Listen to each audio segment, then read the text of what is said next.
already got people here, so. What's up, everybody?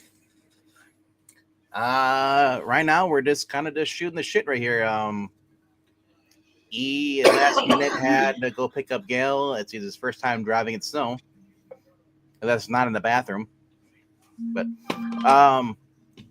so I'm not sure. We're not sure if he's even coming or not, showing up or not tonight. So we're just gonna hang out for a little bit and just talk. If you guys just want to hang around, cool. If you got other stuff to do, it's understandable. It's not my channel. You guys can all blame the man who created the stream and then abandoned it. Yeah. But you can also blame Jay. Jay said he's in bed, but apparently he's able to show up in the chat, though, from bed, which doesn't make any sense. If you're in bed, it means you're going to sleep. Yeah, very disappointed in my kid brother. Yeah, the funny thing is he's an hour behind you, too. He's on the East Coast. Man. And he's already saying, oh, I got to go to bed. I'm tired. He's younger than you, and he's an hour behind you. I know. It's like Pixel. He's overworked and doesn't have enough time.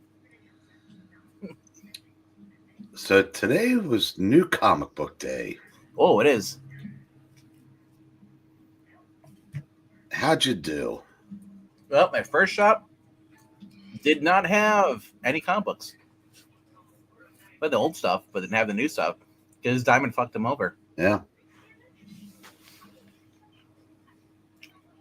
I didn't get a chance to, but I saw that Wes was actually doing a video about it. Or did a video about it. Yeah, I haven't watched it yet either, but yeah, my store didn't get most of the indies, so I wasn't able to get Space Ghost, and I was watching we guilted Jay. It was a what was I gonna say? Oh yeah, I was watching some of Gratu's stream a little bit earlier tonight, and Kevin from Gotham City Comics was Gotham City Comics was showing that Shiver suspense stories, and a couple of them looked really good, so I may change my mind on that. I saw it there at because the big box store actually had their books in, all their books in. The only thing that sucks about that is that they don't carry Zenoscope books or even some of the smaller other indie books. So I couldn't get what was that? Hexifers? Hexiles. But I read it online. It was good. I like it. The Hexiles is Man Cave. Mm-hmm. Colin Bunn. Yeah. I liked it. It just seemed like it was more of the same from the second half of the first issue. Yeah. And it's kind of hard to follow the story. So it looks like they're gonna, get the family together and then go from there. Mm-hmm. Was it just me, or did Green Lantern seem kind of anticlimactic? Well, here's the thing. I was kind of confused about the whole thing with the Predator thing that she has. Like, I don't know if that's a retcon or whatever, but I remember she used to have, like, it used to be in part of her arsenal, I guess, back in the day when she was actually possessed. Was that when she was a villain? Yeah. That's what was possessing her, was that thing? Yeah, I don't know that they'd ever given it form in the years I was reading Star Sapphire, but I don't know if that's if they, because I've seen that creature before in the New 52. That I was gonna say, unless it was New 52, because I wasn't around for that. That was Venditio's writing it and had that creature and stuff. But I remember, like, when Carol became Star Sapphire, she had a different personality. Yeah. Oh yeah. Well, I said she brutally murdered Kat Matui, who I know is back now, but when she was, like, she and Jon Stewart were living together, and she showed up to kill him, and she answered the door, so she killed her. Oh man. So yeah, she was a full-fledged villain. I'm confused about this whole rebirth thing. Is like, did it erase everything from her past? I don't know. For her being a villain. I'm sure that they just wanted to make. You know, I said DC is obsessed with making every female supporting character a superpowered hero. Yeah. Instead of just leaving that alone and leaving her as Carol Ferris. Of course, that's not good enough. Just like it's not good enough for Linda Park to just be, Wally's wife. Mm-hmm.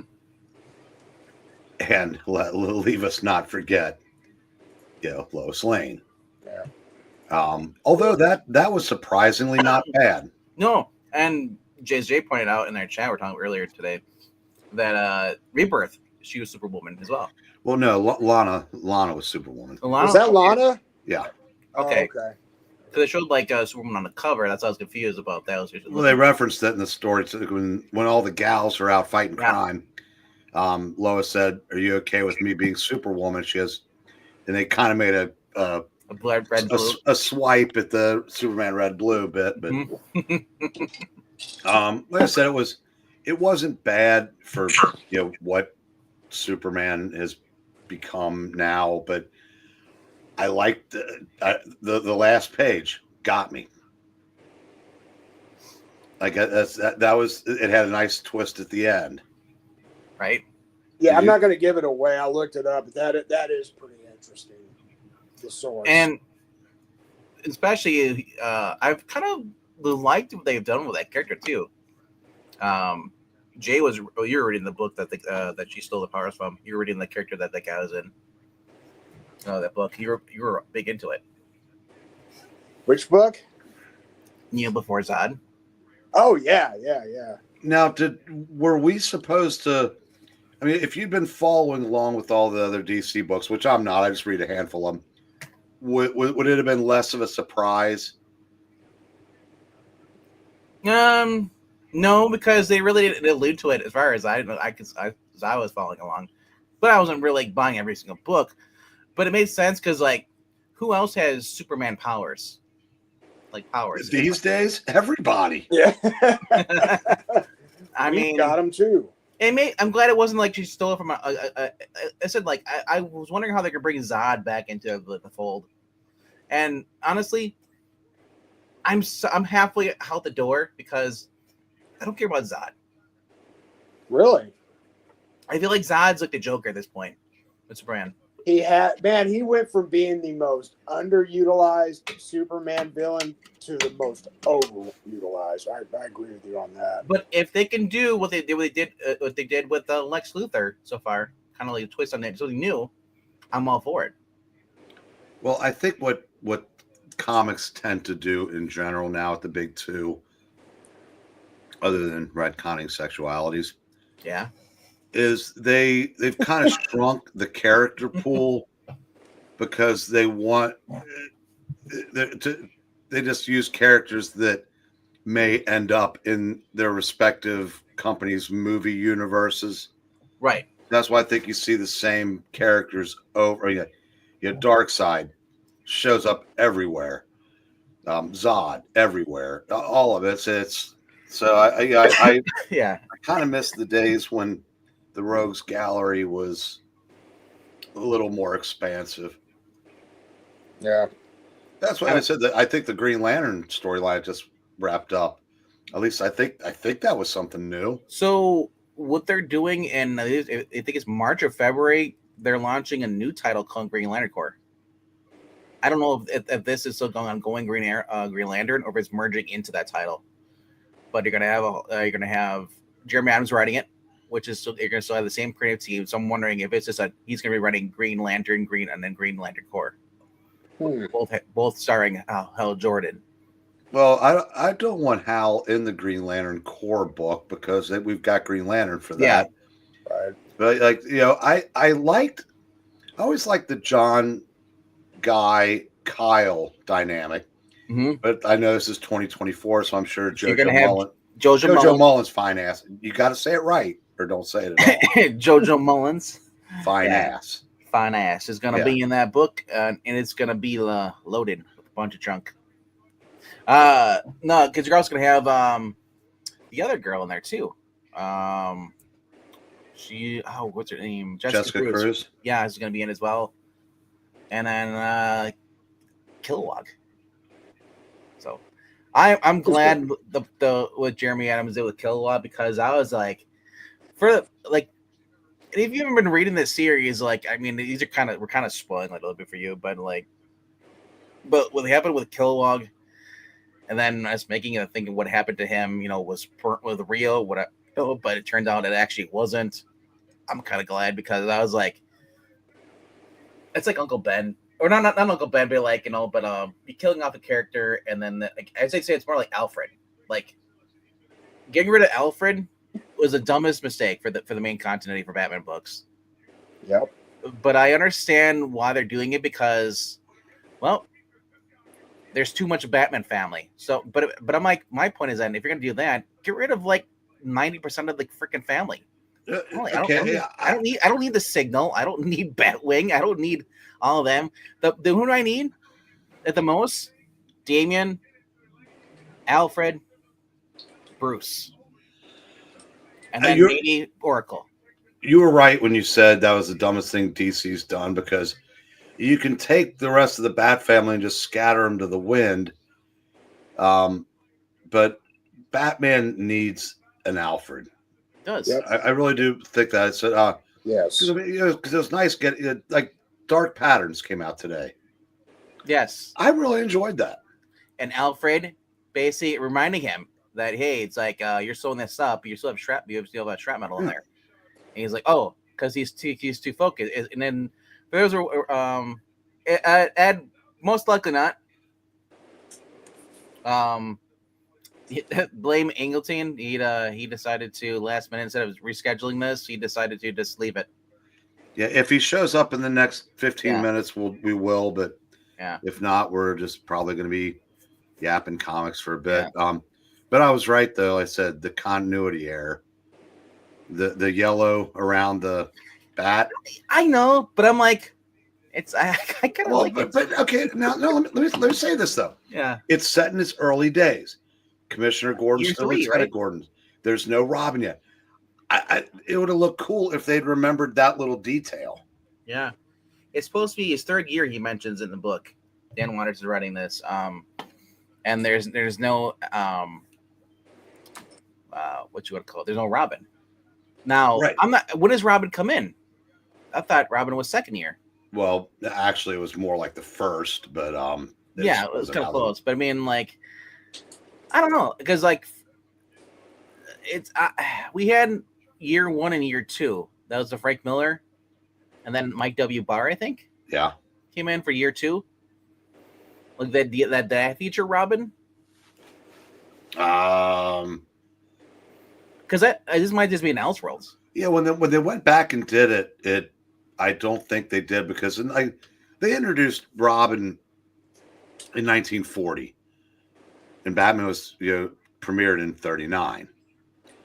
So technically, he'd only been around for a year. So in a sliding sides time scale, Robin was there pretty quick. But Michael, we're talking good modern comics. We're not talking about, like I said, like we're just talking about a new book that came out today, which is called Batman Dark Patterns. And it's supposed to take place in the third year of Batman being Batman, but there's no Robin. And obviously the changes are he's got the yellow Michael Keaton chest symbol, which is kind of weird. Which they introduced, I think, in 1964, maybe. Yeah, I mean, I like it, but I'm like, I also think it's like, how does he stick to the shadows? He's right. Well, they said he did it to give the bad guys a target, and I think he had some kind of Kevlar underneath. I think that's what they said, which was BS at the time because he was always dodging bullets. But yeah, Michael, I get what you're saying, but I said and there's a lot of the people in some of the circles in which we travel are pretty anti newer comics, but I'm a lifer, so I try to find enough good left out there to stay current enough to have something to talk to these degenerates about. And honestly, I mean, the only downside to these books is like there's some are really good stories. It's the price. Yeah, that's the big thing. If they dropped the price back where it was in the 90s, I think more people that used to read comic books would come back. Because right now it's expensive for anything, and then let alone comic books is like, because it's Batman, they expect you to pay like $6 or $5, whatever. But I'm thinking like, well, okay, then you better give me a really good story. That's why when we do find these, that's why we talk about them, so you know which ones to go look for. Well, and then plus you can buy them for $1 a year later. If I wasn't buying anything new, I could absolutely make do with what I already have and collections that are coming out, stuff like that. But it's also fun to. The new comic book day is never going to be the religious experience it was, right? Decades ago. But it's, like I said, fortunately, there are a lot of good indies right now. Oh, definitely. And the great thing about too is that if you can't afford a facsimile that's like over $100 or so, you can get it for $4. Yeah, original issue, yeah. And Jackson, that's what I was doing for a while, but I've found that there are a lot of a lot of good series that are coming out that aren't licensed. We were just talking about a couple of minutes like Sanction. Yep. And of course, now that I'm trying to think of it, none of them are coming back to me. But we put together a list of series from 2024, and it's there's way more good stuff on it than even like 2023. The Ghost Machine stuff. Yeah, she came out this year. Trying to think, there's just quite a few. Camera on. I'll show off some of the stuff. Like, so I'm picky when it comes to like books coming out and stuff. Like, I like more the DC animated stuff. So I kind of go towards the older stuff, and they've been releasing them in omnibus form. So like I said, if I can get Batman Robin, so I template of Paul Dini, I will go for that. Okay, you definitely don't need me to send you that little trick. I know, right? But I've had this for a while, though. Like I said, this is how I support my comic book store. Buying omnibus of stuff I've never collected. Now, if I already collected it, I might sell it, or I might, just buy the omnibus. It all depends what it is. If it's like a $4 the issue, yeah, I'll put it towards the omnibus. But I mean, if they're only like giving me $1 or 50 cents for the issue, then I just hang on to the floppies sometimes. But this was $75. Damn, that's a good deal. Yep. And it collects pretty much the whole entire thing, almost. I bet that is the whole entire thing. Yeah, it collects 1 through 25, and then it has the annuals 1 and 2. Then it has the Lost Years 1 through 5, the Batman and Robin Adventures Sub-Zero, which is really cool. A never before reprinted adaptation of the animated film Batman and Mr. Freeze's Sub-Zero. This edition includes an introduction by writer-artist Ty Templeton and a forward series from editor Scott Peterson and more. Ty Templeton, who just beat cancer a couple years ago. Like I said, it's nice he was able to even the work on this.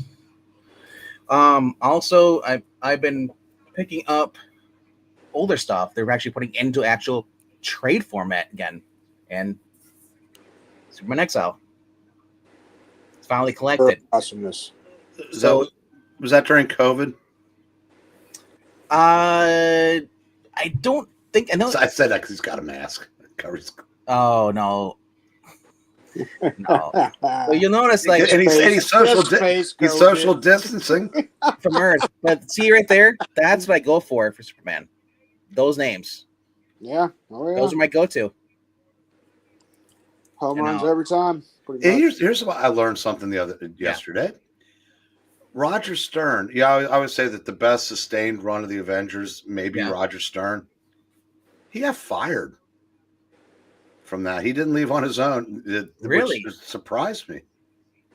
Yeah.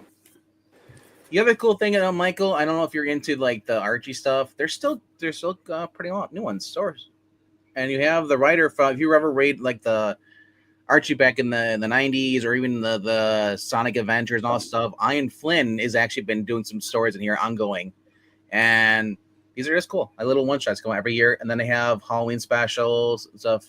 Yeah, Michael, I've never read The Goon, so I don't know, but I think Astro City's had one kind of like side story in the last several years.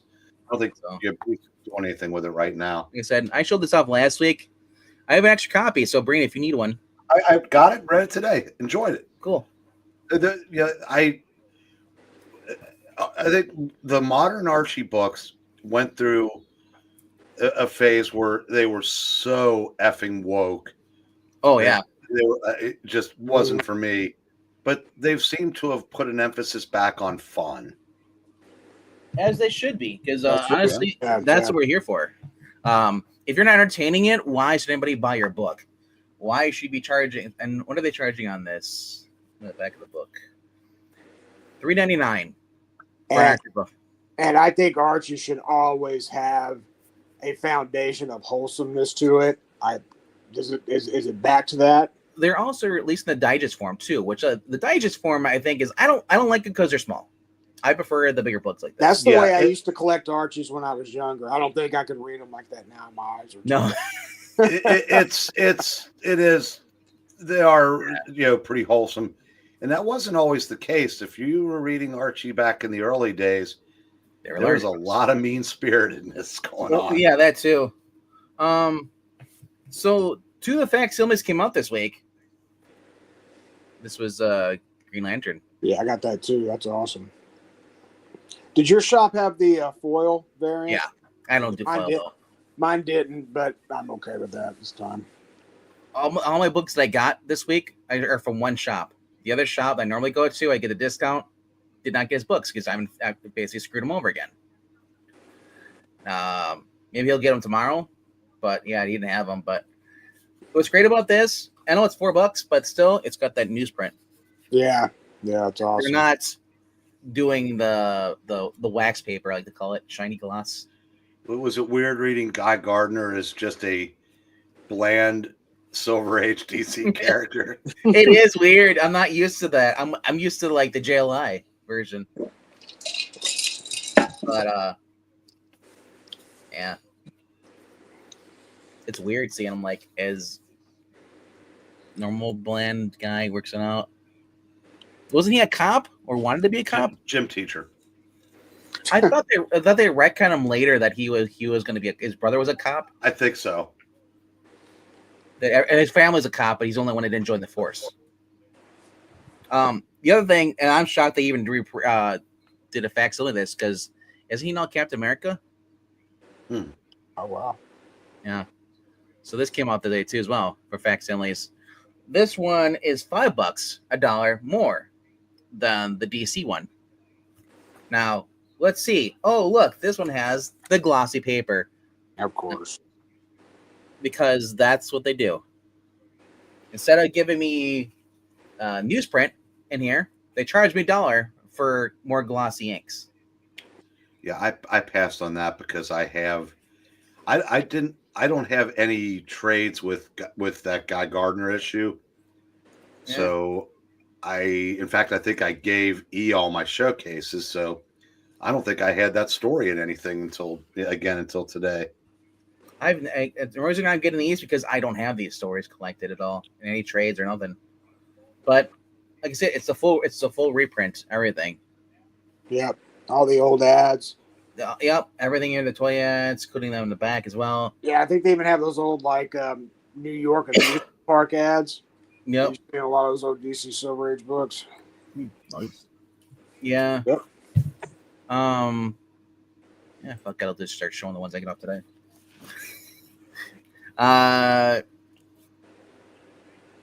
This is surprisingly fun. This whole series. You don't have to read the first one to understand the second story. They give you a brief recap in the beginning, like a panel or two, and then that's all you need to know. You know, that Krampus was the big bad guy in the first one, and then the last one, now they have a different one. And you have the Etrigan, Gentleman Ghost, you know, Mary Marvel that shows up in this too. We even got well, you can see him on there. Metamucil. There you go. And then Robot Man. Or Robot. Robot Man. That's right. I'm just saying, it is a fun ass book. Like I said, it was more than I expect than it needs to be. And I'm just saying, I love this. Etrigan doing the rhyming bit. I love it. So, and Zatanna's happy. She's smiling. She's in fishnets. She's in the Christmas spirit. It's just great. Like I said. Right, before I forget, let me just ask Breen something real quick, being you don't mind. Go ahead. Astro City. I read the first trade. Yeah. I read that 20 years ago. The first trade I can't remember it at all. Isn't Astro City done from the perspective of the citizens? That's a good question. It's been that I haven't read it since it first came out. I think some of them were, but I think they did stories in everybody's perspective, just depending on what the issue was and what was going on. Yeah, okay. Michael, if you want to know when the facsimile is coming out, I do recommend you create a free account on Comic Geeks, and then you can go by week or even by month, and you can just go and add it to your pull list, and they could actually have it set up so it sends you an email when you're, and it was that week. And you can also watch Top 5 Tuesdays on the Geeky Puppet Show.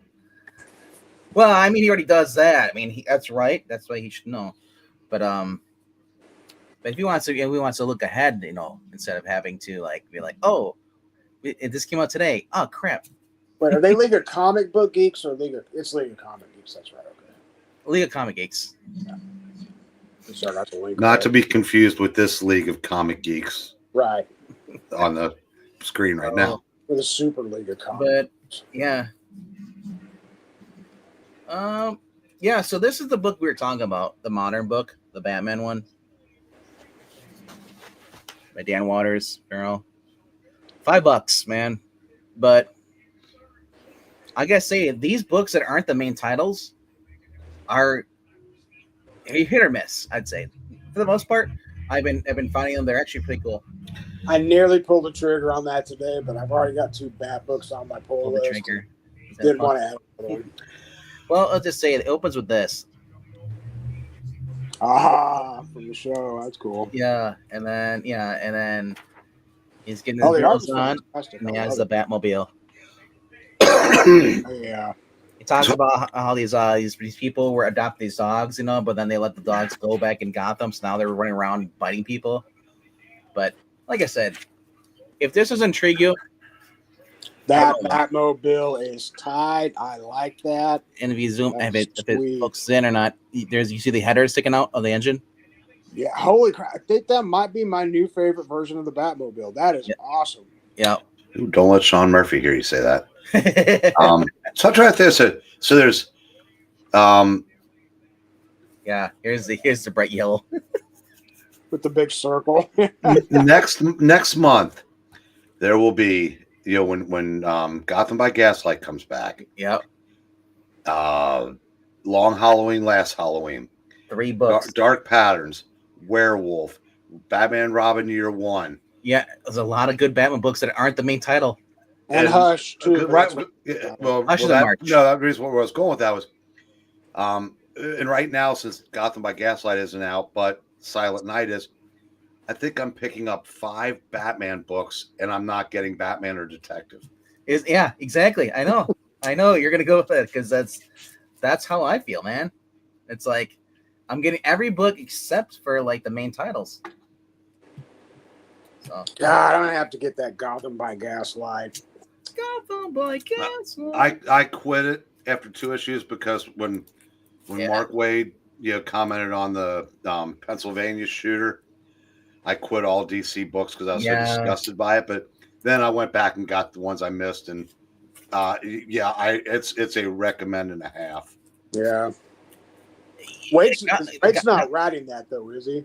No, but I said I quit all of DC. I was so pissed off at him. Gotham by Gaslight is not him. It's that is Andrew Diggle, who actually is a really good writer. At least on this, he is. I haven't really read much by him at all, but I know that he's written some Green Arrow before because he had credits. He wrote Daredevil over at Marvel. How was that? Good. He's a good writer. He is. Yeah. That's how I feel about Bendis. Like Bendis is like he can write good Elseworld stories when he's not touching the main stuff. You know, like I don't mind the deconstruction sometimes if it's not sure the main. You can do that anymore, but I'm gonna go grab a Coke. I'll be right back. Grabbing a coat must be cold. Nice thermometer. You got a thermometer on your wall? No, that's actually the security code. That's how I arm the guns outside. Oh. The cannons and all that good stuff. That's actually safe, right? Yeah, that's cool. Initiate all that crap. No, okay. Gotham by Gaslight was Jack the Ripper. Yeah, that was the first one. That was Warren Ellis, wasn't it? Am I thinking Warren Ellis? I think so. Yeah. Very, very fun series. I watched the animated series. I've only read a couple of the actual issues of the first one, so I never really finished it. So I don't know what's different, but I do know that like a lot of times the DC animated movies will actually change. Like the stuff like what was that? Was it Hush? Yeah, Hush. They swapped Killer Croc for Killer Shark or King Shark, whatever his name. And I was like, what? Did anybody answer Michael's question? That was the original Gotham by Gaslight. Yeah. That's what we're talking about. Yeah. And then we're talking about I said I've only watched the animated movies. So I'm going to make my out of context comment for the night. Ooh. While I was grabbing my Coke, I grabbed a couple of Trader Joe's delicious gingerbread people. Now, okay, I understand political correctness and all that nonsense, but do these, blue-haired land whales that fought to have gingerbread men turn into gingerbread people realize they fought for the right to be eaten by fat guys? Hey, just a thought. Question. Joe Corolla, remember he was talking about he was working on a project? Or a couple of them he's got in the works. I was going through Elite Comic Geeks and looking into like basically next year, looking in. He's doing a follow-up to King Arthur Knights of Justice. Yeah. With the Jewel Riders, apparently, like whatever that is. I've never heard of that show or cartoon, whatever. But he's doing a crossover event. I thought this was kind of cool because I thought it was kind of like done with, at least for that. But it's nice to see that he's still got some work coming out. Yeah, well, hey, Michael, the animated movie of Gotham by Gaslight is also fantastic. It's really, really good. So you talking about the anime? Yeah. The animated, yeah. Yeah, I have that. Yeah, 3 separate stories or whatever. No, Gotham by Gaslight was just one. No. Oh, maybe we're talking about 2 different things. There's okay, you're thinking of another one's called Batman Gotham, something like, but it has like multiple stories in it, and it has ones with kids, and it has a few other ones. Yeah. Okay, I know what you're talking about. Yeah, I got the wrong. I can't remember exactly the name of it is. Wrong Batman movie. Yeah. But Yeah. So, well, yeah. So I got some back issues this week. I'll show them those off, and you'll see them around.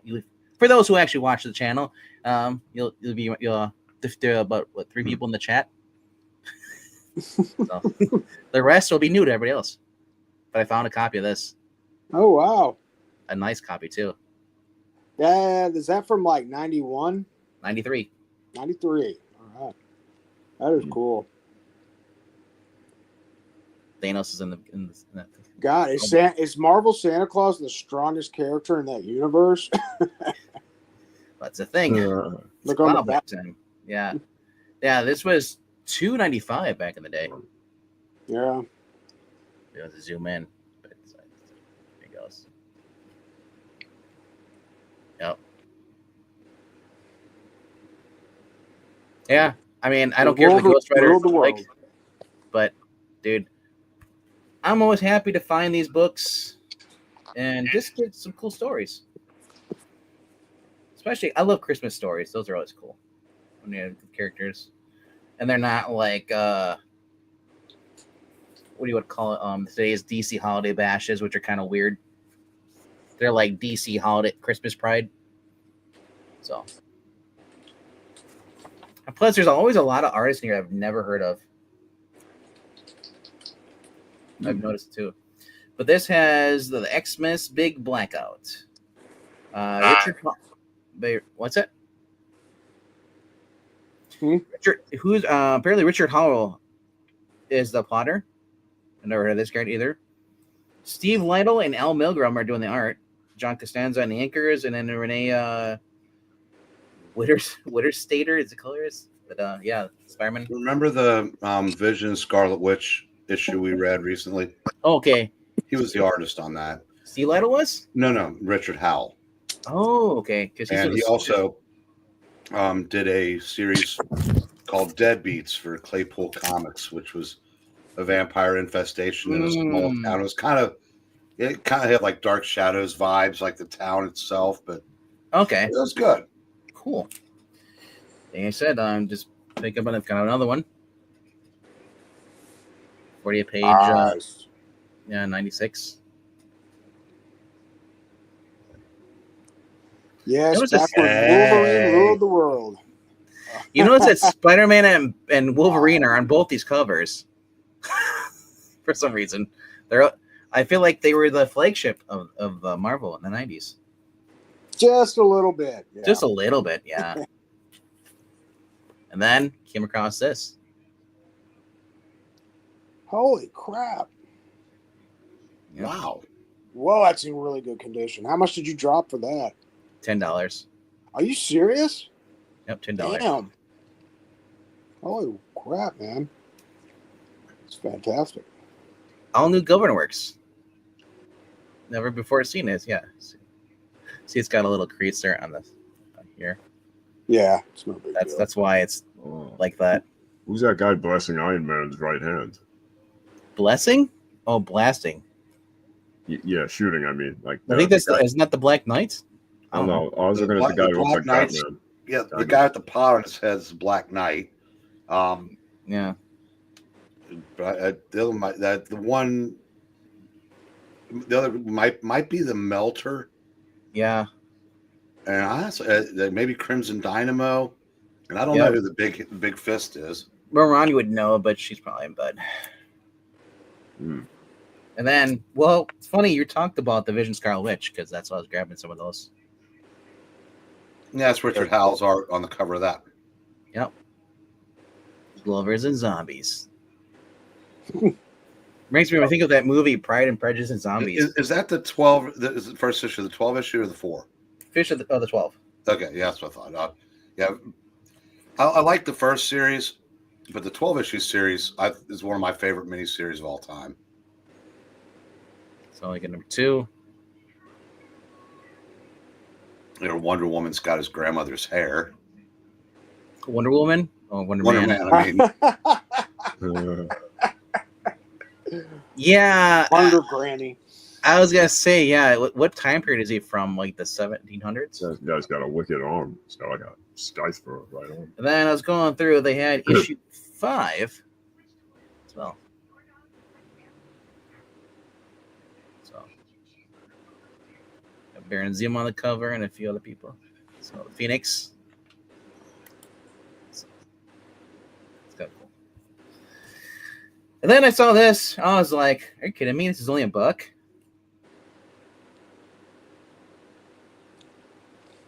Yeah, NFL Super Pro. Oh, Super Pro. I don't know where he is right now, but somewhere Captain Frugal's smiling. Right. Probably. He's I don't know if he's an actual fan, but he used to talk about Super Pro a lot. Well, I saw Spotty on it, so he better be in the damn book. Oh, he is. Because now he says on the cover. And then I got this for a nice I got a signed Andy Kubert in Dan Jurgens' book. So it's, oh wow. Didn't cost that much either. But I was surprised. I've never even heard of this one version. It's 90s. That is the version. Okay, after they licensed the characters to Image, yeah, and they did the 13-issue series, and then after Heroes Return, that's the series that relaunched after that. So yeah, this was half off of 13. Originally, when they relaunched it, they brought Mark Waid back, who had been writing when they licensed the characters to Image, and his run was very good. And then Jurgens took over, and it was still very good. Cool. Isn't it funny how that works out when they actually had talent come and take over from talent and keep the book being good? Well, one thing they did after the Image experiment, was they recognized that they needed to. They kind of come to the conclusion that the style over substance era that Image just put on steroids was over. Yeah. And because they brought Kurt Busiek in to do the Avengers. And Iron Man. They had Mark Waid doing Captain America. They had I want to say Jurgens and Romita doing Thor. And they brought and Chris Claremont, they put on Fantastic Four. And they were all really well done books. And unfortunately, then the 2000s came and Bill Jamaas fucked everything up. And then the dinosaurs died and they got big and fat. They all got big and fat and turned into oil. and then Jay Lucien started wearing all of Lady Di's clothes. I mean, Prince Charles. Number 11. The original. I figured. Oh, look, it's the girl from the Crusaders. Yep. You were right. That did look like a modified Ms. Marvel costume. Yeah. And then issue 19, because she seems to be in peril every time I see her on the cover. Jane, you ignorant slut. That's right. I remember that hairstyle. It looks good on her, though. Right? And then I was shocked because I found this cover, number 23. Oh, nice. Hey, Jay, did you know what? I can't remember if it was Andy or say it with me, Vank. Adam! Do you know what their first gig was in comics? Their first what? Gig.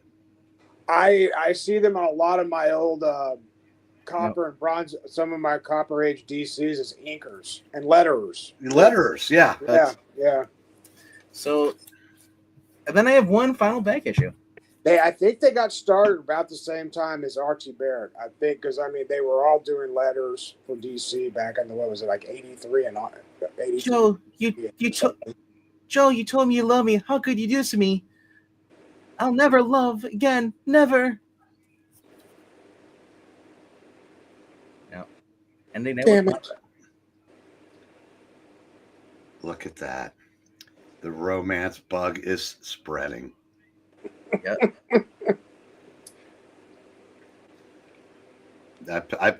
I found when I was at the show Sunday, a guy had 3 long boxes of romance, and they were half off. Yep. So every $10 one I came across came home with me. That's what I was doing. This was only like this was $12 originally, half off of that. So did the Kuberts graduate magna cum laude from the Joe Kubert School of Artists? Or did they drop out? I don't know. But who knows? That's I would say they would have to be the Bonds family of comics. because I said both Daddy and the kids were, and there's a third generation one, but I think she's fairly woke. Yeah, Katie Kubert. Yeah. Yep. Seems to be the case. Where did John Romita go wrong with his son? Didn't Well, hit there's him. nothing wrong with his son. His son just got old, and unfortunately, Well, I'm talking about his art. It was basically when someone decided, you know what? All these other guys, Todd McFarlane are doing their own style. I'm gonna do my own, and then it's like, no, don't. Just keep doing your dad's thing, because, oof. I'm not the biggest Mark Bagley fan, but Mark Bagley's got better art than him. Oh yeah, John Romita, unfortunately, is kind of. I see his art, yeah, and I kind of cringe, but then realize, the age that he is now, his dad had long stopped drawing. Sure, but I'm talking about I was talking about his art back in the day in the '90s. I wasn't really a big fan of it, even the '80s when he was on stint on. I didn't. I thought he was fine on Spider-Man and X-Men and Daredevil. The minute he stopped, well, for me, the minute he stopped drawing like his dad did, the house style. Marvel It wasn't so much that he was doing that, but the era that I'm talking about, the inker was just, it was almost as important as the penciler. Now, if they have them at all, they're afterthoughts. The other good book I got this week was the one shot. We're talking about this. Yeah, that's it. I'm pleasantly surprised by that. Yep. I expected it to be bad, and turned out to be pretty cool. Reveals how she got her powers, and then her just being, basically not wanting to use her powers because she feels like she doesn't earn them. She didn't want to use them, But eventually she does, can't resist because someone's in danger. Told her not to use them too. Yeah, so they had to figure it out, but yeah, and she basically she told Clark, someone's in need of help. I'm gonna go help. I can't sit in the stand on the sidelines. So, like I said, that was just kind of cool. And then we just get some really cool art drawn of.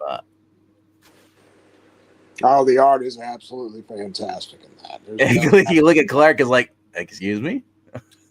Yeah, I don't like that. I've hated that since the Silver Age. The finger putting the glasses up is Do you really? That. Yes. Christopher Reeve did that too. Yeah, I was going to say, did you even hate when Christopher Reeve did it? No, but because when Christopher Reeve did it, there had been no other interpretations of Superman. Yeah. But the John Byrne era, and like the Lois and Clark show, made me realize that Superman doesn't have to be that dorkopotamus that, especially not when it's just he and Lois. But they use that trope all the time because everybody's got to and knows that's just a real life thing that I gotta say with glasses have to deal with, and I'm cool, and Jay, I've had glasses. I've had glasses for longer than you've been Jay Lucian. So, but I'm liking this with DC. So I'm liking what they're doing here with this, actually giving Jimmy a chance to be happy. He's dating Silver Banshee. He's now reformed. So that's been one of the cool things ongoing with this series since Josh Williams took over the title. Oh, that's cool. Okay. Yeah. I heard you're like, oh. It's like, yeah. I mean, that's. I didn't know Jimmy was. Yeah, look how that is now. Pretty. Yeah. Pretty cool. Well, they tell you she basically stole a Lex Luthor suit that was hooked up to the Mazos who had stolen all the abilities. So when the Mazos were shut down, somehow the suit still retained the powers. And she wakes up. They had multiple Mazos. Wow. Yeah. So does Lois not have powers when she's not wearing the suit? So no. So they took the suit. She woke up. She crashed. She basically when the Mazos were shut offline, she fell into the ocean while wearing the suit, and then she wakes up standing on top of the Daily Planet, and she has no idea how she got there, and the suit's gone.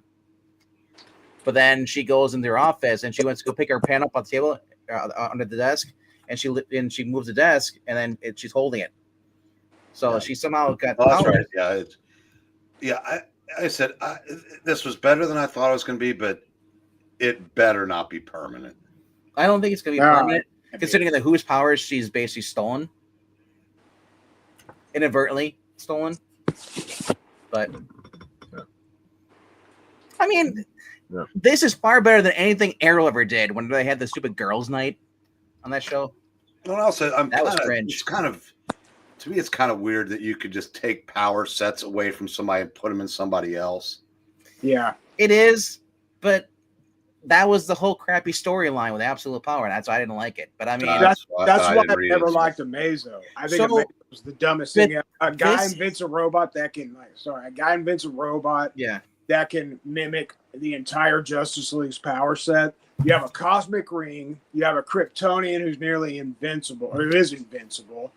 You know, a guy who runs at light speed, and some Joe Nobody, a human robot that builds a robot that can just take those powers. So I gotta ask you guys: do you remember Renew Your Vows? That first story, that first volume, Renew Your Vows, Spider-Man.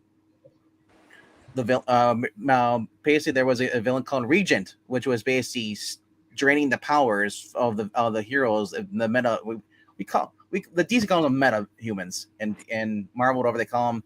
He had them all capsule, and he was basically stealing their powers for his own suit he had created.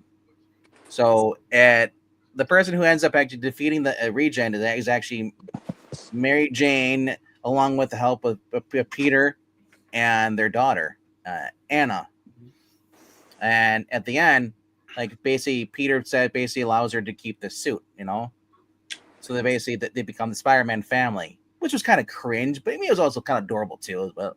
But it basically only worked if she was next to them, kind of like a mimic was basically if he was next around the X-Men, he had their abilities. So Jay, what you're saying is you are a huge Amazo fan. Big time. He's my favorite. He should get his own title.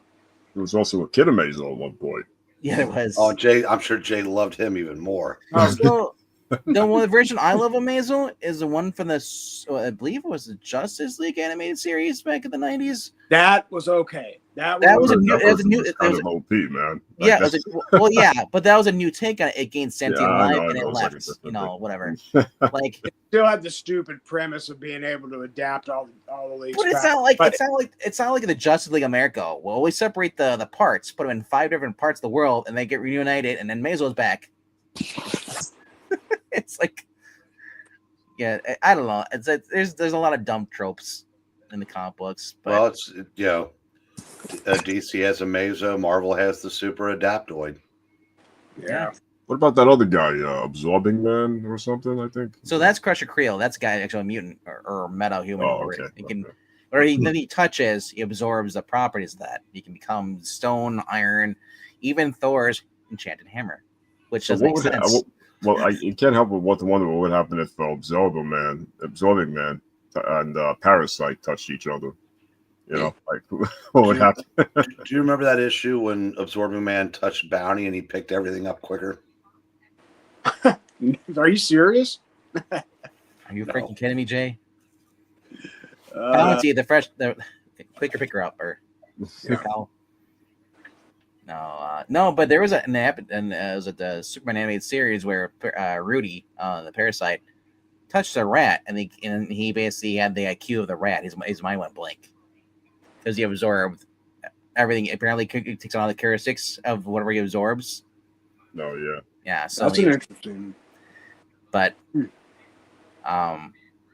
Parasite, like I said, I like a Parasite, and it's one of the to me one of the interesting Superman villains. Yeah. Depending which version you're getting. In the animated series, he was a janitor. He kind of became like he was a victim, but then he started becoming. Well, he needed to feed, so he's kind of like Morbius, the living vampire. He has to drain energy, otherwise he'll wither away and die. Yeah. So it's kind of a tragic thing. But then, in other I think the Silver Age, he was just a straight up dick. Oh yeah, well that's another modern trope is redeeming all the villains. But this was a 90s thing, so we could guess you consider it modern 90s cartoon. The comics were different though. Like I said, the animated series it's okay for me for certain changes because it's a separate universe. It has nothing to do with the comic books. You know, it was a cool trope back in the 90s because it wasn't beaten into the ground and it wasn't used for every single villain. So when they used it, it was kind of nice, you know. Yeah, it wasn't until after the 2000 and whatever. When did Harley Quinn decide that she wanted to become gay and become a hero? I think that was New 52, wasn't it, Breen? I think so. Yeah. Yeah. But like I said, in the cartoon series, when she was first introduced, she was fine, you know. It's just like with Joker. That was part of her. I'm sorry, but that was I loved it. Yeah, I did too. Yeah. Yeah. I think that's when I started making it kind of like really crazy too. Like I'm pretty sure it was if I'm not mistaken, New 52 story. I seem to remember reading where she blew up an orphanage or something. Or something. It's I was just messed up, you know. But yeah, I don't remember the exact story. I just remember she did something to an orphanage. So one slick dude was saying,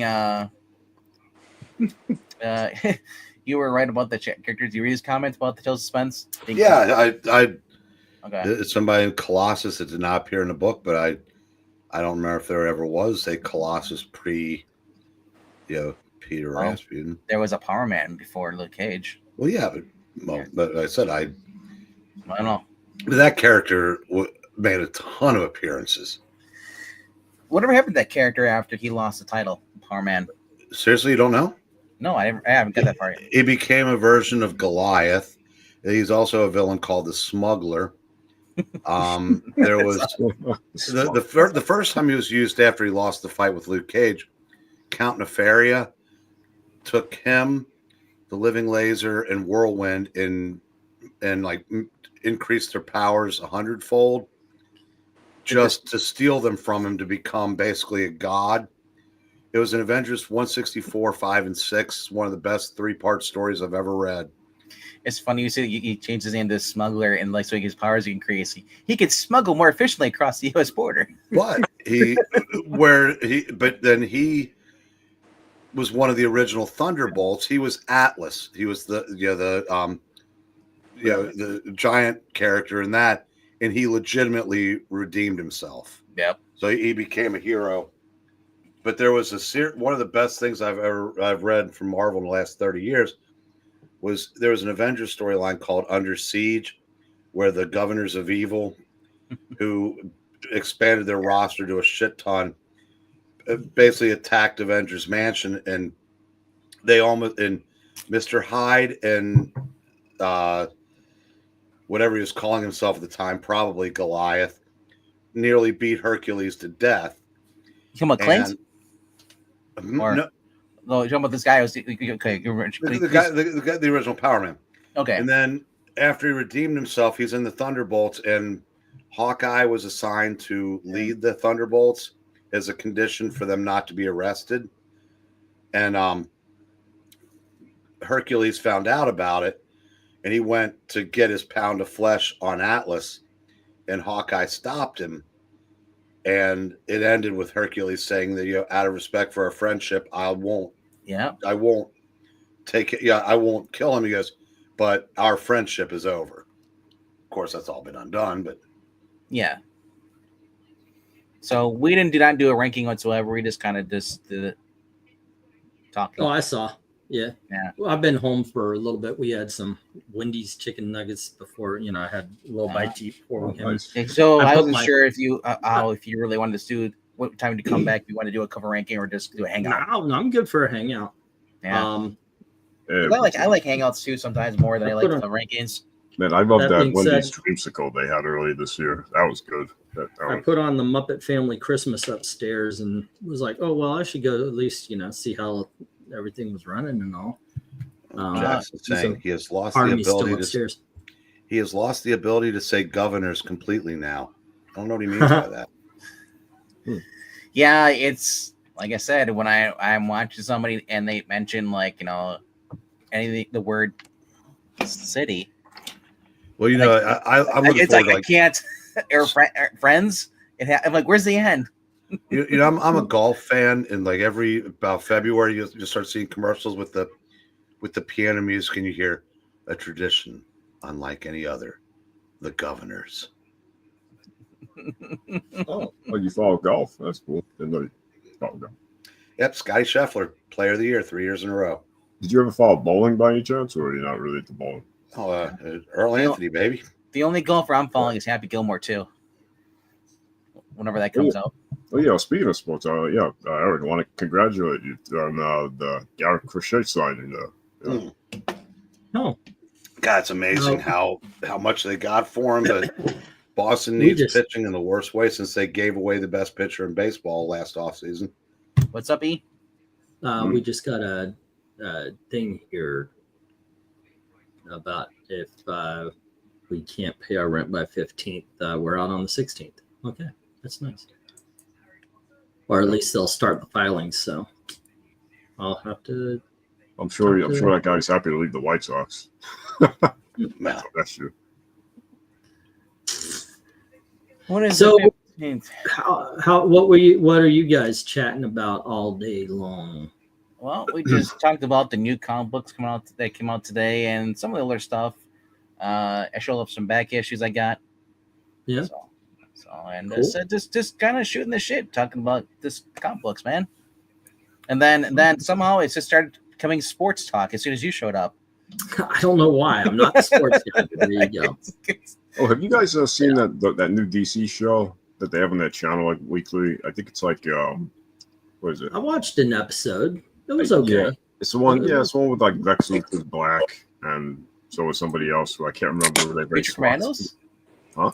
You talking about Creature Commandos? Or you talking about something else? No. This is no. It's like Justice League something or other. Yeah. It's like Dark. No. It's like Heroes or something. I don't know. On the DC channel, the DC YouTube channel. Oh, YouTube channel. Yeah.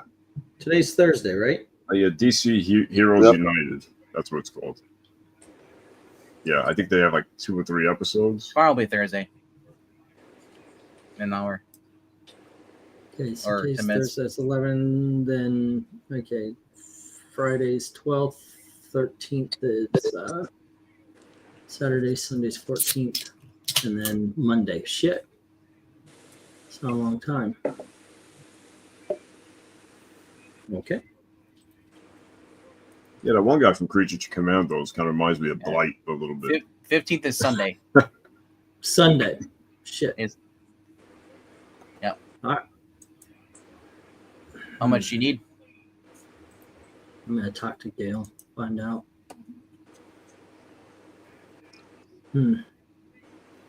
Have Elizabeth start go shoveling driveways. Yeah, that's part of the problem. We were a 3-income family, and then she comes up here. Elizabeth can't get a job. Not an insult on her. It's just the way it is. She can't get a job, and we're stringing together. So they're not hiring, or is it that they don't have it? No, they don't give Elizabeth a job. They give it to we're next to a college. They give it to the college kids. I had the same problem. We moved to Tallahassee next to FSU, and it was rough for me to get a job because they could boss around all the kids. There was one, I went for a movie theater management position, and they were talking about, you're just going to give your life to the theater. And this is when I've got a 3-year-old and a 4-year-old. And they actually told me my days off would be Wednesday starting at 5 until Thursday starting at 5. That's not a day off. That's a shift. If you're working on Wednesday until 5, and then you start working on 5 on Thursday, that's not a day off, dumbass. Yeah, and also illegal. That's so wrong. They have to give you at least a day off if you're working full time. The problem, Mike, is that we came up here because it was supposed to be cheaper, and right now we are not equipped to move. So that's the problem. We were really hoping, because Elizabeth's put so many applications, and we were hoping she could get something. I applied for a couple of driver's spots, the pizza joints and everything, but once again, can Elizabeth qualify for Social Security? Well, she's checked unemployment, and So Now, but hopefully- isn't she on the spectrum? Disability. That's what I was. not diagnosed. Oh, Yeah.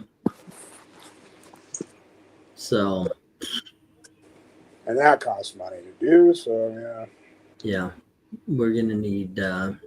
Well, rent is 800. I don't know what Gail has. We were also trying to save the stuff again because we haven't been able to get it out. So, all right. Well, I just brought down the house, didn't I? Holy shit. So anyway, I went to the movies today. I should have done that. Huh? Who knew? I know, right? Stop renewing the cards. We need the extra 40. It's the only fucking thing to do here. It is the most, but going Other to than live streaming. $20 a month. You get all the movies you want, right? And I went and I saw there was a movie. It was on for one day. It's not on tomorrow, Friday. It wasn't on yesterday, and so I went and checked it out. It's called Getaway. It's got Nick Frost, the fat guy from Shaun of the Living Dead. Apparently, he wrote this movie too, and it's a weird one. It's he and his family. They go to a Swedish island where every year around the time they go, they have a ceremony to kind of celebrate and reminisce the time when the people on this island quarantine themselves off to keep from a bad flu. Mm-hmm. And they had to do it so long that they ended up reverting to cannibalism, and then found out that the disease wasn't as bad as they had heard. So they go there and they're found they're not wanted, and it's kind of the people on the island are trying to force them off and all that kind of stuff. And it's a comedy horror. And I watched this, and craziness ensues. And it is an incredibly violent movie. And afterwards, it was just me and one guy in the entire thing. And afterwards, he stands up and went, "Did that movie suck? Or was it good?" And he was thinking the same thing. He's like, it was literally one of those, what the did we just watch kind of movies. You should have stayed up and been like, "What the hell was that? They got it all wrong. That's not what I did." Yeah. But it was kind of... And have like ketchup all over your face and stuff. And the only thing was, I was like, okay, I want to go check to see what this oddball of a movie is. And then as soon as it started, the first thing comes up, a Shudder movie. And I was like, well, some bitch, it's going to be on Shudder in like 5 minutes. So, yeah. On streaming channels. Anything. Yeah. Sure. Yeah. I don't know if recently for the Black Friday, I don't know if you guys saw, but every damn streaming channel was like, get the next 3 months for $3. Yup. Okay. So, yeah, that was pretty good. So it's going to be a decent auction this weekend, and I guess I'm going to have to throw in a couple of other books. And yeah. There you go. Do 2 auctions in case, Saturday one doesn't do well. Well, we got until Sunday, so I know, but I mean, like the auction is until Saturday, so I'm saying that's. I'll do one tomorrow and Saturday. I would do 2 mini ones. Do them right after, right after we get done. If you want to do one, short one. No, not tonight. Not tonight. Not tonight. I would. No, I meant Thursday night. I would want to put a card up and tell everybody, hey, this is going on. What's that mean? Best of the week is tomorrow. What today? What is it? Oh, tomorrow's Thursday. That's right. Yeah, I'm a day ahead. Yeah, I'm on Thursday right now. Yeah. On Max, they added this week the Superman Reeve documentary. Yeah, I heard that. Oh yeah, check it out if you can. That is wonderful. That is such a great. Good night, One Slick. I saw that in Beetlejuice. Have a good night, One Slick. Put them on my list. Son of a bitch! Every time I think we're okay. God damn it. Anyway, but it was a good day. It was a good day. And then of course I went and this is my husband. Hi, here's a joke. Okay. And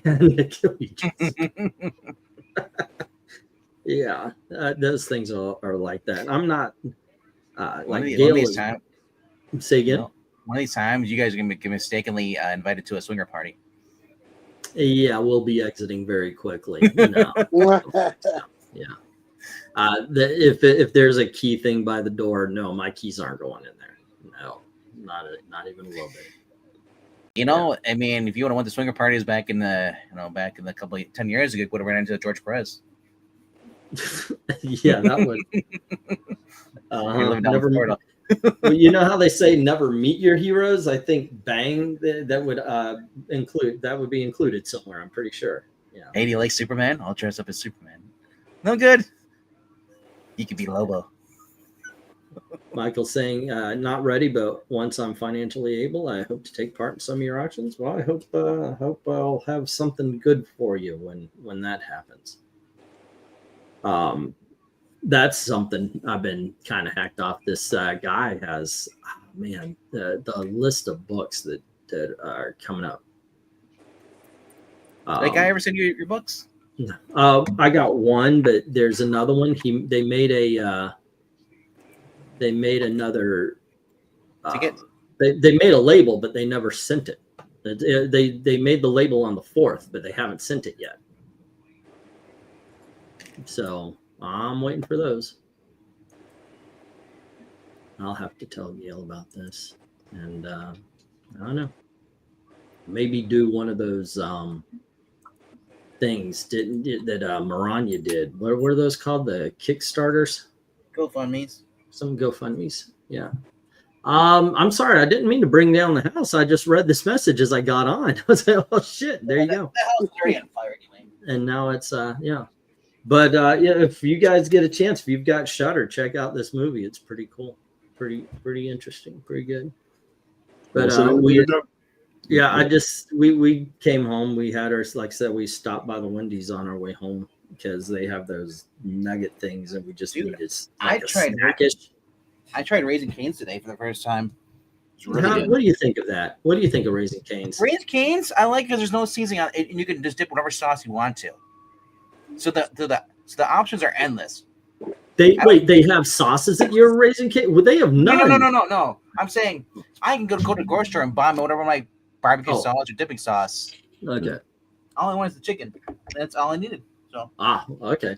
You know what I dig? I dig the Sweet Baby Ray's. They've got a Nashville hot chicken, and they've got the garlic parm.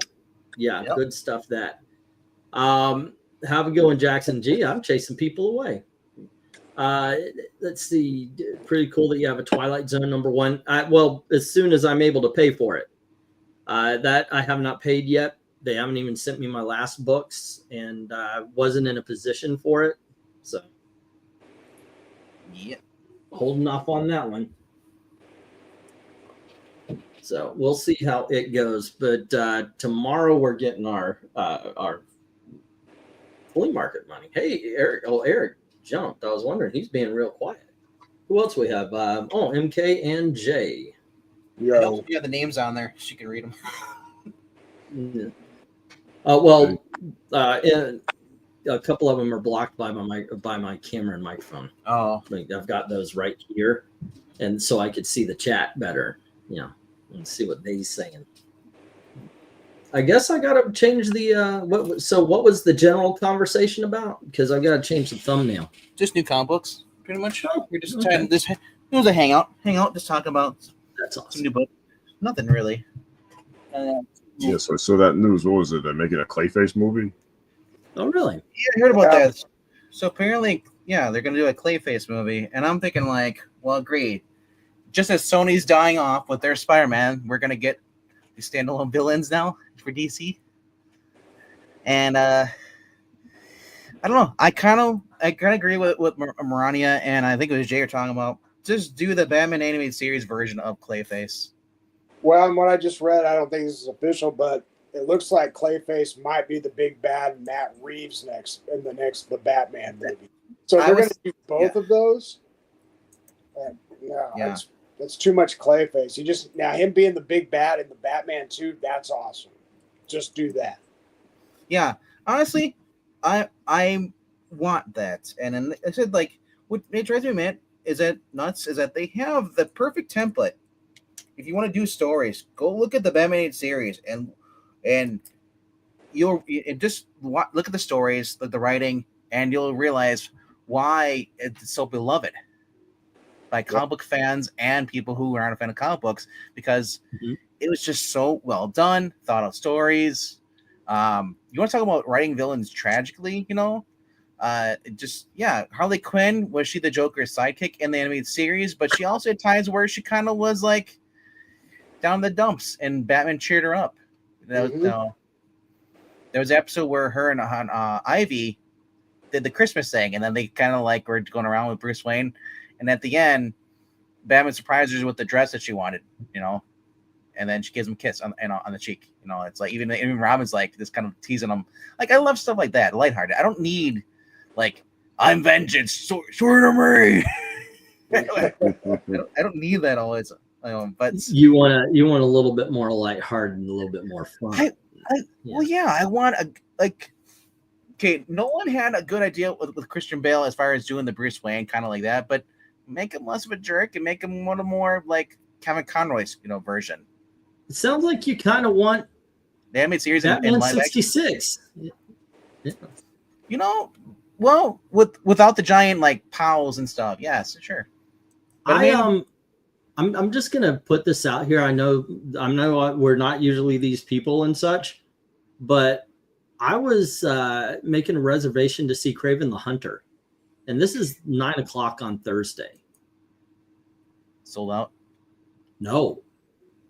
Oh yeah. So someone else had said they watched it, and it wasn't Nerdronic or that stuff, but they said they went in there like, gonna go see it, and they're like, what did they do to Kraven?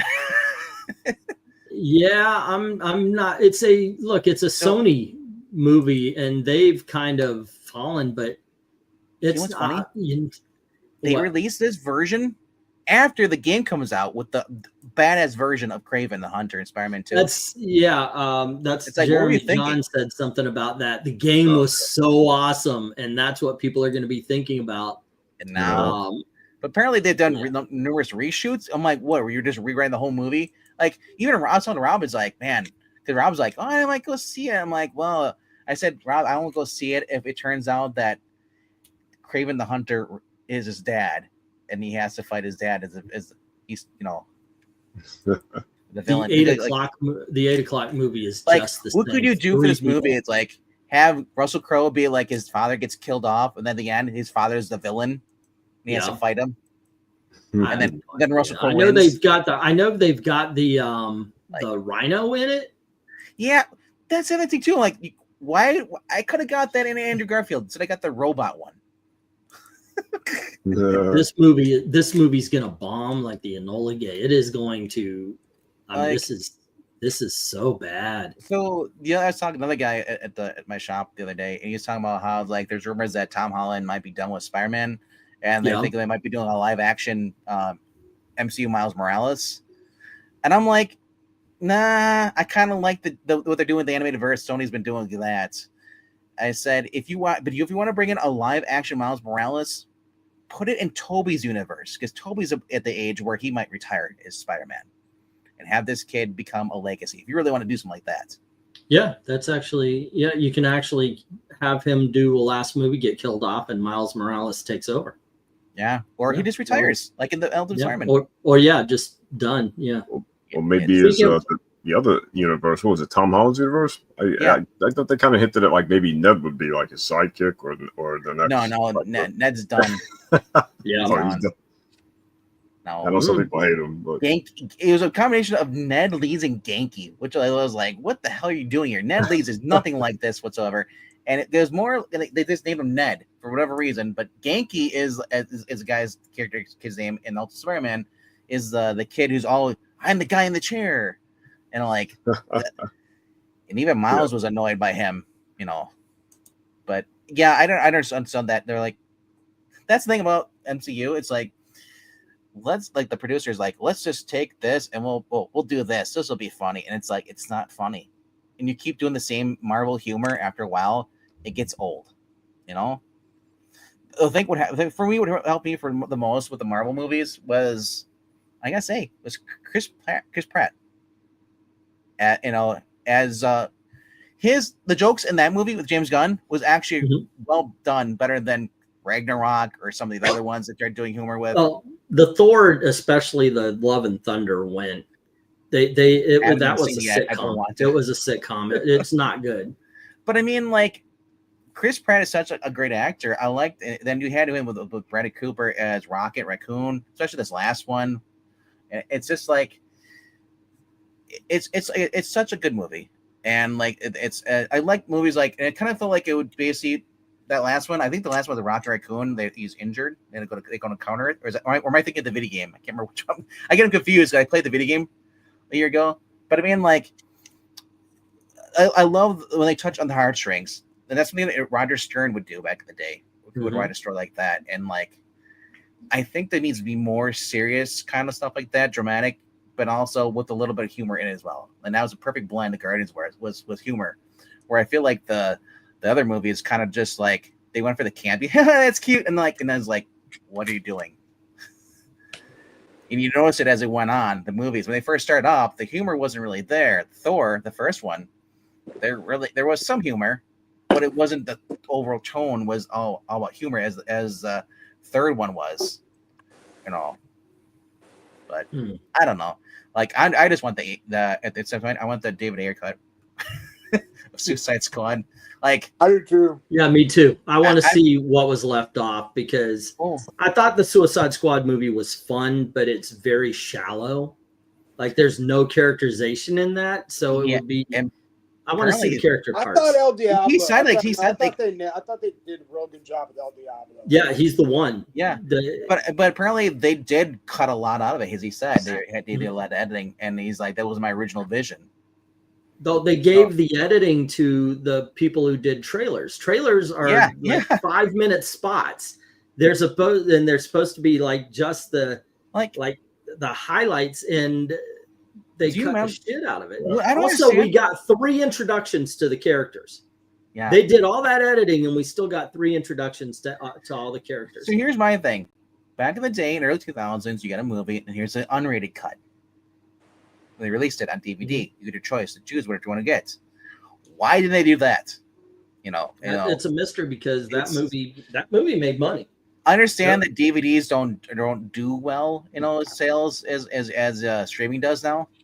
That's actually, I think that they up on that.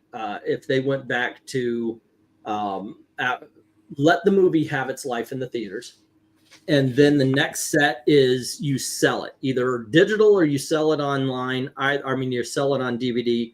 You gotta have that second one, but make sure it's a couple of months after the theater, and then you have it go on the streaming service. Once it bombs in theater, I would keep it. I would. That would be the only difference. A whole year to disc, and then after that year, then you let it go to streaming.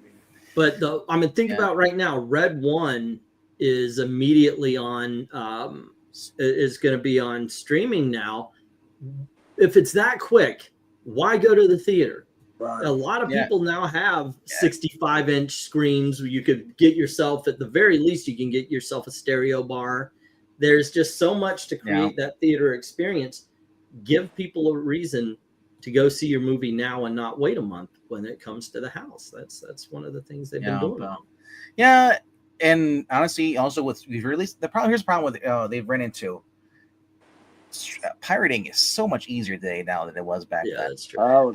So even if you're releasing a DVD, someone's out there making a copy and uploading it and is distributing it.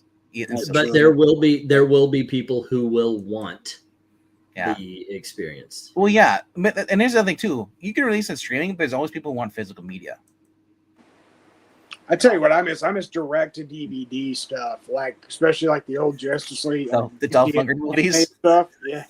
Yeah, and the B movies too. Shannon Tweed hasn't worked since they eliminated that format. Yep, bring it back. That's not true. She had her show with Gene Simmons, The Family Jewels. Remember? Oh. Had to explain to someone why Storm is better than Miles. I remember Shannon Tweed. I used to purposely. I mean, I like both characters. I mean, I'm not going gaga over Storm solo series, you know. But I thought Storm, when she was in the X-Men team, I thought she was written well during the Claremont stuff, Claremont Burn. But I'm not like, well, no, I want a solo series with Storm, you know. Just like if I'd been reading comics in the day with 90s with Rogue, I'm like, it's a Rogue solo story. I'm like, but when you actually read it, it's actually a Rogue and Gambit story. They just call it Rogue. You don't want a Storm series now because modern Marvel. Mm-hmm. And it would be in nothing but identity politics, which was the case, which has been the case with Storm for the last 15 years. If the last time I read anything with Storm was Claremont doing that throwback issue, the limited series, as it. And that was okay at best. But I mean, like, look at the titles. We always talk about this. We talk about the new books. Look at the titles that are out this week. You got Dazzler. You got Uncanny X-Men. You got Action Comics. Batman. You have all these different titles out that normally be like, oh my gosh, I gotta get these. You were getting these in the 90s. And people read about shit on the 90s as much as you want. The 90s had good stuff. You know. And I'm not just comparing it to the new stuff today. I'm just saying it was sure it wasn't as good as maybe some of the Silver Age or even the 80s, but the 90s they actually were the last time they actually tried and Marvel to actually put out good stuff. DC more so than Marvel. DC with their Batman, their Superman, their post-crisis era, they actually were doing a lot of cool stuff. Marvel started dipping its toes, and realizing, what, we don't want to do this as much. We want to switch ideas. We're starting into all different kind of phases.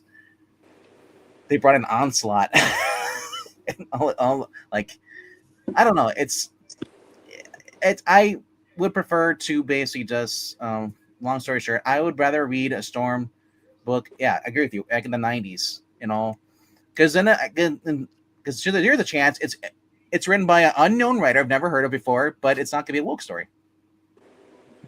We need $1,000. We need $1,000 by Sunday. Fuck. Wow. Yep.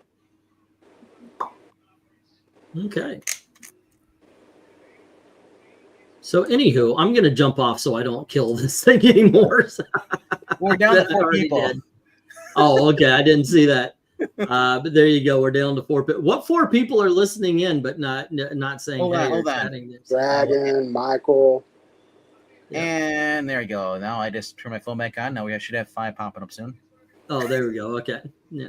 Wait, no, we're still at 4. Someone else dropped off. That's funny. No. But we need $1,000. That's what I'm telling you. Like, dude, if I were you personally, this channel. Actually, we need about 1,500. I love the cover rankings, but I would love to do you just did focusing more on the auction and just do mini auctions throughout the week. That if I can get a hold of stuff, I'd say at least you know what? Start out with 2 auctions per week, and then see how that goes. You spread them out, and then. Well, I guess Saturday I have to do an all-day thing. In all honesty, I don't own anything. We need $1,000. Cover rankings. I mean, actually, we need more because we need to live. We need to get our stuff, and we need. Son of a bitch. We were hoping to move, so we figured soon. We were always about to move soon, so we figured just leave the stuff in the storage, and then we'll move it when we move, and we just never did. And son of a bitch. All right. Well, okay. So yeah, I guess I'm gonna have to. I'll start up a GoFundMe, but we need $1,000 by Sunday. Well, let's say 1,500. Yeah, because we need the other stuff as well. Minus the $150 from Darkness Comes just sent. I've got 50, so that's 200. And then okay, so that's 13. Gonna get some money tomorrow, probably about 120, 150 between the two of us. We didn't have a banner month, so that's about 450. So back to about 1,100, maybe 1,200. All right. Is it doable? I'm going to be auctioning all day on Saturday. And I'll go through like I don't know anything. Everything's going to go up. It's just the way it's got to be. All right. That'll be fun. All righty. That being said, now that I brought everything down, I didn't mean to. I just looked at a message. It's like, son of a bitch, how bad are we off? So from now on, you check your messages when you're not on this channel. Yeah, not while I'm on a live stream. I know, right? Holy shit. Son of a bitch. No, but it is what it is. All right. I'm going to drop out. You guys have a great night. And I'll talk to you tomorrow or the next. All right, kids. You can also donate at the Angleton of I Love Comics right there. Please do. Please do. Yeah. All right. $1 helps. All right. I'll talk to you guys later. All right. Yep, later. What did he do? Well, he's late on rent. He's got to get rent by Sunday, 15th. So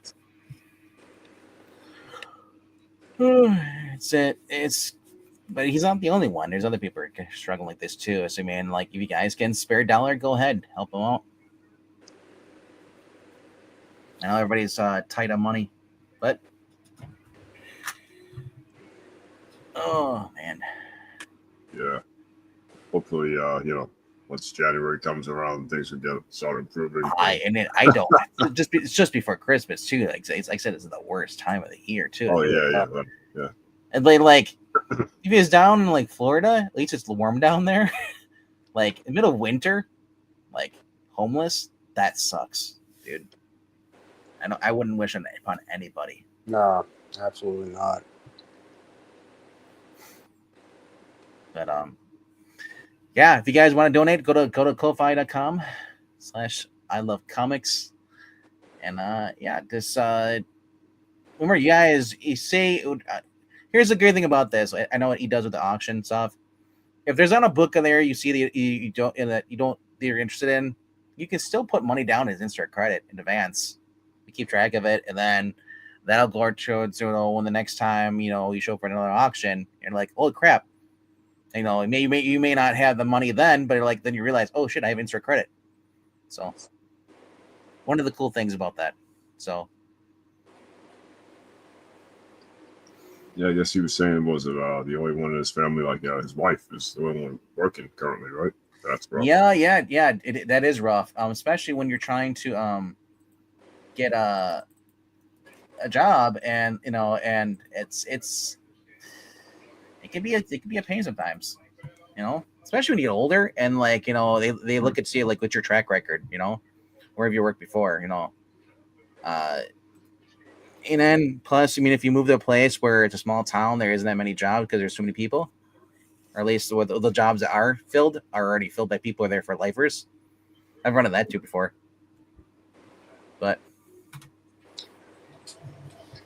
well, yeah, you know what? I'm thinking he should just move to Ukraine, get money there.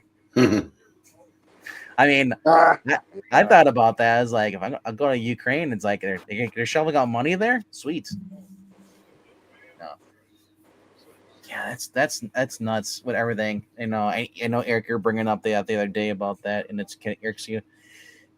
I apologize. But I mean, yeah, that shit's they're gonna do a lot of crap, and like I said, I'm just looking forward to January 6th, the meltdowns. Yeah, over here in these areas, Jersey, they got this issue with the mysterious drones flying around. Yeah, dude, I saw that. Wow. And I kept thinking that the FBI or just some stupid kids like a drone party. Like, dude, there was some crazy people. I don't want to say crazy because these days nothing surprises me, but there are people that are like, it's aliens, and all this other theories and all this stuff. Dude, I see all those videos of I see all those UFO videos. I'm thinking like, man, how many of those are faked, and how many of those are just drones the government has and they're spying on you? Yeah, right. Everyone's like, oh, it's UFOs. It's like the government's gonna tell you. They're gonna say like, yeah.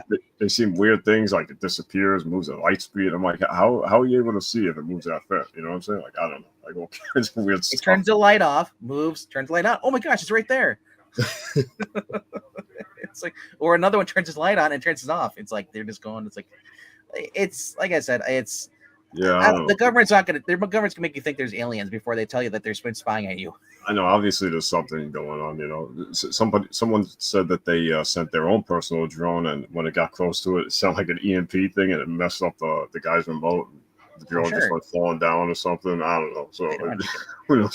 Here's the other thing: if aliens are gonna come, and show up, they're not showing up in New Jersey. I'm sure they got old broadcast signals of Jersey Shore, and they're like, "We're not going there." Welcome back. Yeah, I want to talk to Gail a little bit. What'd the boss say? Well, I asked her how much we have. She was hoping to stretch it like next week. I haven't been able to pay my phone bill, and so I think they're kind of angry that they can't get a hold of us a little bit. So that's part of it. So, well, they just do you do prepaid? Well, it's a monthly thing. So what I do, I have you buy the phone to Straight Talk at Walmart, and you just basically prepaid. And then say you don't pay it by whatever the month comes on, it dedeactives it. And then what you can do as soon as you buy that's what they do. I just need to activate it. It's $50. Yeah. Except to me, that's the most cheapest thing to do. These days, and this is bad considering I've got an auction. These days, it's been pay the bill or ship comics. Unfortunately, the whole thing with the boxes kind of backfired on me because everybody's checking in now. It's like I don't have the resources to ship. I've got. That's why I tell you to hold on to my books. 2 short boxes right now. So I've got. I'm just, but it is what it is. So looking for, I'm gonna start up a GoFundMe. I don't know how long you can do. I don't know if it's like, can you do a 4-day one? And Maranya still has hers up. She hasn't taken hers down yet. So I'm also gonna do. I guess, like I said, an all-day auction, and I'll start on the trades and such. And then on Sunday we'll do the normal, or Saturday we'll do the normal auction. So, I guess I got to do that tomorrow. So I'll make up a thumbnail or something. I had to come on here because I'm a talk thinker. Like if I'm just sitting there by myself, it's all, oh shit. But if I talk, maybe a solution will come up. What can we do? What can we do? I've actually got some valuable trade paperbacks and hardcovers. I've got the Neil Adams triple, the what the freaking hell, Batman set. And that's a $300 set, even open. See, I was thinking, but the thing is can I find somebody? The whole thing is I've been selling to the same audience. I need to expand for something like this. So here's my question: from the long box, you don't stream on there whatsoever. It's all just uploaded videos. Just videos, yeah. What if you did the cover rankings on there, live stream from there, and then you might get new audience on that channel? And then what you can do is advertise, "Hey, I Love Comic is my auction channel." The only thing I have, and I thought about it. I actually did a couple of live streams, and I saw it affect the videos immediately. And granted, I hadn't done anything in a long time, but occasionally, and right now, it's enjoying a bit of a renaissance. One of my videos have gone viral. It's in the last month. It's got over 12,000 views, and it has carried that down. I know the others haven't blown up. But they're doing better than videos on this channel.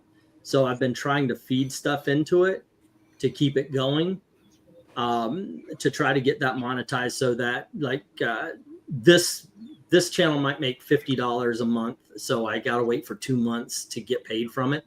But if I can get 2 channels going, even at that, I'll get at least a monthly something to help out the family. I wondered if you just focus on this being the auction channel and people come here to know for the auction, and you said you can.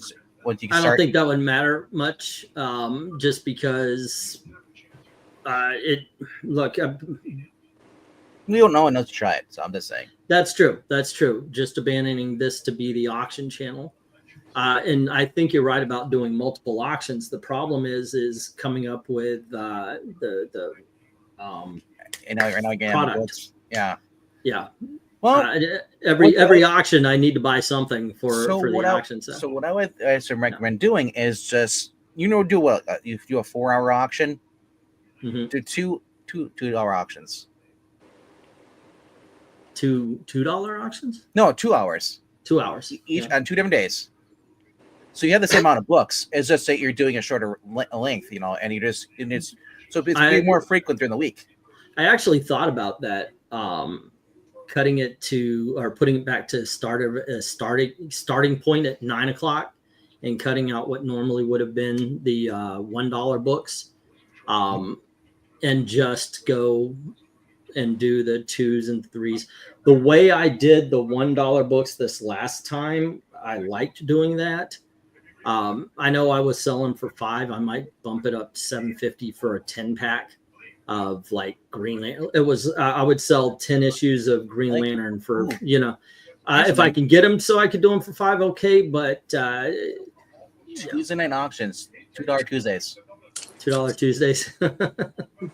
Yeah. But I like doing that, but it seems like for the last few auctions, we've just been staring at the books.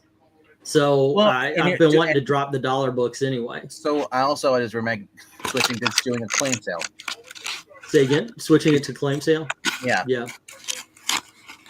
Yeah, the only problem with that is I lose it because, and I'm not fighting you on this. It's just this is the way my mind works. This is the way my dad trained me. Set it for the price that you want. If we do this, what's the obstacle? Yeah. Like I said, set it for the price that you want people to buy it for. I know you can. Yeah, I know you could try like, well, this is like a $10 book. I'm gonna do it for $7. There might be someone coming in for $7. So many times. Yeah. And I was pricing books out today for the auction that has not yet arrived, and I've got 9 different copies of Space Family Robinson, and I looked it up. Each one of those, in the condition it is about a $16 book. Now, my thing is charge $8. Sure. Look at what I paid for it and double it. But that's not really, then I look over at Mint Hunter. I was watching his auction the other day, and books that I have $1 on, he's putting $4 in getting them. He's putting $5 in getting them. He's got books that I would put $10 or $15 on for 30 or 40, and they're in the same condition. Some of them, I got to admit, he's got some crisp ass books. I do like he was like, wow, these are perfect condition books. I had that collection of Fantastic Four. It was just perfect. Sometimes you do get those books in. Yeah. But I was thinking. The reason I want to bring it up because I noticed that he does all his live streams are just auctions. Yeah. Yeah, that's true. Yeah. And I mean, I understand you want to have chill out and let's not do auctions all the time. You can still do a Hangout stream, but I would say to recommend doing another channel. Mm-hmm. Yeah, the problem that I've run into when it comes to a lot of stuff is people prefer the live stream because you can get involved than the videos. My videos do shit here. Live streams are what does well here. I put up a video. I think one in the last 40 went over. Have your videos be aimed towards the auction? I was actually thinking of cutting them up. And have your videos like basically talking about the books I've sold, top 10 covers of books, I got going on, just you can do stuff like that. I said, hey, look, kids, remember this from the Superman Christmas? Exactly. Like I said, just kind of focus it on more of the auction to the channels. It's like, because honestly, I know you don't want to be an auction channel, but that's what you become, and that's your job. It is what I've become, and so I would fully embrace it for a while, and then see how that goes. It's just I also like to, we like to do the cover rankings and such as well. So, but what do you think, Eric? What would you put this at? I'm looking. For me personally, I would guess. There guess 12. is a flaw. I have noticed. I just noticed, as a matter of fact, because it hit the light. There's a little crease right here, but otherwise, this is pretty crisp. I was actually surprised at how good condition this is until I noticed that one crease. But hey guys, I'm gonna go turn in. I'll talk to y'all later. All right. All right. Sorry, chasing you away, man. Oh no, you're not chasing me away. It's my bedtime. Okay. You know, Jake. He's old and an hour behind you, so he has to go to bed early. I'm going to be, I'm going to be pricing these a little bit more fair to me.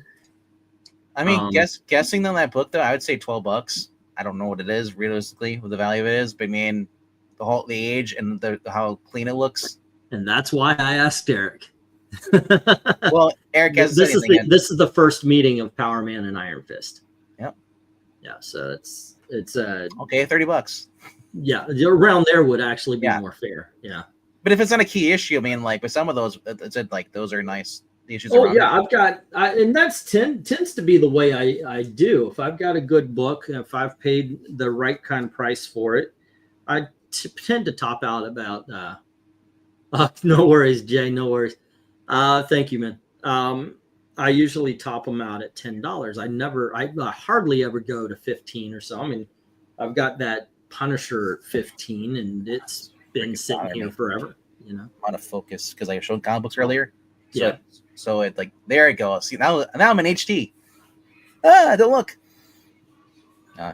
If you're moving, I'll have to wait to send my. No, Leon, we're gonna do. Okay, here's what I don't know what the law is in Indiana. I know what it is in Florida, and we could have held them off enough so we could have paid the bill and everything's okay. I don't know how fast it goes in Indiana. I'll have to check that. But go on ahead, please send, because we're not going to be gone within a week or two. I think I'm pretty sure anyway. We're going to do our best to not.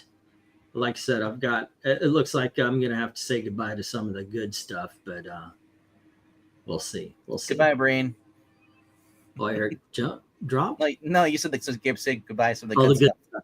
Well, no, I was thinking, I was holding on to the Doctor Strange Marvel Essentials. I have Luke Cage Power Man, Volume 1 and 2, Iron Fist and Power Man and Iron Fist, that set. I've got the Neil Adams, which I'll try to sell. I've got to make up an advertisement, though, put it up there. Looks like I'm going to have to sell my own personal collection. So there's a couple of $100 books in there. What would suck is if I do this, I sell everything, so we still don't make the 1,000. Yeah. I mean, it is possible. I've been MARANYA. She's been in the motel this whole entire time. She's in a motel right now? Yeah, that's where she's been. Mm-hmm. You know. That sucks. I mean, she's in Pennsylvania, where like one of the most corrupt states.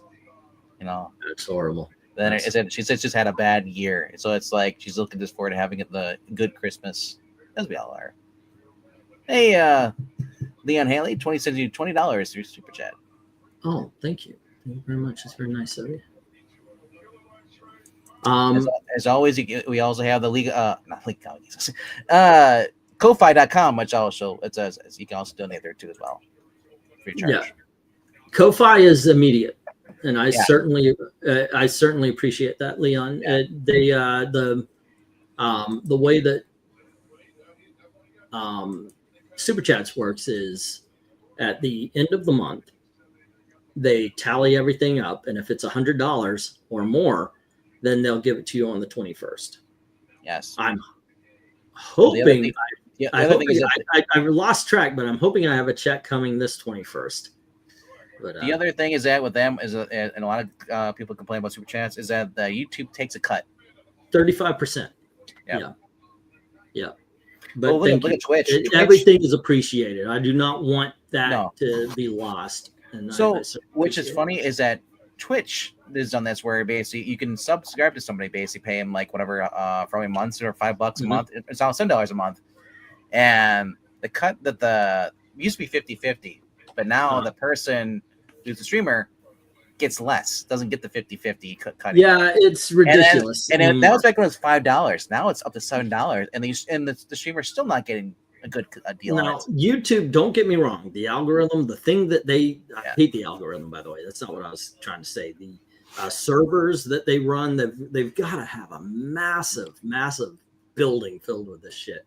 They do a lot, but what they don't do is create, and that's on us.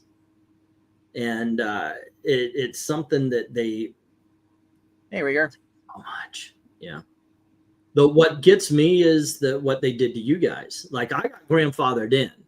I made it just in time with this channel, because when I started, you made money right at day one.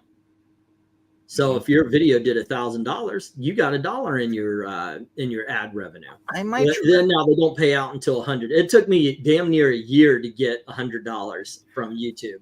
I might try Rumble again. Yeah, me too. I kind of never jumped over, but I don't. I need Pixel to confirm it so I can actually like do it over there. Because it's his channel. I need somebody to explain it because they've got shit. I'm like, what the fuck is this? Like, there's you can agree how much you want to share revenue with ads and stuff with them. You can.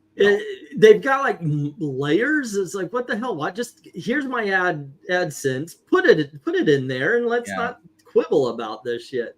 But I thought about it because I was originally uploading stuff on it, and there, and some of them took off and some of them didn't.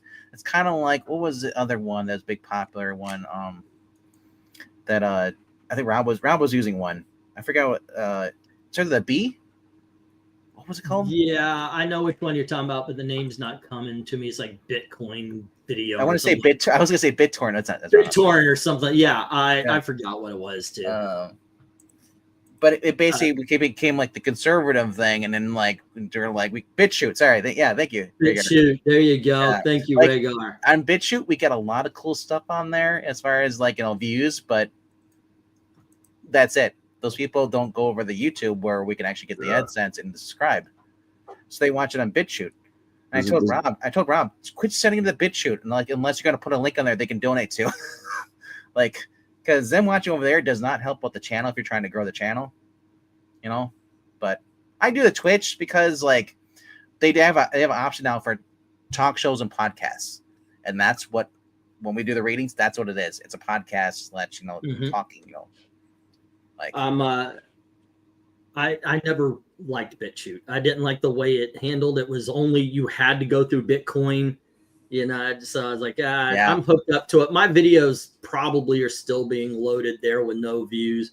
I just don't pay attention to it. It's Rhaegar brings up that. He says, I only go on those sites if I really have to, and mainly just this app for me. That's how I feel, but when I'm like, I'm going to watch a movie, and I'm like, they say, it's available on Daily Motion. Like, that's a thing still? Yeah, that's actually the big problem. I mean, if you're Steven Crowder, sure, people are going to follow you. But if you're an English, people aren't going to follow you. It's like, okay, have a good day, man. See. And that's it. They're trying to get your audience to jump onto other things. And it's funny because everybody knows YouTube is corrupt as fuck, but still won't make the leap over to the not corrupt as fuck one. There's that other one too, I think, called KICK. I don't know if you guys ever heard of that. Yeah, I heard about that. Yeah, that's got the remember D-Live? I know that from I know that one from Johnny Smalley. I don't know if you guys heard about him. He's one of those streamers that and he got beat up in Korea again. Oh, he's in jail in Korea. He's looking at 10 years. Hopefully they give it to him. I have no respect for those kind of and that's the problem though. It's like the whole Johnny Somali thing is that he makes his stereotype, enforces it what they have over there. That's what I don't like, because they see how they see how people are rowdy in here, and they look at you, okay, what color is their skin and stuff, and unfortunately they make those assumptions over there, and then when you come over and act like the stereotype, you're only enforcing that belief. I met a whole bunch of Thai people who are very much not liking people with year-long tans. Yeah. Because they've had too many people go over and they're disrespectful. Show their asses. Yeah. Yep. Yeah. All I can do is dono here. I appreciate it, Leon. Sure. Yeah. Please do not take that as anything. No. We're just saying it's like if you want to do it directly to the creator and skip out YouTube, give YouTube the finger, you know, you And- can go to Ko-Fi. Ko-Fi is free to do. Mhm. There's no, you don't get taxed at all. He's having a good conversation because, like I said, I'm very much a person when I'm talking, I'm thinking. So I actually come to a conclusion. I can come to some good ideas, hopefully some good ideas that will. I mean, basically, the best idea is get a GoFundMe and put my hand out. You know, put the hat out. You guys should have moved back to Thailand. You can live further there more. She was like, "We should go Like, someplace dude- cheap." And I said, "Thailand." Do the Doug Ernst thing, or not Doug Ernst, but Wes. Wes is in Philippines. Yeah, the money that Wes makes on YouTube is treating him very kindly in the Philippines. Yeah. It making a few thousand views a day Yep. on your videos living in Thailand. That I mean, that's there was a for a little bit there was a thing. Can you live for $5 a day in Thailand? No, you can't. But you could definitely, when it comes to American money, if you're making $15 or $20 a day, yeah, you could do that because living in Thailand doesn't cost that much. So you could buy your food, buy your drinks, and the rest goes to household bills, and it would actually do that pretty well. You just gotta make sure when you go over there that you just you're celibate because you don't know who's a dude. I'm married. I'm saying for single people going over No, there. and by the way, you know who's a dude. You look, it might not. It might be a. Is it? Yep. It might be one of those situations. I thought it's one of those things where you see a tent in the dress, but I go to Thailand with 5,000 American dollars on vacation. Been there, done that, and never didn't come back with a T-shirt, but I did come back with a couple of ceramic vases, a lot of good pictures. Yeah, I did that. and a child. No. Oh no, I left that over there. I was like, "Yay, no, I already got all my kids." I gotta invest in Amazon, you know, sorry, not Amazon, Apple. Apple's the one I want to go to. Just leave my kids there, make a deal, and then I get paid. Yeah, I cannot help it if that person was just not smart enough to not get pregnant. It's not my problem. You're good people, is old school folksy. Yeah. Yeah, by the way, I'm kidding. Okay, that actually did not happen. So, all right. But like I said, there is a. By the way, there is a picture of me, and I'm holding a baby in Thailand. It's not mine, but everybody's like, "Holy shit! Is that why you went?" No. yeah, she got pregnant before I got there. I know, right? I had to take care of my own son. That wasn't mine. Yeah. Is that why you want to go back? No. A lot of people go there for the donkeys. Yes. Yeah, that'd be fine. Unless you're Bill Clinton, and then the donkeys are too old. No, you don't go there for the donkeys. You got to go down to Mexico or Chile. Right. Yeah, they've got the best burros. Why would I go all the way to Thailand? Good to know this still goes in the gutter. All righty. Fun times. I love gutters. Yes. Let's see what can be done.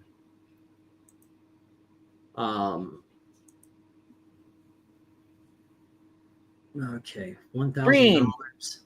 Are you awake? Eric Breen, paging. Yeah, I'm here. Oh, yeah. What's What up, you- sir? How's your mouth feeling? Terrible. Ooh. Oh shit, man. Are you going tomorrow for the dentist? No, I can't get. Nobody will pull it. I've got to make an appointment with a surgeon. Well, I mean, like, yeah. Okay, so you haven't made an appointment. Yes, I mean, but it could be weeks, and I can't. Oh, Nothing's getting better. is there a school or a dental school or somewhere around Yeah. you can sign up for? I was gonna say it sucks that you're alcoholic. I'd say you could numb the pain medically, but I mean, I guess. Oof. Yeah. you got Don't go down that road. Yeah, I mean, Turn 'em because you have nerves in your tooth. That's why it still freaking hurts, man.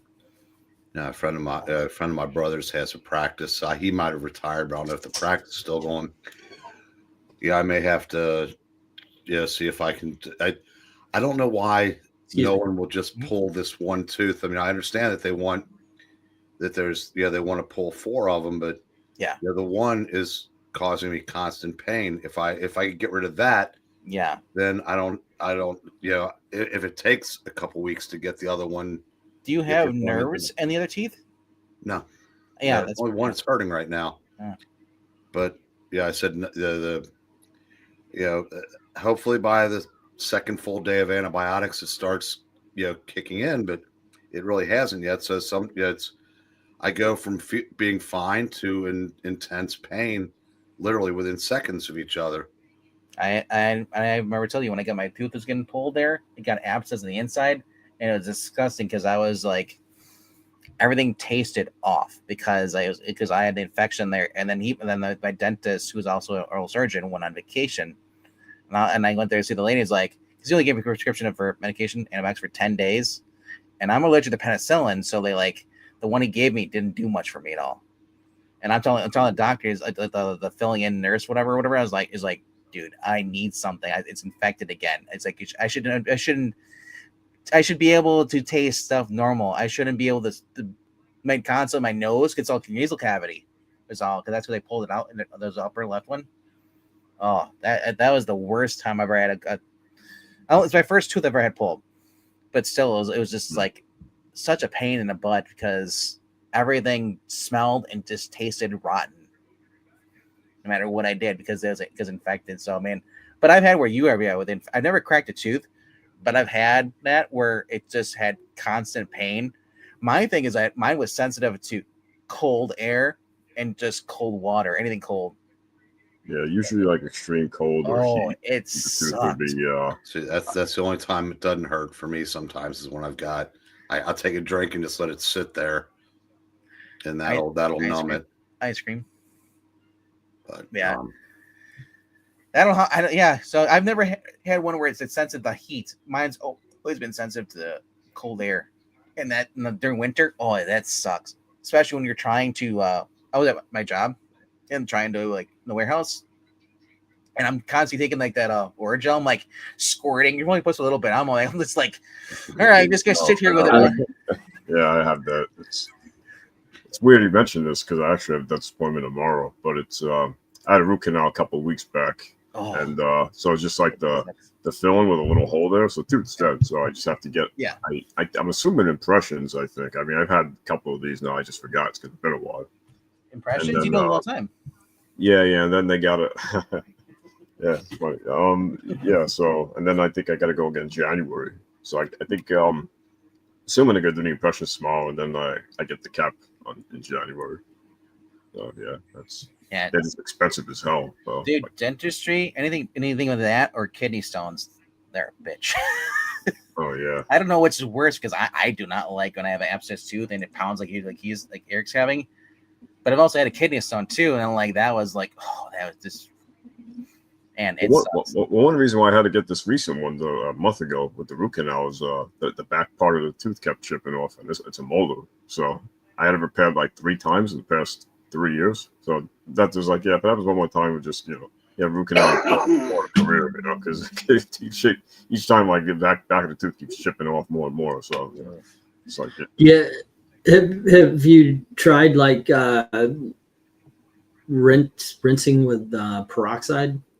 That takes the swelling down for me. I don't know if you're talking to me or MK.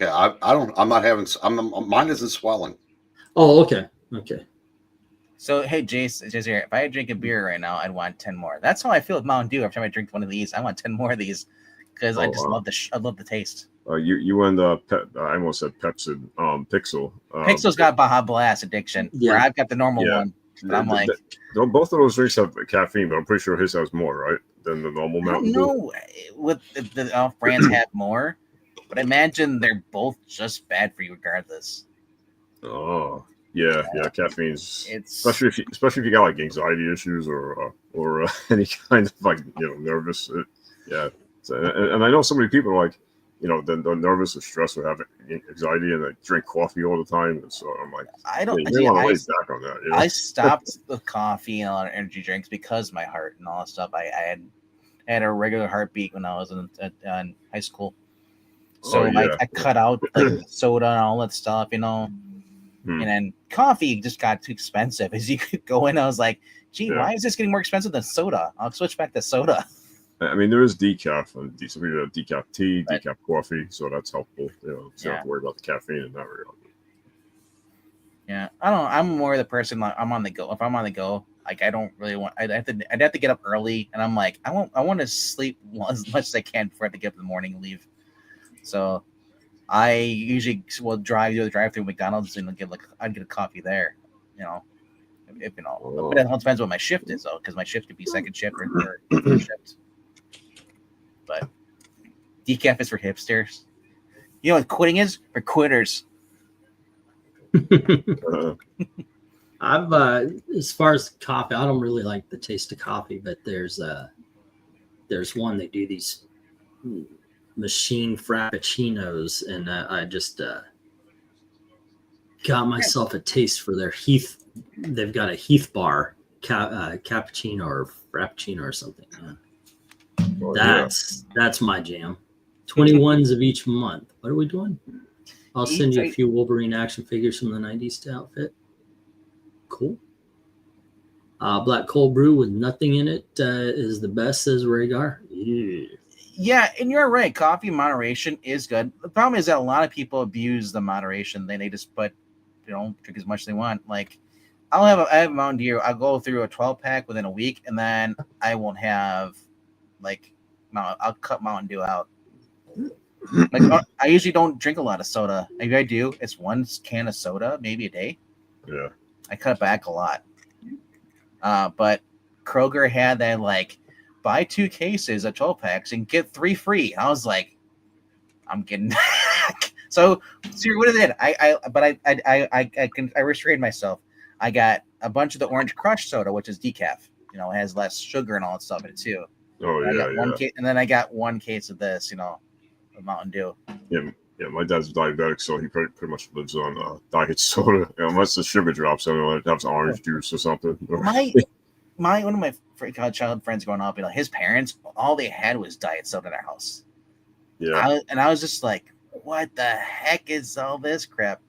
And it's like Diet 7-Up, Diet Mountain Dew, and Diet Sprite. And it just makes me like. Yeah, I can't stand the taste of aspartame. That stuff tastes nasty. Yeah. My parents had Diet Coke, and if I ran out of when I was 7 years old and it was a little younger, when we run out of we get this Old Time soda was a brand, and as soon as they're gone, I'll be and it's the middle of July, and we used to get up to 100 degrees back in the summer. It was not so much in the past 20 years we haven't really got that high in the summer, but. I'd be out there. I'd be with my dad in the garage, and I'm being like, "I need something to drink." And she's like, "What?" My mom's like, "Why don't you have water?" I'm like, "I need soda." I need something. And then I'd see Diet Coke, and I would stomach that. I hated the taste, but what I did is I gulped it down as fast as I could. Oh yeah. Rhaegar's saying he beat the soda habit, and I did too for a little bit. But it's weird because I moved back with my family who are just soda addicts. And I would only drink. This is it. This is what I would only drink. The flavored water, basically, because I don't sugar my teas. And as soon as I had one, it's like, give me another. Or there's and I'm still. I mean, I think we. Well, that's how I was. That's the thing too. It didn't help either. I was back when I was 16. I was going through a cube of Mountain Dew when it released those. I thought those are awesome. Within 2 weeks, I went through 2 12-packs, and I was just drinking one after another, won't play video games. I wasn't really getting as active as I was, especially when I got my license. I was like, I got a car. I don't need a bicycle, And now I think about it, it's man, bicycles are looking kind of nice, when it's you're paying a lot of money for gas. Yeah, just paying the butt on the winter time, Yeah. Yeah, I stood on black ice once a few years ago, riding a bike in the winter. I'm like, oh shit, okay, yeah. When I dropped my car off by my a friend, and he's working on a car, and I go to pick it up. I got to walk, on a sidewalk, and the stupid city decided to tilt the sidewalk purposely so it drains. So you can't walk on it because your back gets shifted because you're like this, and it's walking at an angle. And I got about. Well, I'm like 7 houses down from the intersection where I am. So I was fine, but as soon as I go down the other one, it's really severely tilted to the left. My back, this lower back, is like it just locked up, and I was sitting there. I was like, "How old am I? 90? I can't walk." It's Yeah, like, yeah, but back issues are.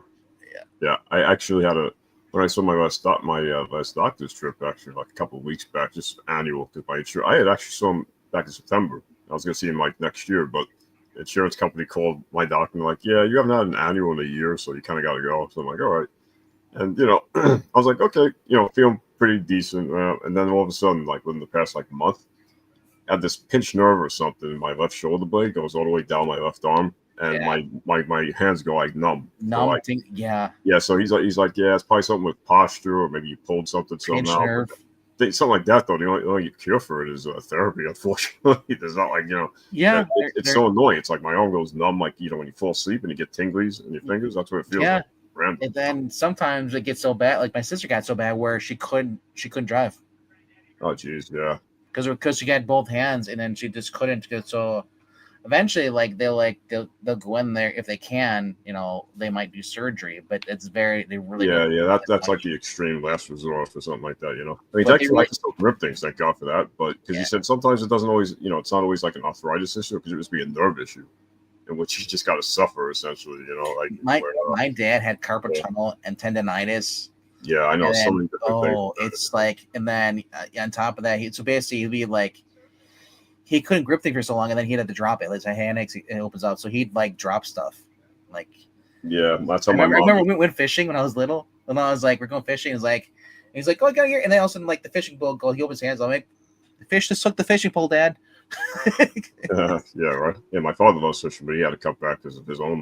He's got like a herniated disc and arthritis in his shoulders and his back. So I remember when I first started working for those when I was like 20. I need to be guys that are under delivery and like they're going in for rotator cuffs. I'm like, dude, how old are you? Like they're like 31, 32. I'm like, how the hell are you getting that? We were like the 30, man. That's like yeah. Well, I mean, years ago, my old job back in like 2000, mid 2000s, 2007, like 2002 to 2007, I hooked up my two friends with the job. They were looking for work at the time, and one of them, like is a bigger guy, and we worked with a lot of older women who like the food demonstration sales job, and they had those. It was in the Costco. So if you guys ever been to Costco, you seen those big ass ovens that they use, for demonstrations. They're like pretty big ovens on those carts. So we had to lift those all the time because old women couldn't lift that. So they're like, "Can you help us lift this?" So, are you kidding me? So I'm gonna come off sexist here. There's women in their 20s. They're like, "Oh, can you get this for me?" And yeah, they did that a lot. They did the Costco guys. It's like pretty much all the guys there. So my friend he lifted one too many. I think one day I was off, and he said, "It's like, yeah, I hurt my back, man." I'm like, "Wow, how'd you hurt your back?" He's like, "I lifted 3 of those ovens today for the old ladies." I was like, 3? Damn, dude. It's like, so you wound up getting a pinched nerve in the middle of his back. So here's my thing. And like, I don't know if you have a union there, but if like it's not a union, if it's in your job description, you have to lift 70 pounds or whatever, and you can't do it. Oh yeah. I'm sorry. You got to change its positions, go somewhere else, opening. Yeah. Or they let you go because, as I said, factory work or anything that's physical work is a young man's job. Yeah, I know. I feel like once you hit like mid 30s onwards, like 40. Yeah, once you get 30, you get old. Probably not the best idea to lift heavy stuff. And then you hit 50 in your age, and you're like halfway to 100, and then after that, it's exactly right. It's like so kind of like halfway to 80, like in 3 years, once you get 50, you're only 30 years away from 80. So I want to take a minute since I haven't really said much in the last half hour. I'll wait for it. Before I say, give the latest quote from my new favorite guy. First, let me say, eat hot death to you. Did you hear what Tom Homan said today? Who's Tom Homan? The Borders are. Okay, yeah. He's in Chicago, and he goes, Chicago is in trouble because your mayor sucks and your governor sucks. I love this guy. Oh my! I said he is. It's like watching any of those cops you see, like in the Shield or something like that. They don't give a shit. They just gotta speak their mind. I love that. It's refreshing. Oh, speaking of which, yeah. So we'll talk about refreshing. That guy in New York got off. So at least that's one case that Alvin can't brag about. Yeah, and then they started rioting. And then what I like about this though, the people are speaking up against Black Lives Matter. It's like, dude, knock this shit off. Yeah. And it's like there were women, there were black women there. They basically were thanking him in the video. When he did this, and they said, it's like he saved their lives. Yeah. Well, a lot of people bring and other people are saying gee, it's funny how you only give a shit about this man, your uncle, when you could have. Where were you before when he's living on streams? If he's disabled and he has problems, why weren't you taking care of him? Yeah. So I was just what I was gonna say. That. Yeah, I love that. The videos being shared on all the social medias. So it's people are we went through George Floyd. They're not doing that shit again. Yeah, it feels like I hate to say it, but it feels like whenever you hear these cases now, it's like they keep going back to that, trying to use that as of the course. same. Yeah. Well, it's a good fundraiser for Black Lives Matter. They pump everybody up, and everybody sends them money. They make money off of look, this black guy who may or may not have been a criminal. In this case, he was got killed. So, but he got killed because he's black, not because of ignore the criminal part. And so send us money. They don't give a shit. And they said, had it been a black man choking on another black man, they wouldn't have cared. Yeah, exactly. Oh, no, Black Lives Matter would not have even mentioned it. One thing I noticed is that every time anything started happening, if anybody ever brought up black on black crime, we're not talking about that right now. If you're not talking about that, then you don't give a shit. That's basically. Wait, I'd ask, why aren't we talking about that? It happens all the time in Chicago. Where are you? Yeah. They don't care. It's only a big deal if it's another race. Every day I used to watch the news on Milwaukee. There's always a 10-year-old kid being struck by a stray bullet, sitting in their house watching SpongeBob. Yeah, I know, it's crazy stories. It's sad, Speaking of the Black Lives Matter thing, didn't it turn out the whole thing is fraud? That the one lady, didn't she she was buying mansions or something? Yeah. They got all these fancy buses and all this stuff. It's all about getting paid money, and then that goes into the Democratic Fund. Such fun. And the latest quote from my least favorite person, Mitch McConnell, after he got up from falling down again, said, Trump's election has this country in a very, very dangerous place. And I'm going to use my last 2 years in the Senate to push back against his increasingly isolationist USA. Translation: I want my Ukraine money. Yep. I'd love to see Mitch McConnell and Joe Biden face off in Jeopardy. That'd be interesting. The only reason why I don't want, actually, no, I take it back. I don't even care at this point. If McConnell had to step down tomorrow, our Democrat governor could replace him with a Democrat, but what's the difference at this point? So here's the other thing. I heard about the New York thing about the guy, the healthcare guy got shot. The that CEO, guy, and whatever. Yeah, and now some people defending him too. It was crazy. Some crazy liberals are like, "Oh, he's good looking," and this and that. Yeah. What? But here's the other thing, and this is, you can take it with a grain of salt, whatever you want. You decide. People are saying that he was bumped off because he was going to go after. He had evidence on Pelosi and stuff of that. He was going to go testify. Now, sure, maybe, but I mean, here's the one thing. I'll let you guys sign this. When they first announced it, the first thing was like, well, maybe it was a jilted person. Their family member died because, and they're mad at him because this insurance wouldn't cover the surgery, whatever. It's like, that'd be the convenient thing to go with. But if he bumped up, especially if it was the truth, they actually was taken out because he was going to go straight and talk about the people and this stuff. Maybe, Here's why I don't think that. I don't put any credence in that. Yeah. Although the difference between conspiracy theories and the truth tends to be about 6 months these days. Yeah. You wouldn't go hire an amateur who's from a family that's worth more than the Pelosi's. Do you think that guy's going to survive prison? They already got the guy, the kid. He was a rich kid. You Yeah, know? that's what I'm saying. There's I don't know if they've got the guy or not. That's the other thing too. I was gonna say that he may not be the right guy. Oh, go on ahead. I'm sorry to interrupt there. No, that's Eric. if it turns out that they, a month ago, whoopsies, and he gets let go, then the Pelosi theory gets a lot more credible. Yeah, like I said, it's there's already discrepancy as far as like they're saying like, well, I don't know if that's the correct word, but they're saying people are disputing, saying that the original picture they showed out and then the new one, it doesn't line up. And what's it? So why would this guy who is basically on his way to become like making a lot of money and rising up in the business industry, why would he go and take out a guy like that stupidly? Right. As I said, it's that guy, if it's that guy's family, I said it is loaded. Yeah. And if it turns out to be him, then that's just insane. But unless it turns out they're gay lovers. But well, if nothing else, the people that are excusing him because because of the position that the guy held. Yeah, because it's I'm sorry. I said, Nancy Mace got physically attacked yesterday by a trans activist. It's like I'm sorry. The left has no moral high ground anymore because they're nothing but violent psychopaths now. You know what this reminds me of? Remember that guy who got stabbed to death in San Francisco? Was that last year? Or was it this year? There was like a businessman when they're on a business.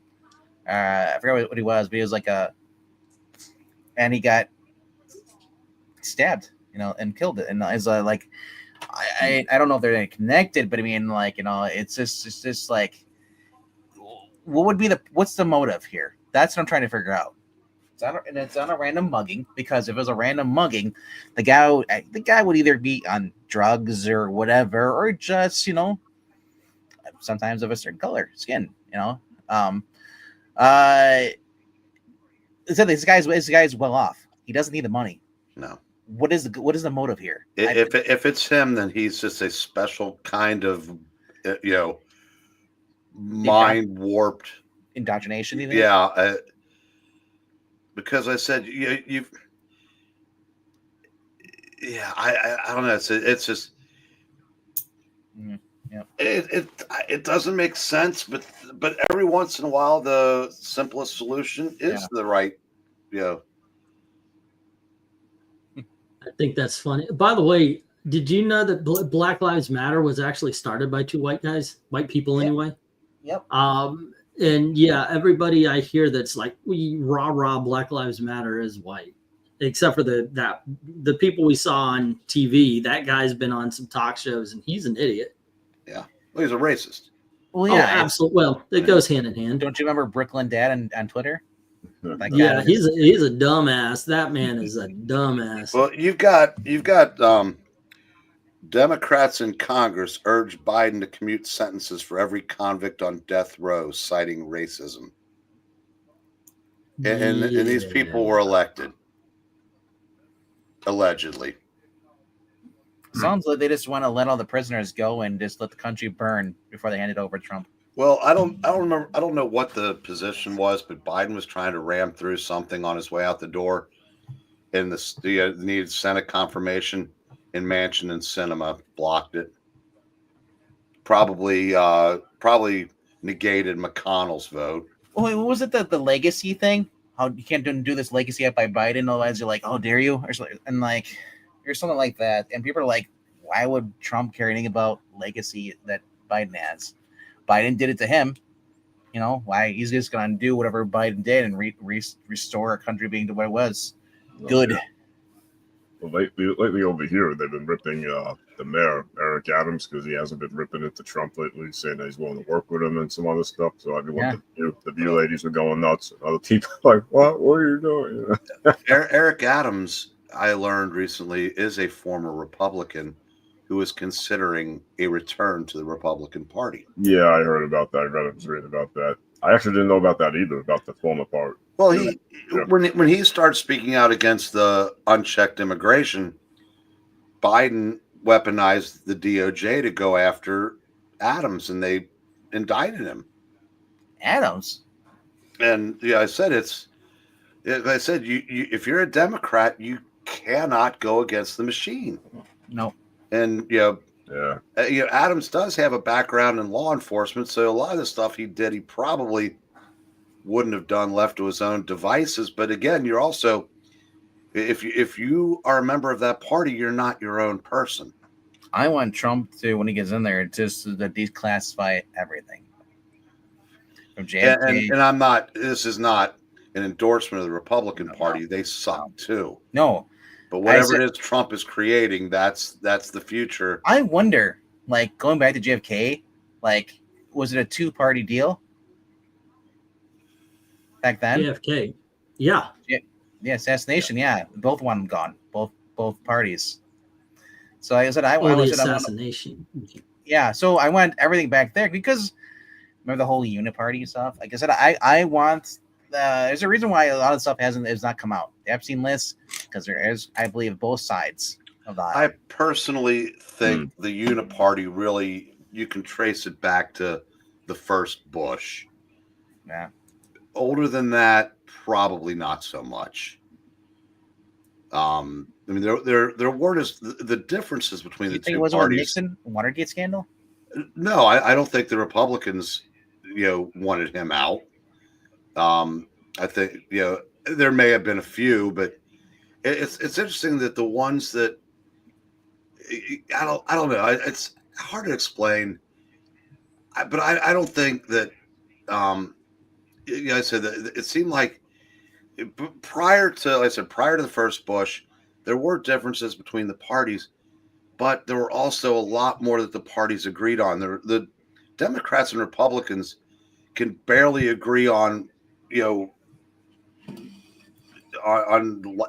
murder at this point. Mm-hmm. There's so now in principle, in reality, there is a uniparty, and I would argue that more Republicans are a member of it than aren't. Especially the Senate. There's a handful of people that just recess appointments are the only way Trump gets any of these people in. I just want term limits on or on some of these people that are in power, because like there's some of them that actually do have term limits, but like some of them are in like there should be a limit of how many times you can run. You will get a salary cap in Major League Baseball before you pass term limits, and I'll tell you why. Because in order to enact term limits, you have to get people to vote against their own futures. Yep. It's never going to happen. Yeah. Congress are the people who will vote on it. Congress is a problem. It should be according to the people. Like, we should have the vote, but nope, that's not how it goes. Yeah, isn't like the salary cap in baseball right now? It's essentially like whoever spends the most got paid the most taxes, but they don't have like an actual salary limit.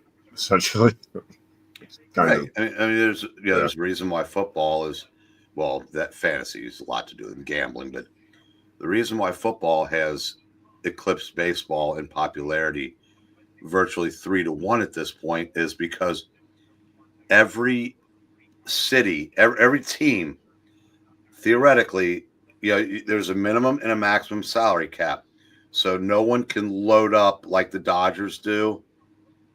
And every town, like I said, I'll use VENKMAN as an example. The Green Bay Packers have been to 4 or 5 Super Bowls. Yep. It's going back from the first one to most recently about 10, 12 years ago. Yep. Green Bay, Milwaukee gets close in baseball, but wake me when they win one, and they just lost their best offensive player to the Giants in Willie Adames because they couldn't afford to keep him. Yep. Now,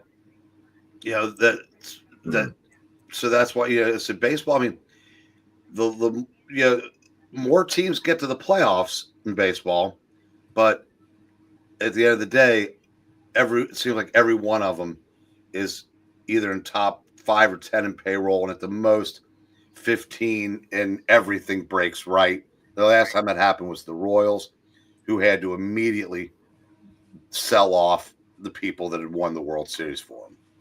Yeah. Yeah. Whereas the Dodgers can win a World Series and go spend another $200 million on Blake Snell. He used to be the Yankees, right? It did, but the Steinbrenners, Hal doesn't have George's passion. But George would bankrupt himself to win a championship. But I mean, it's gotten so bad now that I said there are now 2 players on contracts worth more than the Cincinnati Reds owner is worth. And are they are they sitting at home and getting paid? I mean, yeah, it's a 2-tool player with a lifetime average comfortably under 300 just signed for what's going to amount to $1 billion. That's crazy. You talk about Soto? Yep. Yeah, and I actually kept the comparison sheet over here. Because the Post broke it down, right? So the Yankees offered him 16 years, right? The Mets offered him 15. The Yankees offered him 760, the Mets 765. And then the annual, Yankees 47, the Mets 51. The signing bonus, Yankees 60, the Mets 75. But one thing that supposedly was like a big deal was the suit for the family. So the Mets offered him for free. The Yankees gave him a discount. I don't know. So some people speculating that made a difference. MK, I'm pretty sure right now would be the guys on the Sports Center. They have the graphic here. Look at this graph over here. Here's the thing: if you're signing for $700 million plus, pay for your own goddamn suite. I know, right? Aaron Judge paid for his. Derek Jeter paid for his. And you know what Juan Soto has in common with it? He's never going to be as good as either one of those two. Because I'm sorry, he's a defensive liability. He doesn't run. That's true. I mean, he's an on-base machine, but Jesus God, I'll tell you. 15 years. Yankee fans are pissed right now, and they overpaid for Fried. But I'll tell you right now, the Yankees are going to win a World Series again before the Mets do. Hey, Keely Chow, we're just kind of hanging out. I don't know. We'll see. What are the Mets doing? Yeah, I mean, they've got Soto, Lindor, and if they're smart, they hang on to Alonso. Yeah. But that rotation doesn't scare me. Yeah, they signed Clay Holmes though, so they're going to be better now. I mean, the Yankees have a much better starting rotation. Yeah, I know. I'm curious. I'm not too familiar with this Max Fields guy. Fried. Yeah, he's damn good left-handed pitcher when he's healthy, lefty, right? Yeah. For the Braves, I think he came from. Yeah. Because I know the Braves are getting rid of a lot of people too. So I mean, well, not just Fried, because they were smart enough to sign their offense to long-term deals. I mean, Ronald Acuna still has 3 years left on a $100 million deal now. If he can ever stay healthy for more than one season at a time, his next contract's going to be pretty big, but he'll already be in his 30s, so it's not going to be Soto big. Yeah. And then one thing I know, a lot of people bring it up, and I think I'm one of them, but even before me, say the whole season, Soto saying, "Oh yeah, I can't deny he would come back and he wants to win." So now he's at the Mets now, and you got to deal with the Phillies and the Dodgers now for the next 4 or 5 years at least. I don't know. So it seems like, and I got the impression that Soto would have signed with the professional Ukrainian league if they'd offered him $1 more.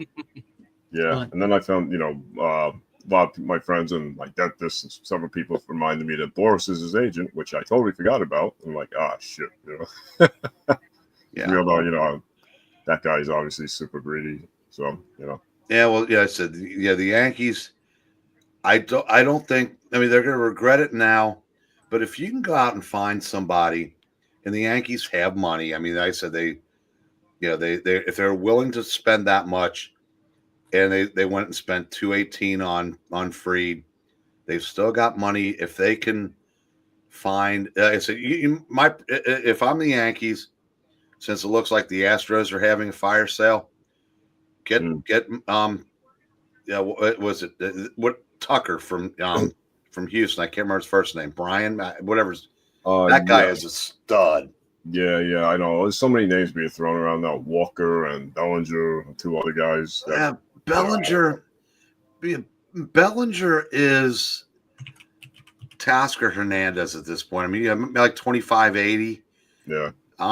But yeah, Michael Tucker. Yeah, I gotta look that up.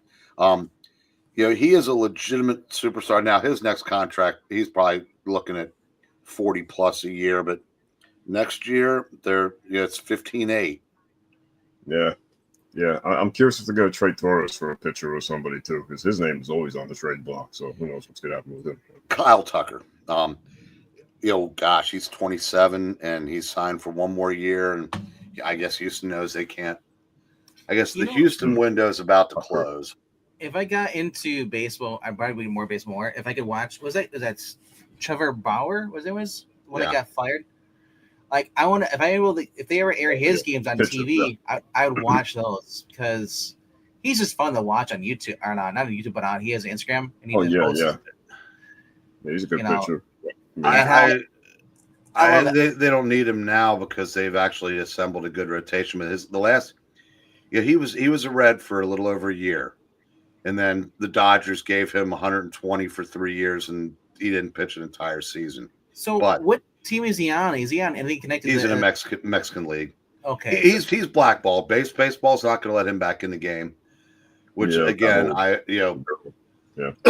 Deshaun Watson, 30 allegations of sexual misconduct, doesn't miss a game until he gets hurt. I'm sorry. I got suspended for 11 games. Bauer's been suspended more or less for 3+ years now. And the woman, and he won. Yeah, he won. Yeah, the allegations were false. Well, yeah. Now I know there's a couple more out there, but that's a lot less than 30. So so I guess that's I'm not sure what his white privilege is doing for him. Yeah. Whatever happened to what's his face? The guy that he abused his wife. The Yankees pitched a perfect game a few years ago. Mon, I think he's still there. He's still in the. I was like, who's he with? I haven't heard his name. He's still with the Yankees. He got hurt. I thought they got rid of him. No. Oh God, who was it? Is his name? You sure you're not thinking of the Weisiger? Because I know he got hurt, and they're going to bring him. No. And I don't think it was a perfect game. I think it was just a no-hitter, wasn't it? Or did he pitch perfect game? No, he did. It was a perfect game. Let's see. Legacy of Kane. Is that a PS2 game, Higger? That sounds familiar. Is that Soul Finder? Legacy of Kane? The one time I talk about a video game, MK mutes his mic. PS1. Yeah, I have Domingo Herman. Domingo. Oh man.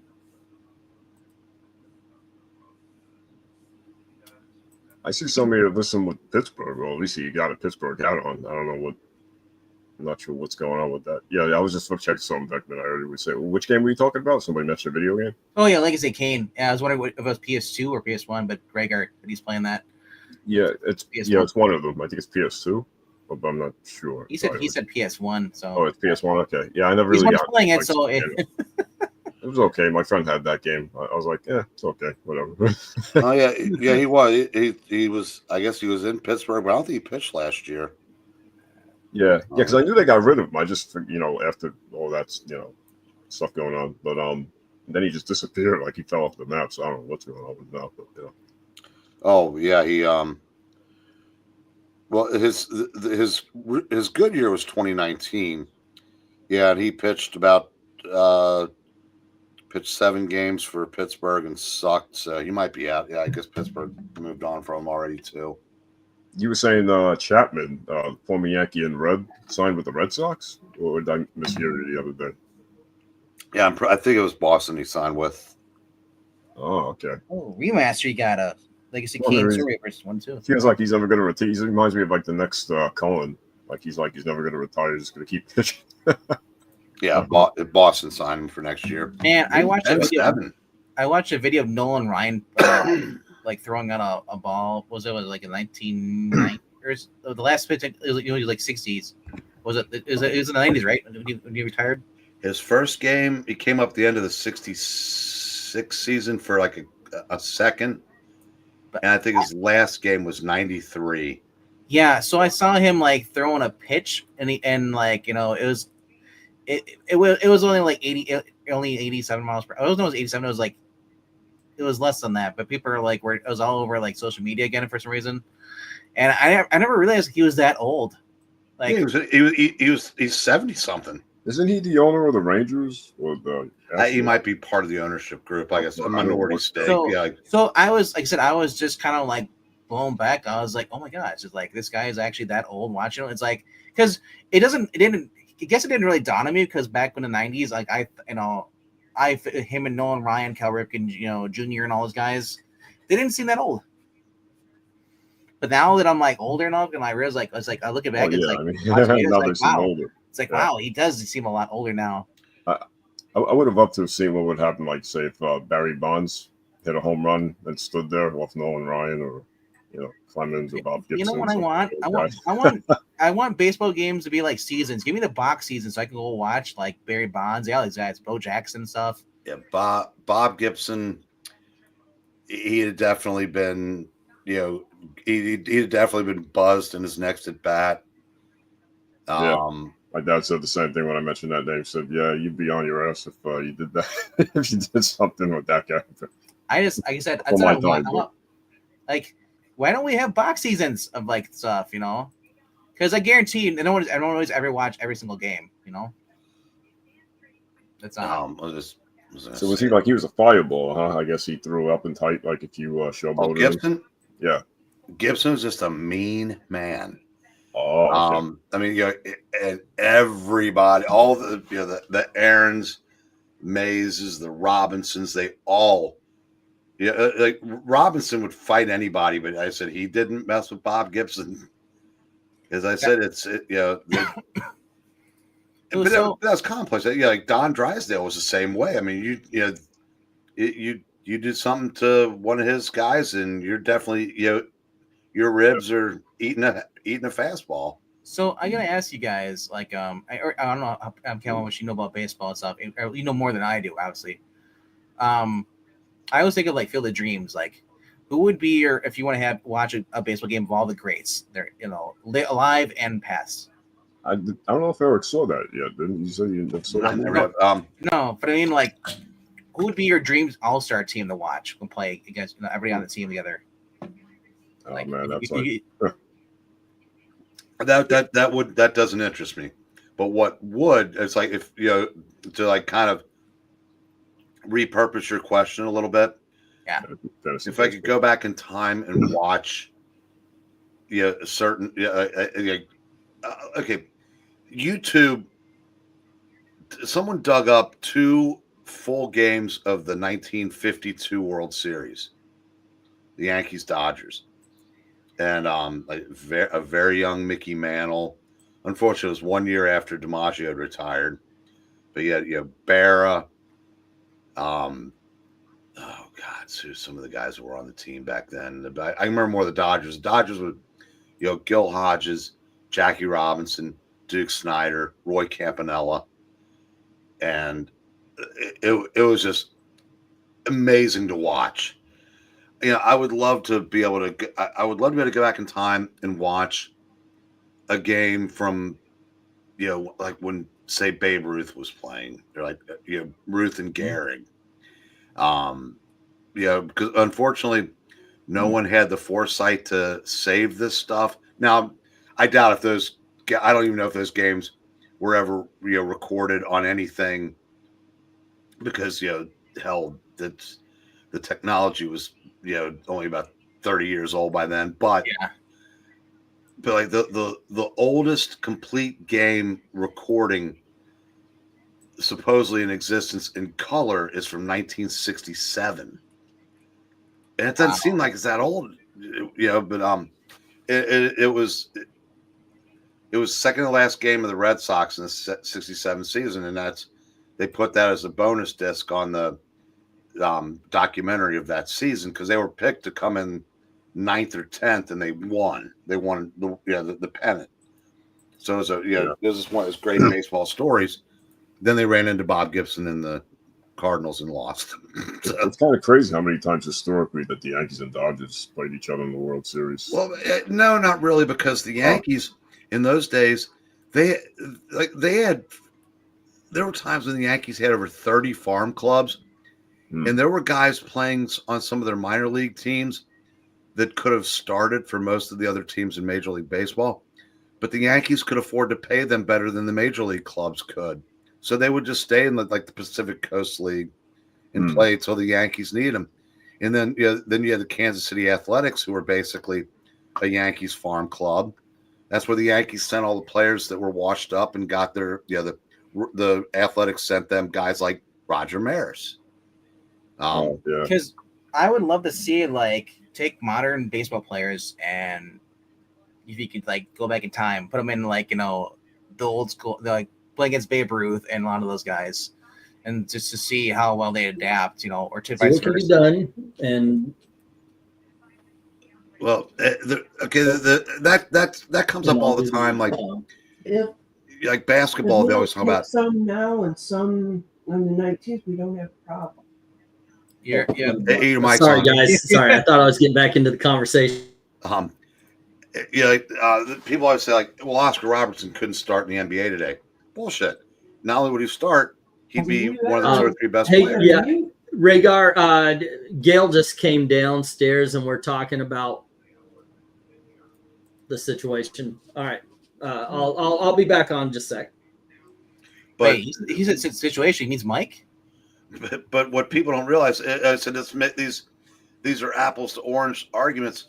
I know. It's no. I was going to say that the reason why they say that, if Ted Williams played today, would he be able to do what he did back then? Probably not, because with Joe DiMaggio, could he have a 56 game hitting streak today? No, because you're facing 3 or 4 pitchers a game on average, all of whom can throw 95 to 100. Babe Ruth versus 90 miles per hour bills. But what they also would do, though, is Ted Williams was the best hitter of his era. If he played today, he would be the best hitter of his era, because he would have today's training, training and nutrition available to him. So I mean, it's just the same way. If you took LeBron James and put him back in the George Mikan era, he would, have the same. He would stand out amongst his peers, but but the ability wouldn't be the same, because the technology, the ways to train in health and nutrition just weren't there yet. So it's all it's all relative. The greats of yesterday would be great today. The greats of today would be great yesterday. How many baseball players are smoking cigars? And it feels like Yogi Berra always had a cigar. Obviously it was before my time, but I heard that he was one of the worst ball hitters ever. Apparently he would have a lot of bad balls for hits. I don't know. What always makes me chuckle, he grew up on the same street as Joe Garagiola. They were childhood friends. Oh. And Yogi Berra is one of the greatest players to ever play the game. And Joe Garagiola was Bob Uecker before Bob Uecker. Amazing that they both went on to be very, very successful entertainers, broadcasters, and actors. Well, yeah, Yogi Berra got his own show. Yeah. But he had to wear a bear costume. So that's I think he managed a little bit too. He did. Not sure who else. He managed the Yankees in 1964 when they lost the World Series. They fired him. Yeah. And then he went on to be a coach with the Mets. And he actually put himself in a couple times. So he technically he didn't play his entire career for the Yankees, because he did get a couple at bats with the Mets in '65, and which is one of those oddball. Warren Spahn ended up on that team also, but they were both so far past their prime by then. Yeah, if I could go back though, probably one of the things just from hearing the sheer amount of stories with Billy Martin, his manager, getting fired, fired, all kinds of drama and stuff going on, fights in the dugout, what? I don't know. Stuff that my father was telling me, and Yeah, a lot of that stuff still you can actually watch because there's a lot more stuff saved from the 70s and 80s. But I said, if you were, you can find, I think, either 6 or all 7 of the 1968 World Series games were saved. They saved the 1965 World Series, but you can't get all the games from the 72 Reds, Athletics World Series. So I mean, so unfortunately, there's not an intact recording of the first Super Bowl. It's just that no one knew these things were going to be as big as they would end up being, and that's a shame because if I'd never watch anything else if I had access to older games. Yeah, I wish somebody sold like all championship game or seasons or something for all sports. Somehow it just does a lot of the tape. The 1960 World Series Game 7, the Mazeroski home run, only exists because Bing Crosby was a part owner of the Pirates, and he was so nervous about the World Series that he went to Europe. And someone recorded Game 7 on Kinescope, and they found the reels in his wine cellar 20 years after his death. Jeez. Wow. Yeah. You know what? I was going. Rob and I were reviewing some Paul Newman, The Hustler back there in the color, and we were looking at more Paul Newman movies. I came across. It was called "Bang the Drum Slowly." No, good movie. Oh yeah, I thought that's a sad movie. It's the one. I've never watched it, but it looked interesting to me. As I was saying, Eric, have you seen that? I have not. I'm trying to remember. Baseball. Yeah, that's a baseball one. There was another football one too. Or yeah, it was part of the United States Steel Hour, and it was episode. It was episode like 2 of season 4. That was like Bang the Drum Slowly. It was like 52 minutes. It was episode. Yeah, it's supposed to be good. I heard about that. There's another. I know there's another football movie that's sad too, with a similar type of. Brian's Song or Ryan's Song. Yeah, Brian's Song. That was Brian Piccolo was a running back with the Chicago Bears, who was a rookie, I think, in the 68 or 9 season, and he and Gale Sayers formed a best friendship, and I think Piccolo got leukemia or something. Piccolo. And died in 1970, I want to say.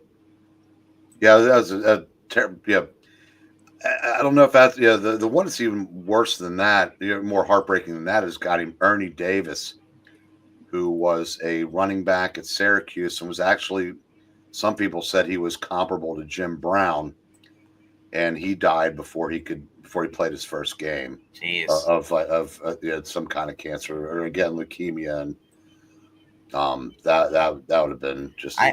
We're talking about like if Volker had not died of cancer, what his career would have been like towards the end. Keep going. Like, what do you think he would have fizzled out? Well, so we've talked about that. Clark Gable and Gary Cooper both died at like age 60, also not long after. Yeah, Bogart. You just wonder. It's like these guys. Like Bogart was hot in those movies. Yeah, but he first started his first movies. He was kind of like, he wasn't the main guy and stuff. But then you started getting those like Dark Passage and all those movies, like, and he was the lead guy. He is kind of shoehorned into a certain type of role. And I wonder like how long before he just kind of drops off and like nobody really cares about that. Like, do you think he'd be a supporting actor like Sean Connery was towards his end of his career? I don't know. Yeah, but something interesting about Bogart that, like when you think like all the biggest stars, like Jimmy Stewart and Cary Grant made a movie together. Yeah. Every once in a while you'd see 2 of the giants. Bogart made one movie with a comparable in stature star, and that was Spencer Tracy, but it was in 1930, and he was not, he was nowhere near on equal footing with Spencer Tracy at the time. Eventually, people age into supporting roles. let's face it, Harrison Ford should not have been the lead of the last Indiana Jones. He wasn't. Neither should that woman. When I found out that the script for that movie originally called to have Ki Hu Kwan come back, you know, if I was the studio, I'd be kicking my ass because as they were making that movie, he gets the Oscar for Everything All at Once. But the original story was for there to kind of suggest a passing of the torch. It wouldn't have become, you know, Ki Hu Kwan as Indiana Jones, but you would be found all of a sudden the thing would be Short Round. They missed that out. But yeah, every actor ends up becoming a supporting actor. Unless you can't run around like the young guys anymore. Or would he have gone the Cary Grant route and just retired? That's true. Yeah. By the way, he retired because he had a baby. And one of my favorite lines, why do I want to make movies? I've got a child. I've got a daughter. Well, he also realized he was too old. It said the movie that made him the epiphany hit him with Charade when he was paired with Audrey Hepburn, which ironically was the same actress that led Gary Cooper to the same realization. Unfortunately for Gary Cooper, he died 2 years later. I gotta ask a question? Go ahead. With the Hepburn, the daughter, or not daughter, but she's not related to the younger one. The younger not related, right? Yeah. When she's at the bar at the strip club, is that Breakfast at Tiffany's? Where she's watching. Yes. Yeah, okay. She's with George. I thought it was. I've only watched that once, but I keep seeing that clip hop. I'm like, it has to be that.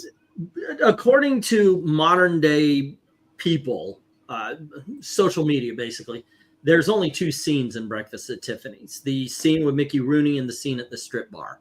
It's a great movie, and that's all they show of it. Like, that's supposed to be the entire thing. It's ridiculous. I remember in the rain, there's a scene in the rain with the taxi. Then I was also there's the scene with all the cats. I don't remember the cats. I think the rain scene is at the end, right? All remember me. I haven't seen that in several years. I need to watch that again. It's been a bit. Maybe after Christmas season. Speaking of it, how's Christmas movie watching, E? Doing actually pretty well. We're watching anything and everything. Do you know what was? I think I said this a little bit ago. Do you know what was kind of cute? Santa, the movie they just released, the new movie with Jack Black that's on Prime. That was a lot of fun. Say again? You mentioned that. Yeah, it is a lot of fun. That's probably my favorite of the new ones. Of course, there's always a new Hallmark or whatever. Lindsay Lohan had one that came out. I didn't care for. The one that she did before this one, I actually kind of liked. But yeah, we watched. I always start with the ones, the bad ones that everybody else hates that I tend to watch, like Christmas with the Cranks, Surviving Christmas, and few of the other off to the side ones. And then we're building up now to watch the really good ones. I put on Muppet Family Christmas, Die Hard's coming in, and then I always save Elf, Christmas Vacation, the Charlie Brown Christmas Special, and Miracle on 34th Street for Christmas Eve. Those are the good ones. How about you, sir? Oh, and we did watch It Happened on Fifth Avenue, and I'm going to put Gail through Meet Me in St. Louis pretty quick. What about you? Those are the two movies I've watched this week. Meet Me at St. Louis and It Happened? Yeah, and I watched Bell, Book and Candle and Bishop's Wife. The closest I've got. We watched Bishop's Wife. Gail watched it for the first time, liked it. And go ahead. The closest I got was The Thin Man. I watched that for the first time. Shop Around the Corner. We watched Shop Around the Corner. We just reviewed that on Sunday. It is such a joyful movie. I love that movie. Actually, not Sunday. Today's Wednesday. Yes, Tuesday. Yeah. We reviewed that. But I have to admit, I like You've Got Mail as well, which is basically the remake. As I told him, it's like, this is the basis for You've Got Mail. It has to be. I can't think of it. It is. They remade the movie. Yeah. He's like, and Rob's like, I don't like You've Got Mail. I'm like, well, Meg Ryan was hot, until I found out that she was. I mean, I said, if you disagree with me, well, Russell Crowe, your favorite guy you liked her too enough that she cheated on her husband with him. There you go. Now the yeah, I like You've Got Mail. I like Shop Around the Corner. You know, I think it's funny. Shop Around the Corner is like supposed to take place in Sweden. Everybody's got an American accent. No, it's in Budapest. Yeah. Budapest. So there you, yeah. Sweden would be a totally different movie. Huh? It'd be a totally different movie. It was in Sweden. Right. Oh, that movie I watched tonight was or today was in Sweden. It was so yeah. If you were in Shop Around the Corner, then you'd be figuring out how many pengas you need. Exactly. Yes. Yeah. And then if you're in further up in Iceland, it's how many penguins you need. The whole scene, everything going through it, I love the movie. It was like a first watch for me, seeing that young version of Jimmy Stewart, and it's not the George Bailey accent, that everybody always imitates. He's not there yet. Yeah, he's not there yet. But well, he did one line. He never got quite to the point to where the thing about impressions are one of the tenets of impressions is exaggeration. Yeah. And so have you ever seen the Dean Martin roast where Rich Little is trying to teach Jimmy Stewart how to be Jimmy Stewart? and Jimmy goes, oh, and he goes, no, you're not quite doing it right. And then he's like showing him how to be himself, be him. That's funny. But I mean, like, Rob Doozy does not. He's made it publicly known he's not a big Jimmy Stewart fan, But he said this was solid acting. You can't fault him in this movie. The only thing he didn't like was the plot convenience of the guy like, oh, one guy's gonna go try to shoot his brains out, and I was like, I said, man, for a 1940 movie, them even referencing that in Hollywood, that had been so taboo. Well, that's why they had to really dance around it. Adultery, the wife cheating, him and that. It's like Christmas movie. I know, right? It takes place around Christmas, but it's not a Christmas movie to me. It's not a Jimmy Stewart Christmas movie if somebody's not contemplating suicide, which is It's a Wonderful Life. Yeah. See, I think it is a Christmas movie because it's so much of it is, it's leading up to it and then culminates, on Christmas. I said it's. I can't describe why I like that movie as much as I do. I think because all the characters are so, I don't know. There's a lot of standout performances, and the one I think that doesn't get mentioned of is Pepe. The obnoxious gopher who ends up getting promoted to clerk. Yeah. I mean, I thought he was great. The one I like to stand out the most is the guy who basically helps give them advice. I forget his name is. It wasn't Felix, or it was like Fez or something like that. Yeah, Fez. That guy is just a great, awesome, supporting father figure thing. When he's giving advice, or he's talked to him how just like, here, you get fired, you can come over to my house. Don't worry about it. We'll have dinner and all that stuff. And just like, he's a kind old man that just steals the movie. It's like, I know it's supposed to be Jimmy Stewart, but I'm like, this guy is just like, he makes you feel like he could be your dad. I watched the Richard Attenborough Miracle on 34th Street, the 1990s one. I convinced myself, it wasn't that bad. Let me turn it on. God damn, that movie sucked. I mean, it's how can you the layout, just make the movie, and they changed enough of it that it changed the story. It truly was not good. I'm so looking forward to my viewing of the actual Miracle on 34th Street. That is. I want to point out, Ash's last comment. Could not agree more. What, Rob makes Breen look like not a curmudgeon? Rob does not like things. But I noticed that he's turning a new leaf with the Jimmy Stewart stuff, because we watched he's like, we watched Spirit of St. Louis. He actually now he's watching again. He's like, it actually was a good movie. You know. Well, if I remember a couple weeks ago, or not even maybe that long ago, you weren't all that hyped to see Shop Around the Corner. No, and a lot of these, like I said, I went into it because it is, well, it's Jimmy Stewart, and I've been watching a lot of Jimmy Stewart's. I watched How the West Was Won. That was another Jimmy Stewart movie. Well, Jimmy Stewart-ish. He's in the very beginning, and then like that, he's gone. You know, but I mean, I have been watching more older movies like this. Like my thing is that I'm not a big musical person. Like, I don't need the Fred Astaire singing in the rain. Like, that's great and all. Like, but I just want the story to be good. And if you can link me to Fred Astaire singing in the rain, I would love to see it. Yeah, I'm wondering how his performance would stand up against Gene Kelly's. I know, right? Yeah, Well, Gene Kelly is. By the way, talk to Rob about Gene Kelly. You're not going to hear a bad word. Oh no, he does like his Gene Kelly. Gene Kelly's a fantastic freaking performer. He's a great actor, great dancer, great singer. The man's yeah, but Rob hates a lot of here. And here's the best thing. Here's the best thing. He's gay as the day is long, and he's macho at the same time.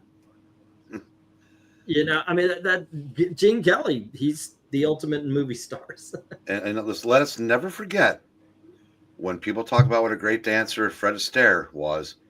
Ginger Rogers. I always say Ginger Rogers, comment. I did everything he did, and I did it backwards and wearing heels. It's true. But yeah, talk to him about that. But if you're going through Jimmy Stewart movies, try Harvey. It's very quirky. I have when I was a kid. That's what the Imaginary Rabbit. The Imaginary Rabbit. Yeah, one of my well, you were a kid. Try it again. I was 16, 17 years old, so yeah, you would definitely have well, even your openness to watch older movies. I hated probably changed. Who Framed Roger Rabbit? I hate that movie. Ooh, I like that movie. I know, so I'm like, what are you thinking? Seriously? Now, thinking? Is that your younger thinking, or is that now? No, that's still today. I compare that to being as bad as Cool World. God, what the fuck? Where do we, Aaron? Where do we go wrong? I don't know. You went to musicals and Roger Rabbit is one. No, I mentioned Harvey, which is not a musical, by the way. It's a really good movie. I was about to say it's got one of my favorite lines in it where he's like, my mother told me you could be brilliant or you could be kind. I've tried brilliant. Now I'm going to do kind. But how does somebody not like Roger Rabbit? Explain this thought process. It was boring. That's all I'm gonna say to you. It was boring to me. I didn't like the main guy, the guy from Super Mario Brothers, the actor. Roger Rabbit was annoying as fuck. I just didn't care for that. You're thinking of Bob Hoskins. Let's call the Department of Homeland Security quick. He's a Communist. Communist sleeper. Nobody hates Roger Dude, Rabbit. if I kind of wish, man, I want the Ukraine money. You know, No, that's do. true. I was talking to Mike the other night. He goes, you know what? I really don't like Sarah Lee. yeah, her pie sucks. She never cleaned it. Yeah, but she's a good lay. Yeah, but I like those that other brand. Now, Grandma's cookies. yeah. Amy's cookies. Well, yeah, she's a good lay now. She just sits I there. remember I was watching. I took my girlfriend out to. Okay, I'm lying. I took the girl I wanted to be the girlfriend. Holy shit, was I in the friend zone? Someplace I would never put myself again. But I took the girl out to see Roger Rabbit, and we're sitting there. She's like me. She was a big movie buff.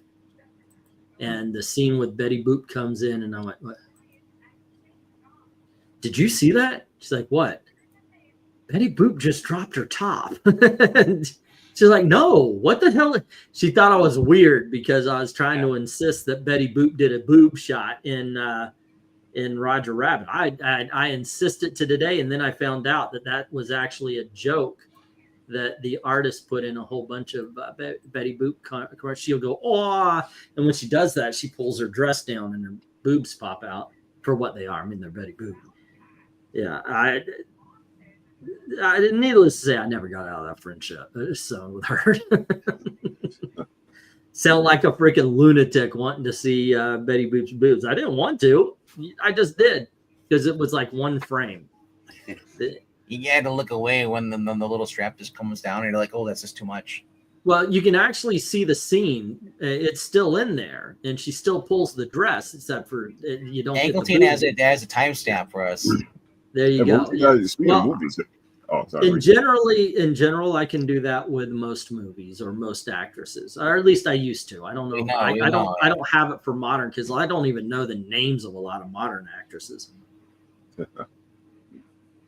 I was gonna say, like, what do you think? Would you guys say for not necessarily each era, but just maybe like if you could think of the most ever in your mind, most controversial moments in a movie?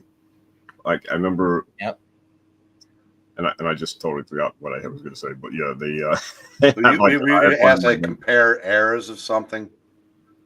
Oh no, I was thinking, what do you call it? Like the Basic Instinct. See, we all know that scene, right? You know, it's like to me that wasn't a controversial scene because that was the movie. The movie was a lot of people her. make a big deal out of it, you know. She was an over-sexual and over-sexualized psychiatrist who used sex as a weapon. So showing that kind of nudity wasn't controversial to me, you know. I was scrolling X the other day, and there's some hot foreign singer that she was performing in a gown that was slit up to the waist, nothing on underneath, and it's all right there in a freeze frame. Yeah. But if you're talking about because if you're going through that, you have to go and say it's got to be the movie versus the scene.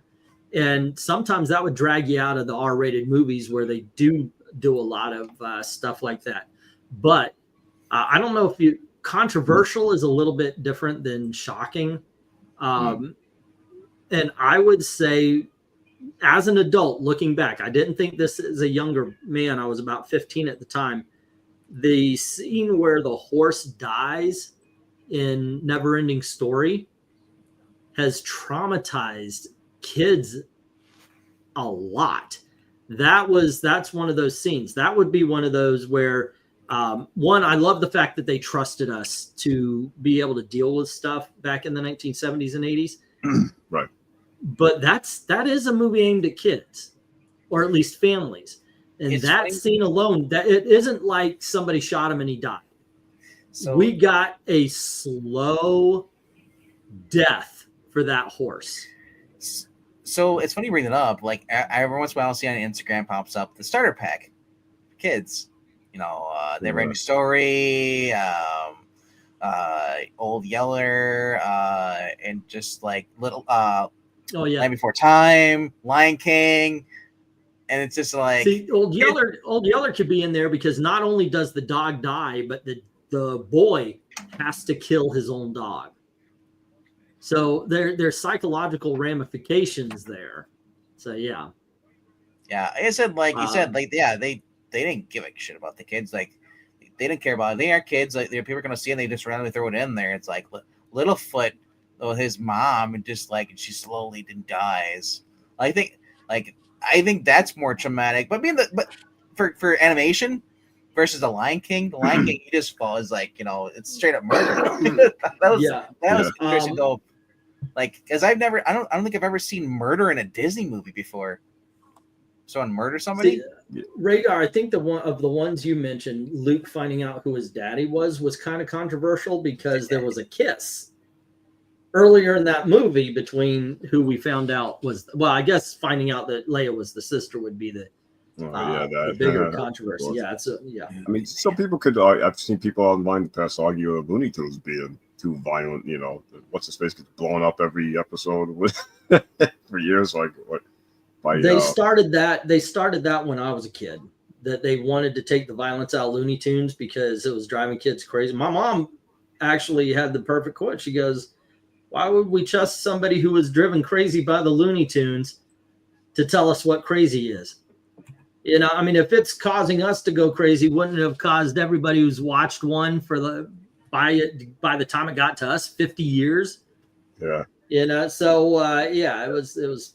Yeah, there's always one thing. Speaking of talk about controversial thing, or people complaining about something.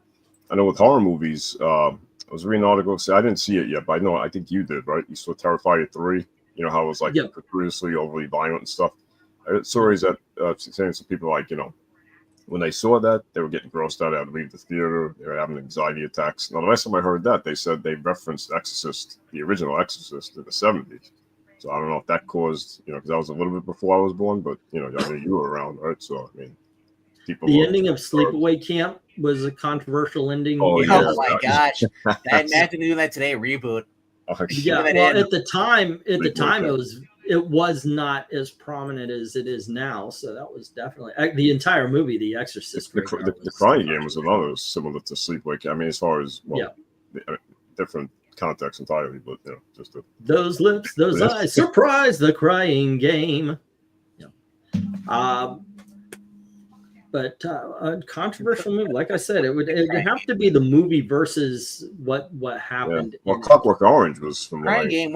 Ash, wasn't that your favorite movie? Crying Game. You saw that in the theater with a friend. No. Wait. This is when it gets hot.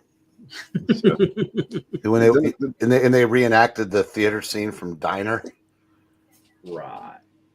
I mean, two other movies I could think of besides Clockwork Orange for certain scenes, and a movie called I Spit on Your Grave, if you guys ever seen that.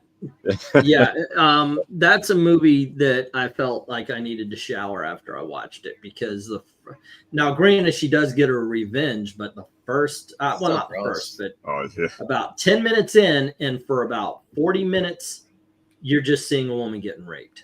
Yep. And it's a fast forward. Was the same thing for me. And then she goes and she gets, of course, her revenge on everything, and everybody's like, "Oh my gosh, can you believe she cut off that man's penis?" And because for the first 40 minutes of this movie, we saw them raping the shit out of her. So to watch her. So I've never watched that movie again. I watched it once. I'm good. Never gonna see it again. I watched the Last House on the Left, and that even had a nasty rape scene in it too, and how she just able to swim and get or I forget if she swims or drifts. Yeah, she swims. Okay, here's quite okay. Are there any movies that are considered classic that you have seen once, but really don't want to see again because of the disturbing subject matter? I own the DVD to Schindler's List that I have not really watched very often, and it's basically the same reason. I know the story. The blooper reels threw me out. I was like, "What the heck?" Well, it is kind of amazing how Ray Fiennes stayed in character, and while laughing at the mistakes, went you. It was really something, yeah. But it's the end credit cookies that they included the blooper reel on that I thought was kind of fun. After the entire movie, they just do all the bloopers, Cannonball Run style. Yeah, critics rate it as a gas. Yeah. But that's one of them. Schindler's List. I love that movie, and I did see it multiple times, but I never. These days, I can't. I just don't go. You know what I want to watch? It never makes it into the DVD player. Any movies that have rape in it, I really don't care to watch. Go ahead. I say movies that don't maybe have any basis in fact, just like fictional stories with real life elements. For me, a couple that come to mind is Deliverance for obvious reasons. And Leaving Las Vegas. Yeah. Oh, I can see why. Yeah. That is a man who chooses to kill himself through alcohol. Yeah. And another that's it would kind of surprise you probably is although I probably will watch it again someday, On the Beach. I've heard of it. I don't know what's. I know the title, but I don't remember the movie. There's been a nuclear war, and everybody on every continent is dead with the exception of Australia, because the fallout hasn't reached them yet. So basically, they're waiting for the end of the world, and they're basically partying like it's 1999. And Gregory Peck is like a admiral, and they're on a ship when it happens, and they're out of the radiation zone to that point.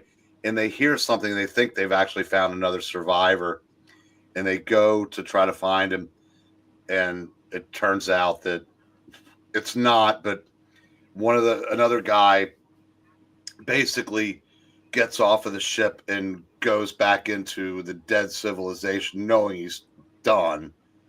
But it's just it's and you know how it's going to end.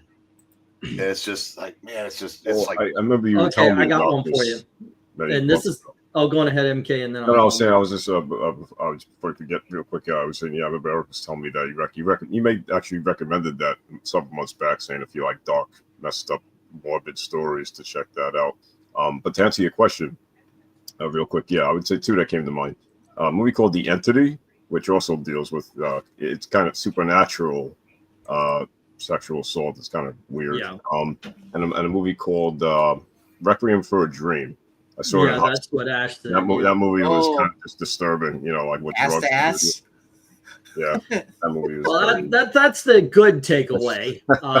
It's the rest of it. Yeah. It's like I was like, see, the thing is, people upload this shit on Instagram.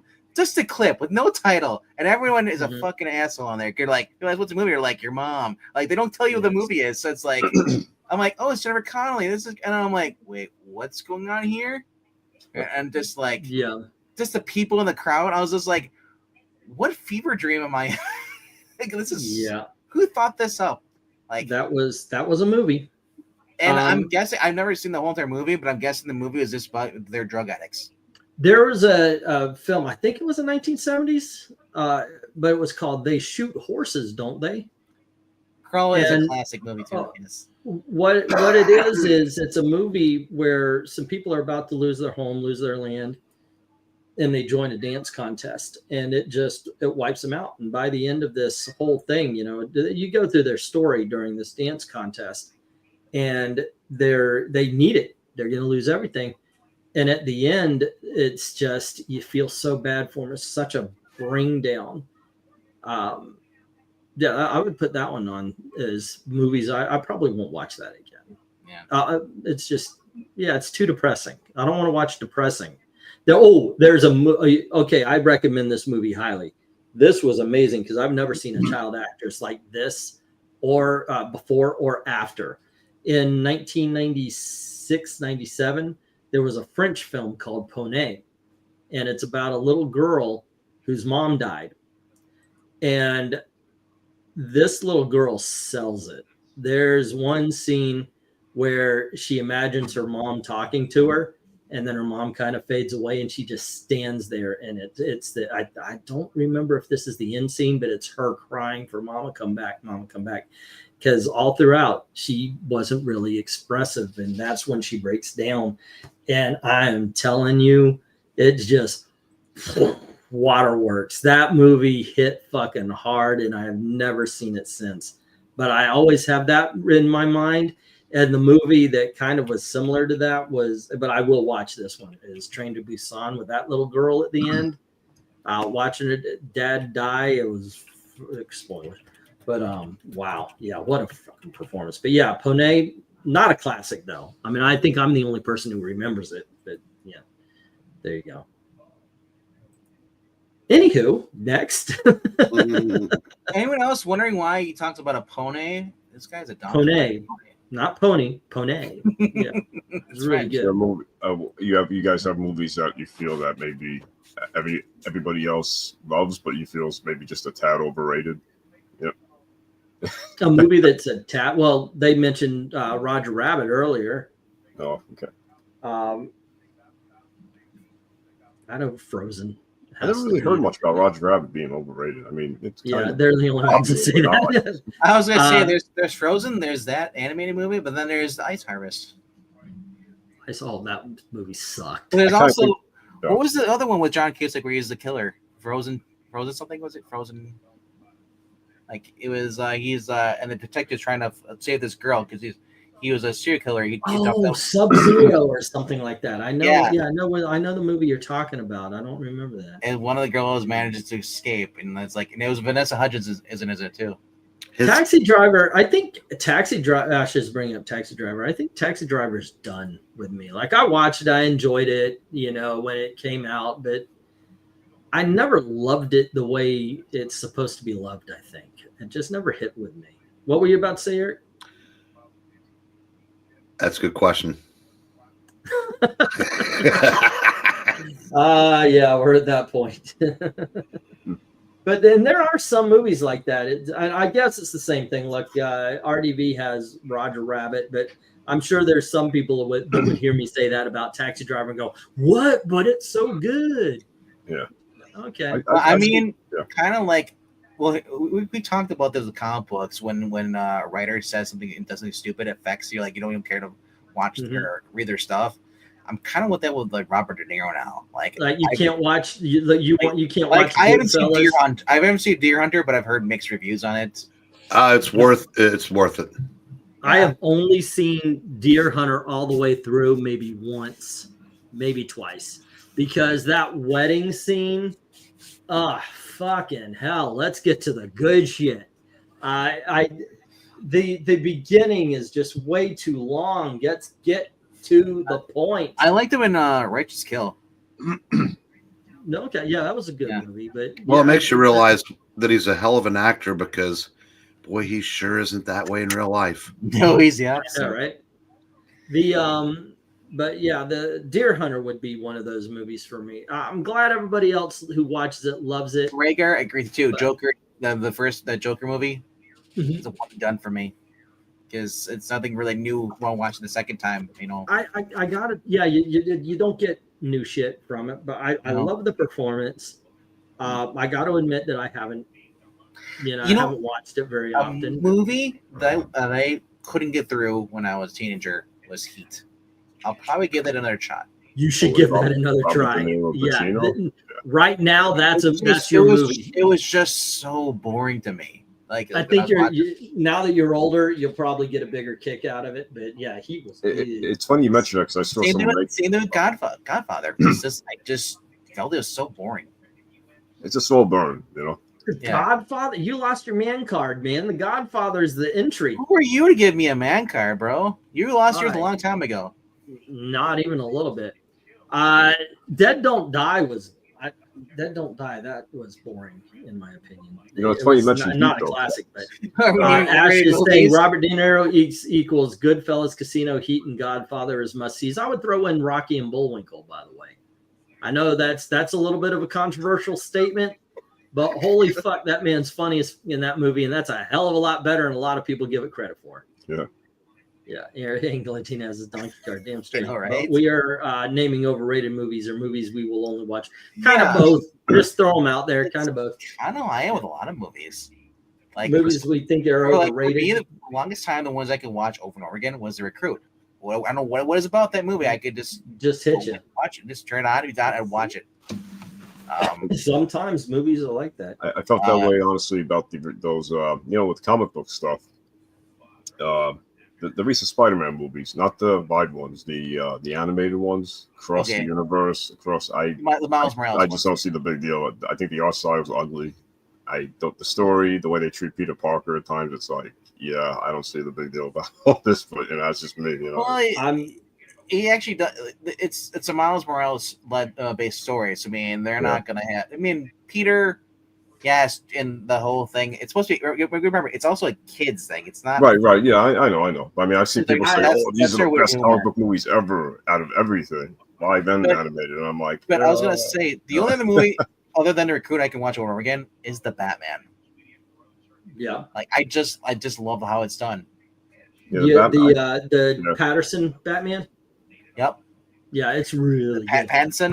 I do want to say something. Ash put in Inglourious Bastards, and I think it's kind of funny because Quentin Tarantino with the hype is wonderful, but now we've had 20 years. It's been maybe a half a decade since his last one, almost at least 3 or 4 years, and so there's some separation, and you can kind of take yourself out of it and go, okay. Thanks, Ash, for recommending that movie.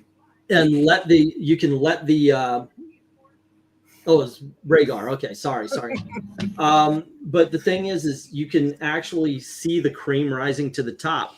Like I have never, well, I can't say never. I watched a couple of times, but I have not gone back to. Oh goodness, what is the movie with Cleopatra Jones or whatever her name was, Foxy Brown? What was that Tarantino film? Pam Grier? Kill Bill? Pam Grier, yeah. I haven't seen her movie in a long time. Was The she movie, in Kill what? Was she in Kill Bill at all? Jackie Brown. Thank you, Rhaegar. Yeah. You know, I don't go back to Pulp Fiction very often. I don't go back to Jackie Brown very often. My Quentin Tarantino films are The Hateful Eight, Inglourious Bastards, and Once Upon a Time in Hollywood. I can watch those any day, twice on Sundays. Saving Private Ryan. I love that movie to death, but I can watch that anytime. I can't because that scene with the knife, the guy at the end. Oh yeah, that one every hits. single time. It just I can't. So I gotta take a while. So I kind of that movie is definitely gory at times. I see a lot of people hate on Pearl Harbor, but I kind of like that movie. Never watched it. Well, that's another movie where it's like, okay, let's fast forward and get to the good shit. You know, they've got 2 hours of a useless romance. The reason I never watched it. The reason I said I watch it because it was Ben Affleck. I watch Reindeer Games. I'm like, I watch Daredevil. I'm like, I'm kind of done. You're not a Ben Affleck. See, that's bad because in the later part of his career, he's actually been doing good shit. I actually like that movie, Reindeer Games. Fun movie. Ash is pretty much correct about Pearl Harbor. By the way, I do have a copy of that on DVD. Midway's better. I have not watched it in forever and a day. Yeah, I mean, it's not my favorite war movie. I just don't think it's the worst war movie ever made. I think there was some. Yeah, Midway with one of the Jonas Brothers. I think it was in it.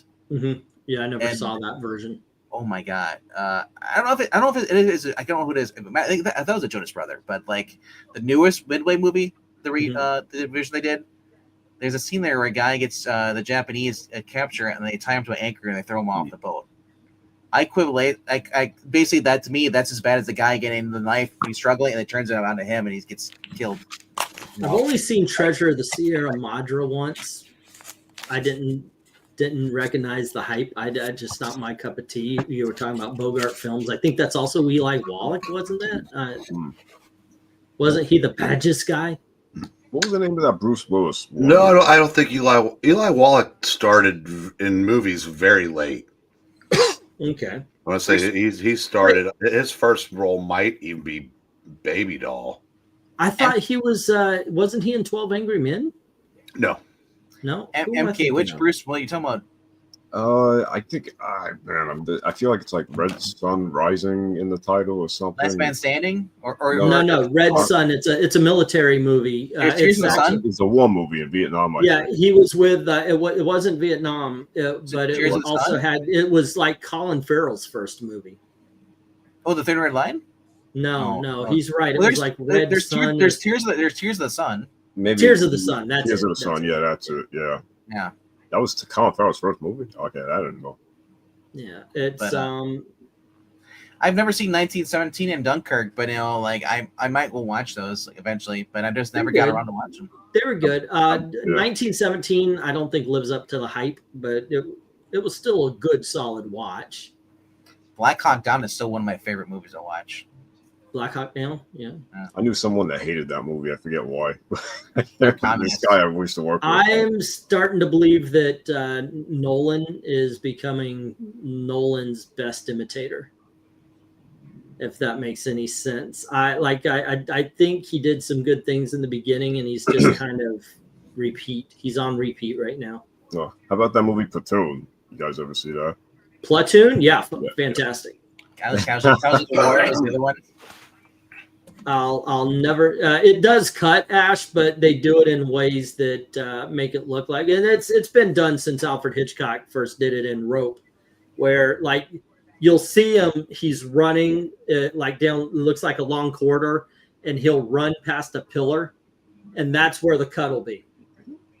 You know, and they do that. They've done that for, like I said, since Alfred Hitchcock made Rope, where you see them holding the rope. So, and Alfred Hitchcock pushes in on their hands, and then pulls out again. You know That push in was the cut, you know, so it looks like it was Ollie. Yeah, you'll never see exactly, Ash. I'm thinking I want to rewatch Band of Brothers again. I rewatch that constantly. That So that is a show I can put on. That's- I tried watching Pacific, didn't work for me, so I put Band of Brothers Pacific, back on I felt right bad after for I watched it. I feel bad for that guy too, the Pacific, you know, because the girl he liked, you know, and just in the end, just he meets this girl in Australia, and then Yeah, I'm right and after that point. yeah, it's like with her, and she just turns out to be a big waste of time. Leads Yep. him on everything. His parents like her, like her parents like him. I And- made it to Oh, the it was episode so- right after that. That's as far as I've gotten so far. I But saw I it a haven't. long time ago. The thing is, when I watched Band of Brothers, the first time I watched Band of Brothers, I had to finish it. It's just I have to finish this fucking show. With Pacific, I'm watching it, and I haven't watched it in like a month. Yeah. I don't think about it anymore. But Band That of scene- Brothers was like, holy That shit. scene in Band of Brothers where they're in the woods. My grandfather survived that. The he was in East Company.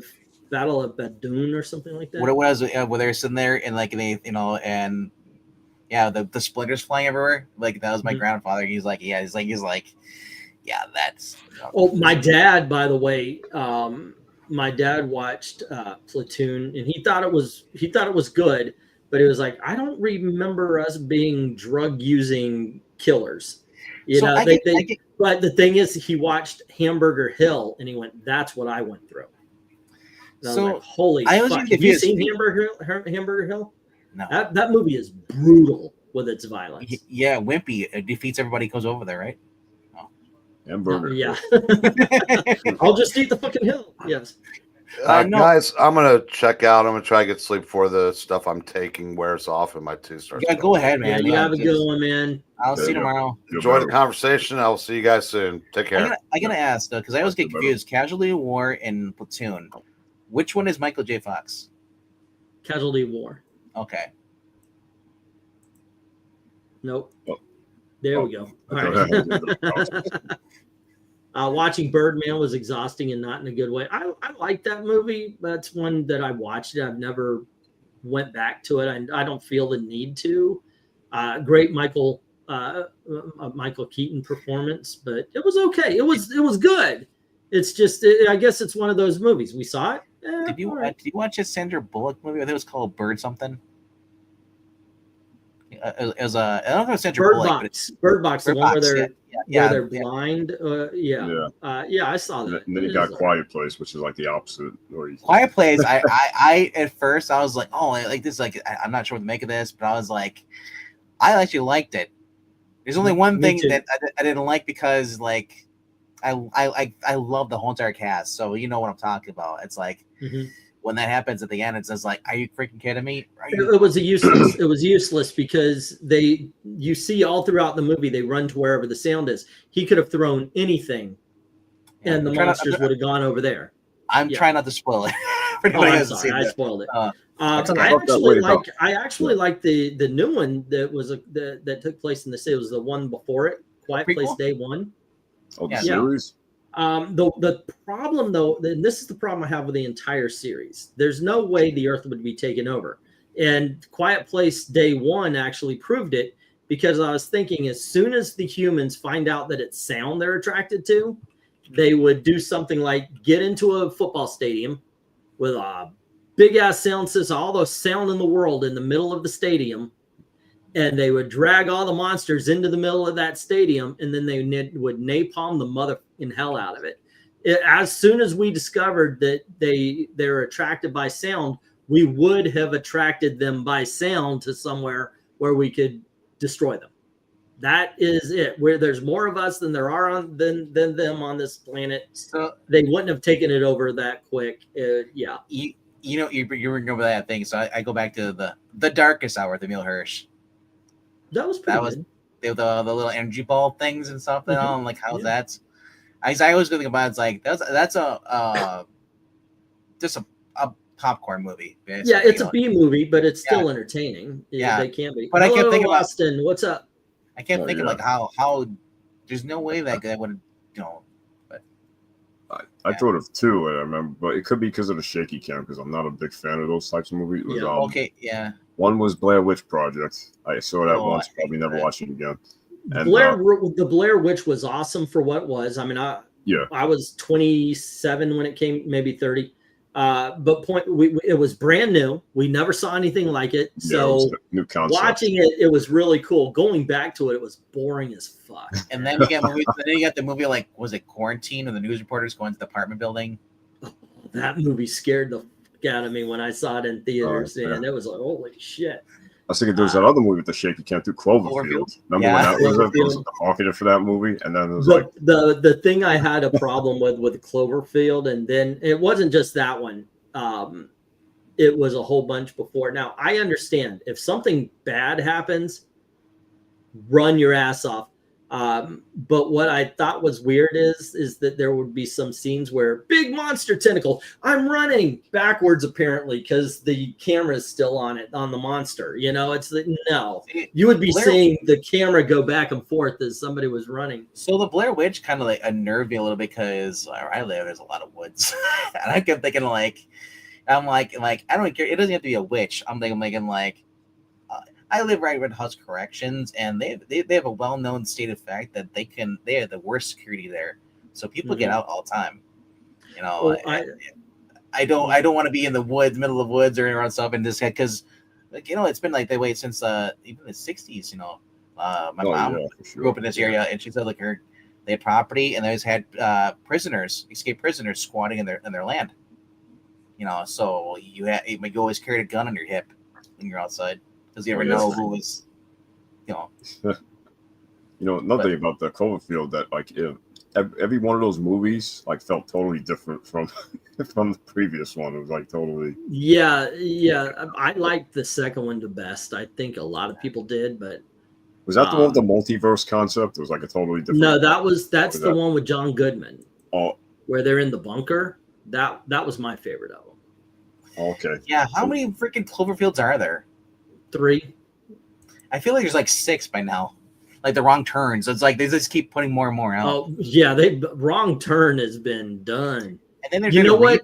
I watched the first one, and the hot chick in that movie is the 5x5 Lana Lang.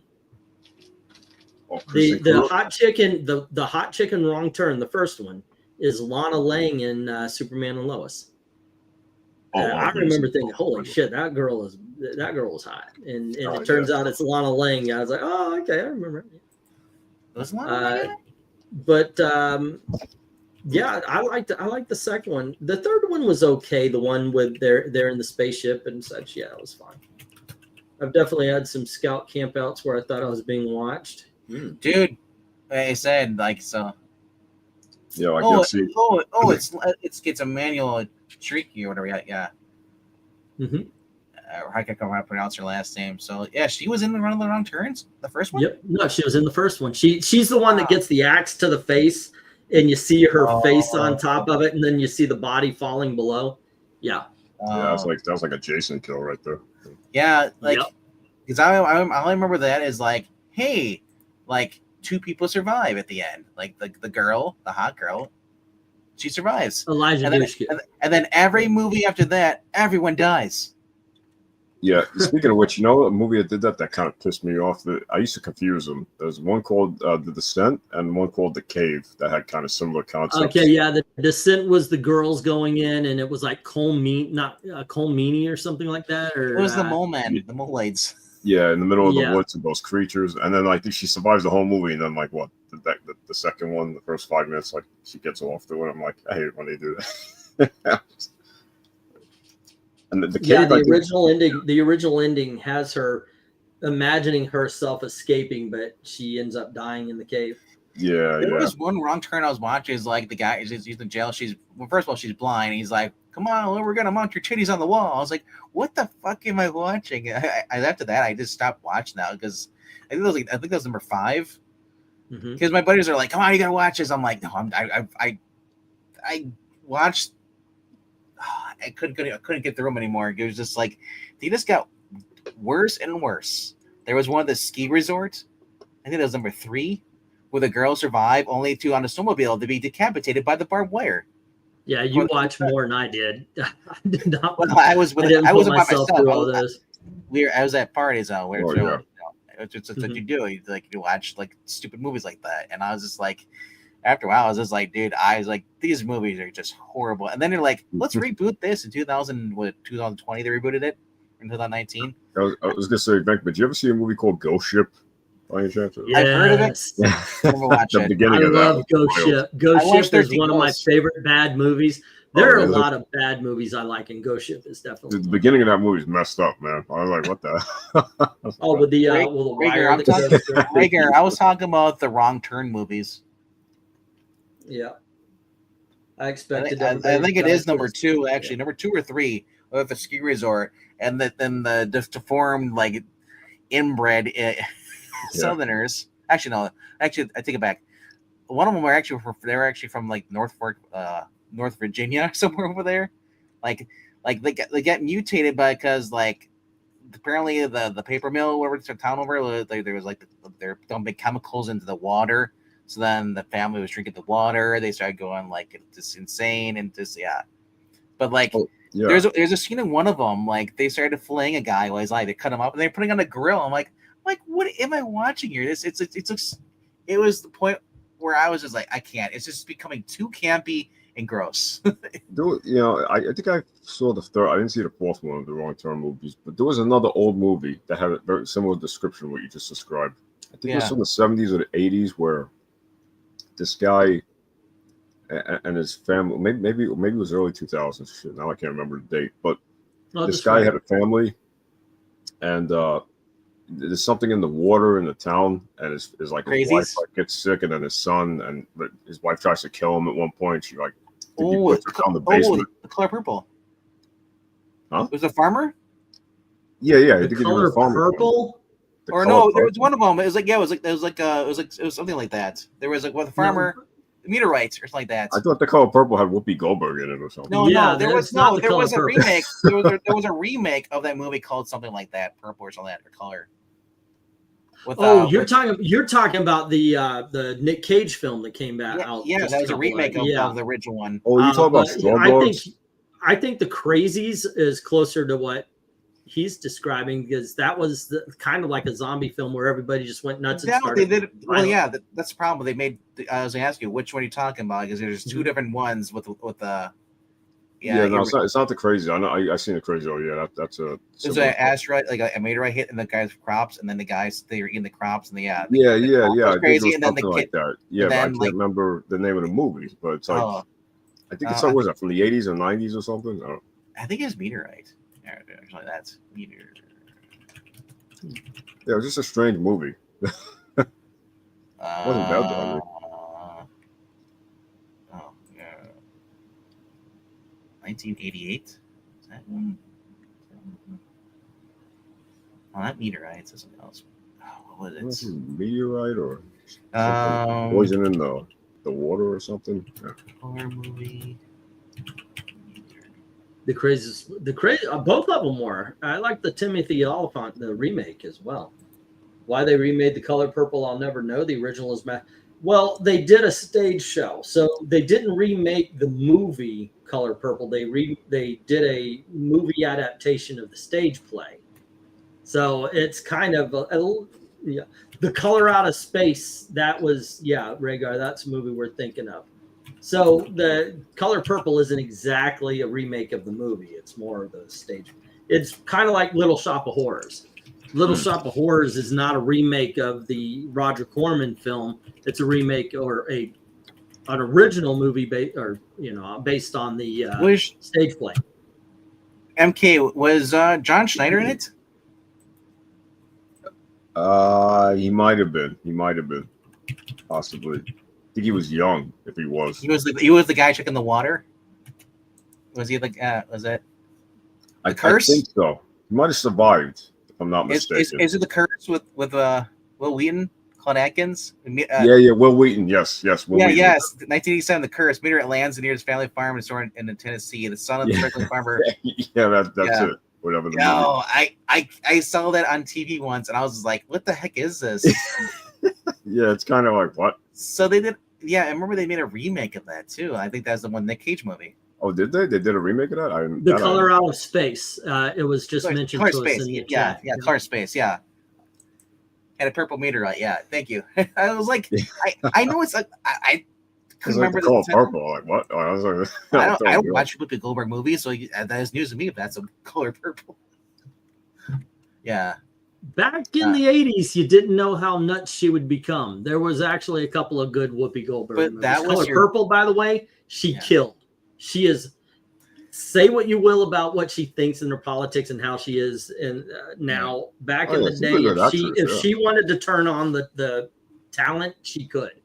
She was a good actress. She was a funny comedian. She was good in Ghost, you know? Yeah, well, that's what she got the Oscar for. But then something hit and she was never good again. And Star Trek. Yeah. She was, I liked her as Guinan. Yeah. Well, yeah, I remember that. You know, I didn't realize that. So basically, Will Wheaton was in there. He was the son. And then his sister, real life sister, played his sister in the movie. Yeah. Same by Me, kid. Yeah. Jamie Farr was there too. Yeah, I remember the part where his father was trying to kill him, and John Schneider like helps him out or something. That's the thing. I was trying to remember. I was like, I know what you're talking about. I'm like, wait, is John Schneider in this? I'm like, I type it in. I'm like, holy shit, that's it. The curse. Yeah. It's like I could tell, like, you know what I'm talking about, but just one of those movies you just can't remember. I can't pronounce it because this is. I don't think I watched part of it. I don't watch all of it, but I remember like Rob and I, and this is back when E was on the Extreme Movie Show channel. We were doing the top 10 Tuesdays, and we were going through the 80s. And I remember I think I come across that. And I was just like, what is this? I'm like, this sounds cool. A B movie and John Schneider's in it? Yeah, John Schneider and Will Wheaton, right? Like, what? Yeah, Will Wheaton. Yeah, I was like, what the heck? Yeah, but then the Crazies, I will say the reboot with Timothy Oliphant is better. Yeah, I agree. I absolutely agree on that. I wanted a sequel to that. Because they hint, well, it's still going on. It's not contained. Yeah, that was pretty solid, the Crazies. I been a while since I've seen the original. But what's that other movie too where they did a remake? It had the guy from Superman Returns. I think he plays Cyclops also. I think it's Straw Dogs, I think. Straw Dogs, yeah. Originally a Dustin Hoffman movie. It's another, you don't actually see too much of the assault, but it's another woman gets assaulted. Yeah. Yeah, and then he just goes nuts on him or whatever. And yeah, he does exactly what I would do. I see he did nothing wrong. Somebody attacks your wife, they basically say you will now have a license to kill me. That's how I believe. There was another movie too where it ends how the guy, like, you know, defends his family and himself. And I don't remember the name of the movie, but I just remember the end. The head killer that was, like, you know, tormenting his family. The guy was a doctor, and I think he like paralyzed him and put his head in a microwave, and then it ended like that. But I can't remember. I don't remember that. Sound familiar? The original Dawn of the Dead. The original Dawn of the Dead was really good. I like the remake, but the original was really good. The one thing I don't like about the remake, I don't like running zombies. Like, if you get something like 28 Days Later, by the way, that upcoming movie looks fucking fantastic. But if you get something like that, it's not technically a zombie. Okay, they run. But when it comes to regular zombies, they shouldn't run, or at least you could start them off as running. But after time, they have to start losing because they're dead. They can't re-energize. Yeah, they need brains in order to and maybe that's the reason why they need the brains. It's because they need to there's an enzyme or something there that keeps them going. Like, but it was weird. The first Dawn of the Dead was really good. Do you remember Walking Dead? Also, in one of the later seasons, I don't know how much you watched all the way through, but the later seasons out there, like the zombies would go into a state of dormant to preserve energy. So they're on the ground, they think they're dead, and then they get up. They slowly wake up because they hear you. And I was just like, that sounds like a freaking like a book, some kind of bug or something to do that, or parasite. Yeah, I know. It's like, why do they have to? They're already undead. Why do they need to? Yeah, exactly. It's like, you know, I'm like, okay. By the way, it makes more sense if like, hey, we'll just wait a year and then like, you know, and they don't get any more people, they'll be dead. Yeah. But the virus will still be there though. So yeah, exactly right. Yeah. I remember the movie also. It wasn't the Amityville Horror remake. It was a movie called The Last House on the Left. That's what I was talking about. Yeah. Yeah, he brought that up earlier. It is a good movie. Yeah. That's another one where I like the remake better. And part of it is because the original really was made for like $1.50 and a handshake. You know, but it's still, for what it was, it was a good horror film. Two of the films I'm thinking about are Before Lincoln. Like what? 28 Days Later is the movie that made me like zombie movies, says Ash. Yeah, and they're not really, as it's being pointed out by Radar. It's zombies, but it's a twist on zombies, so they're not technically zombies, but it's still a zombie movie. Well, that's Night of the Comet. No, I love Night of the Comet, man. That's another one. But it's not 15. A zombie film. It's slowly, but it's not. Yeah. I was 15 years old when that came out, and she still looks good. I had a pure crush on her. The one that's from Christine, I forget her name. I used Mary to know something. Mary Sue something. Yeah, I remember she showed up in a few things, and she was gorgeous. By the way, she does go full frontal in a movie with Jeff Bridges called 1,000 Ways to Die. Why aren't you just doing a channel based? You should just do a channel based on that. But yeah, it's literally not a zombie, but the movie structure is a zombie movie. Yeah. But yeah, gosh, Night of the Comet, man. I was 15 years old, and she was just a lot of fun. Ace Farley or whatever that does like the song. Guy from Freely. Freely. Yeah. But yeah, that's a fun film to check out if you guys get a chance. Yeah, there's like I said, I like stuff like like the crazies, like stuff like that. I'm not into like gore. Like there's Return of the Living Dead. Right. That's the one where it's like it's like flesh to flesh, bite the bite. That song, where there's like send more brains. He's singing over the cop thing. You see Tar Man in those old movies? That guy's kind of a meme. Who? The Tar Man.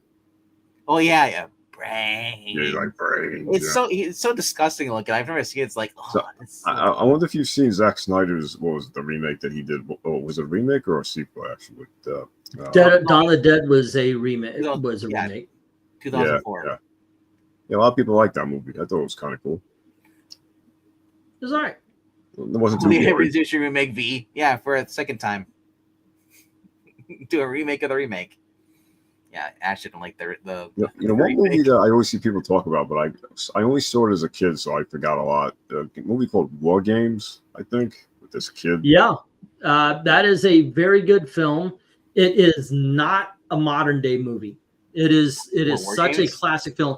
Even in the 80s, it was a movie that was made in the 50s.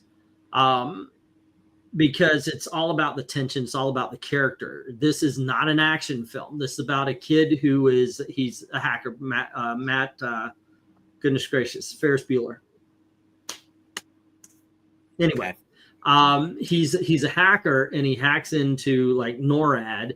And he doesn't even know he's doing it. He just finds this program, and it's like that has a whole bunch of games. And it turns out that one of their weapon system was created by a guy. It was based on his kid. Yeah. And so they would play games. Well, one of the games that ended up getting programmed into it because it went to NORA was I could be wrong about the place. It might be, yeah. But anyway, it was thermonuclear war. Yeah. So they play the tic-tac-toe, they play it, and they goes, oh, no, we want to play global thermonuclear war. And so him playing around actually gets it so that learns bombs are about to start dropping. And they've got to find the guy who created the program. And it's a really good movie, but it is a slow burn. It was a very old-fashioned movie. It has that one actor there, too. He was in a few other movies. The guy who always had the mustache. He's bald. Oh, Dabney Coleman. He's awesome. Yeah. Oh, yeah. That's another actor. You want to hear Rob talk awesome about an actor? Bring up Dabney Coleman. There's no bad things about Dabney Coleman. I liked the remake of V. Thank you very much. And it sucked because they ended that TV show on a cliffhanger and never, You know, it was canceled on a cliffhanger. I will die on this hill. I think it was 2007. They made a try to redo Flash Gordon's TV series in sci-fi. Yeah, I liked it. Yeah. Hey, sometimes things that everybody else thinks sucks just hits you, and you're like, yeah, that was great. What you gonna do? Yeah, it'd be interesting to see if they started redoing shows. Like they even brought back X-Files for like 2 seasons. Oh, let me say this because I absolutely agree and disagree at the same time with Ash here. They can't remake V as long as Hollywood is far left. V is an indictment on leftism. It is absolutely it is a what do you call it when you're doing one thing to talk about another thing? I'm sorry, my memory is out. Words fail me now. Contradicting? No. It's anywho, it's all about World War II. Okay, the aliens are the Nazis, and scientists become the Jews. Okay, it's all about that.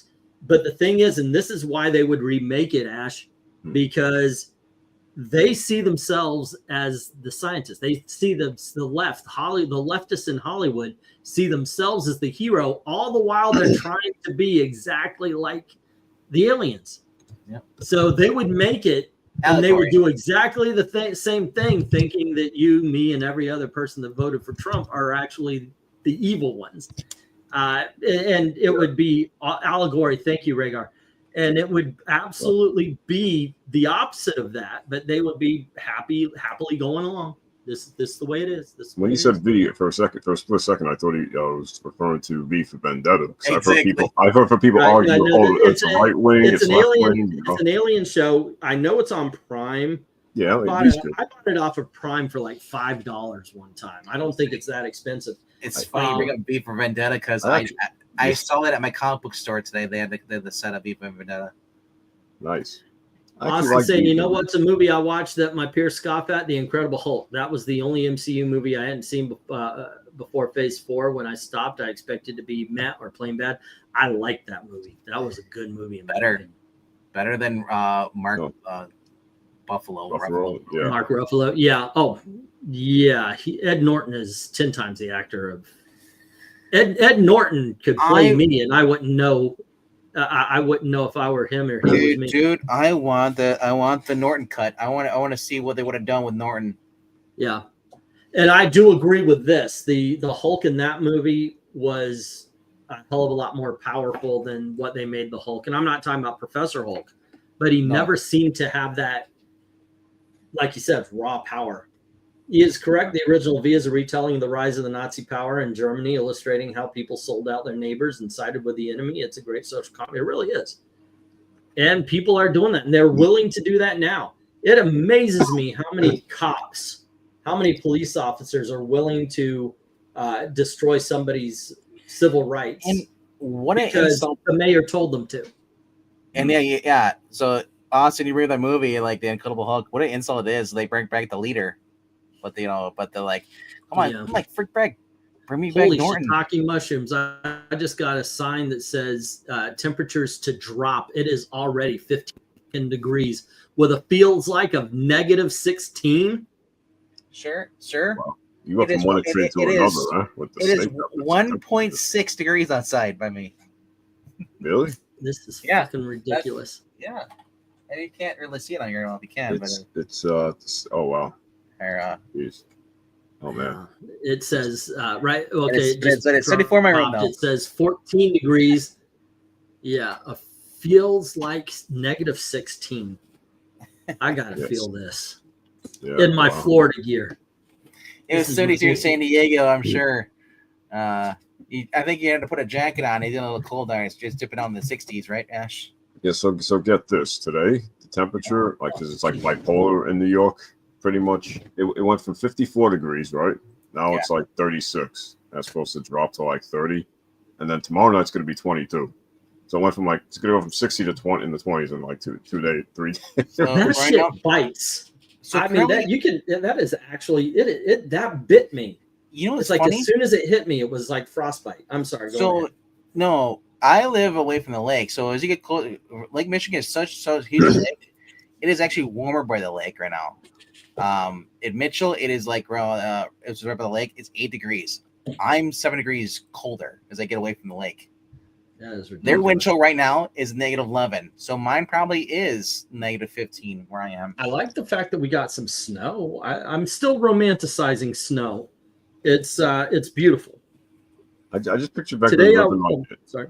No, it's okay. So I know snow is going to be once you see more of it, it's going to be fun to deal with. Yeah, but I always picture back when living like a cabin in the woods in the middle of nowhere, like armed to the T, the way he describes like where you, like with the, like you're not totally isolated, but just like I could just picture you like in that spot there.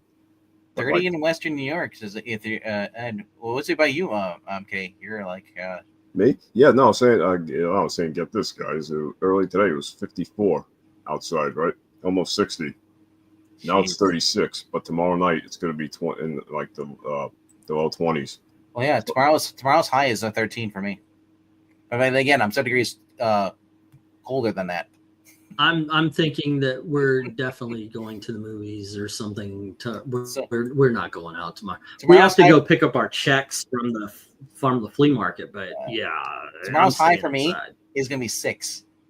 Because I'm not by the lake, so I'm looking at the temperatures. I'm like, yeah, so it's gonna be 6 degrees for the high tomorrow. So if you put your drinks outside, that'll be free. It won't be long before we all there with snow. I'm waiting for when Aaron goes outside and he just breathes, and it's like day after tomorrow, ice. Yeah.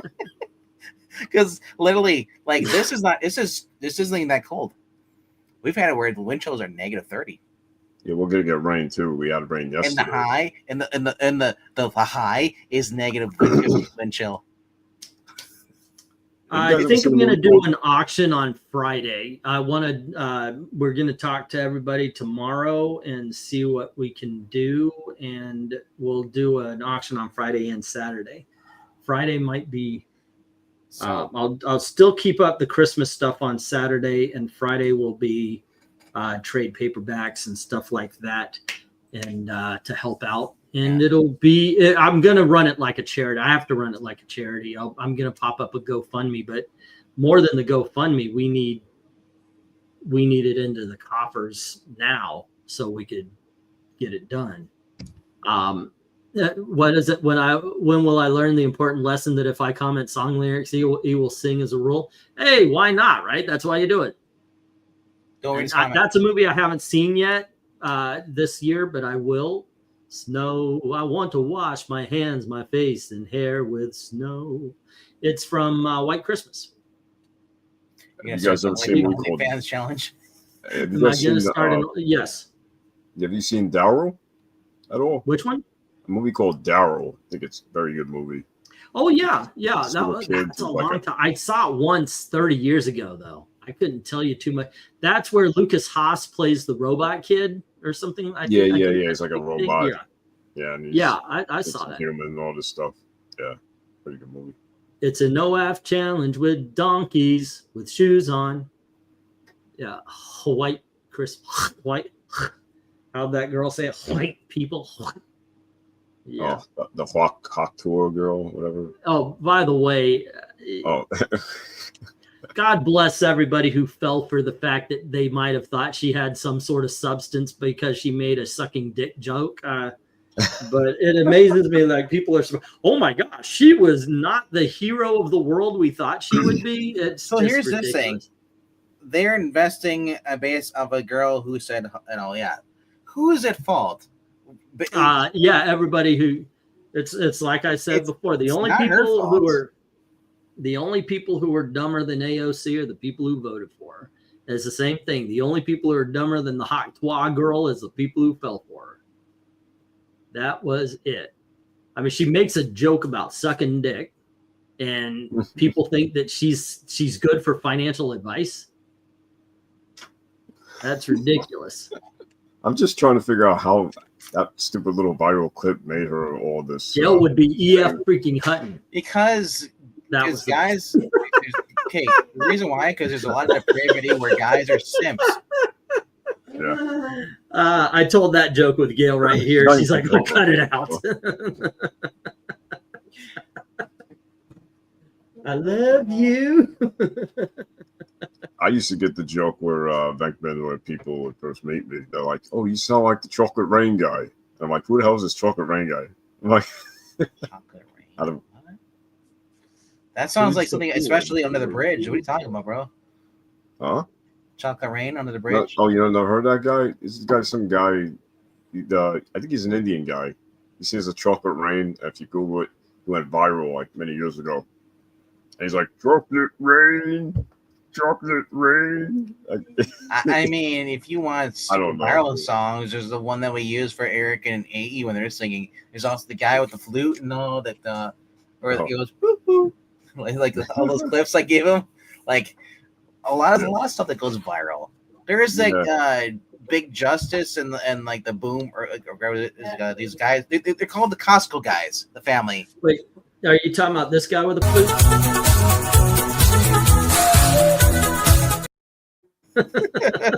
Oh yeah. Sorry. Oh no, it's this one.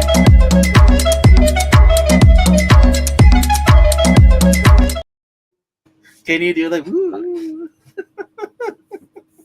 Yeah, I probably could. You start turning the Jeff Bezos there. Like, I'm careful. Yeah, a little bit.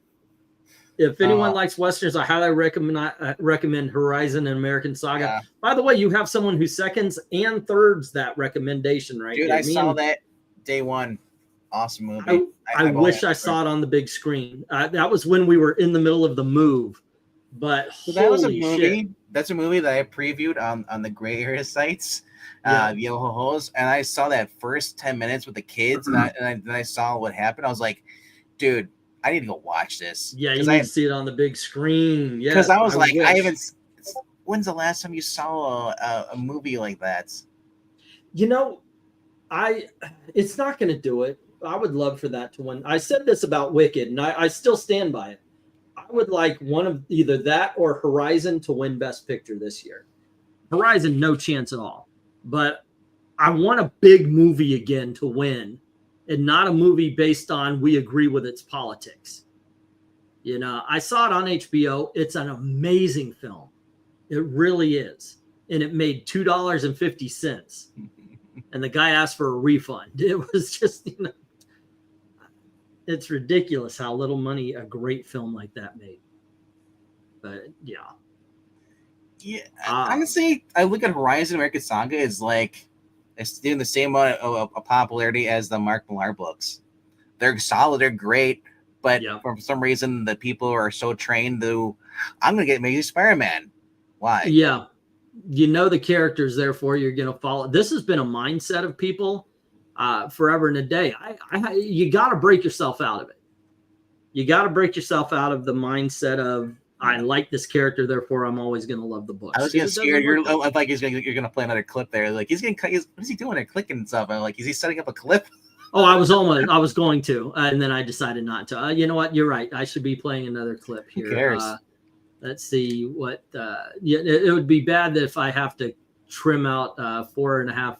I know. So careful which ones you choose. Like I said, well, whatever one I choose is going to end this as I own it. Here you go.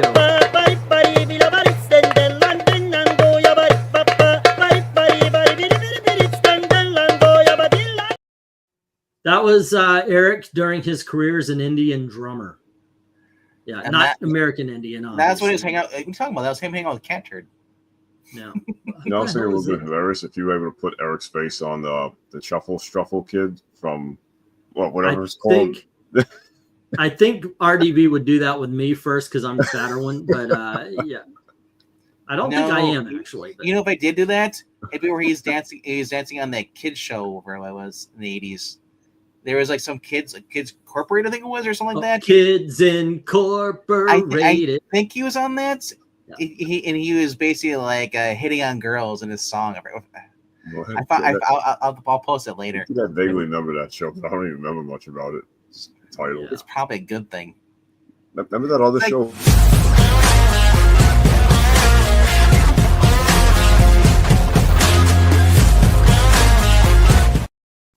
Nobody knew that Eric was that ripped. Boy, that was Batman. Yeah, that is true fact. Yeah. Freshening the authentic and free of modern culture. Exactly, man. That was such a good movie. It really was. It's one of my favorite of the year. I don't know how that holds water though, because so is Joker 2, that everybody else hates. Talking about a movie that everybody hates. Paulo is here to say shut hey, down. Paolo's telling us to go to bed. It's time to go. Time to shut How shit are down. we doing? Well, Yeah. Doing all right. Just Getting good grades. Hangout. Future so bright. Yeah. He's talking about how much he loves winter and he wants more snow. Oh yeah, I'm thinking. It says temperatures to rise. The full forecast has us going all the way up to. How are you gonna say temperatures? The only reason you're putting temperatures to rise is because we only can go up. And here's the fun part. They always say they always say near this for the high. It's always near this, so it's never really that number. Yeah, I know. It's supposed to be. It says the temperatures are going to rise to 31. That's not rising. Oh my goodness! Isn't that great when you're like you went up north? Because I guarantee you're looking at the bottom like temperatures are going to drop too, because that's what you want. Now it's like no. Now you're up here. It's like higher. Keep going. So the worst thing is we came up here because it's more affordable, and we lost all our savings. You're too close right out the gate.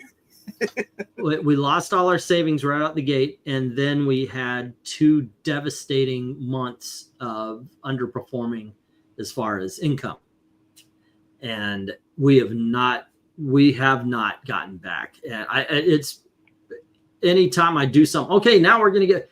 It's just enough to. You should have went to Wyoming and get a job where doing the fracking. Maybe.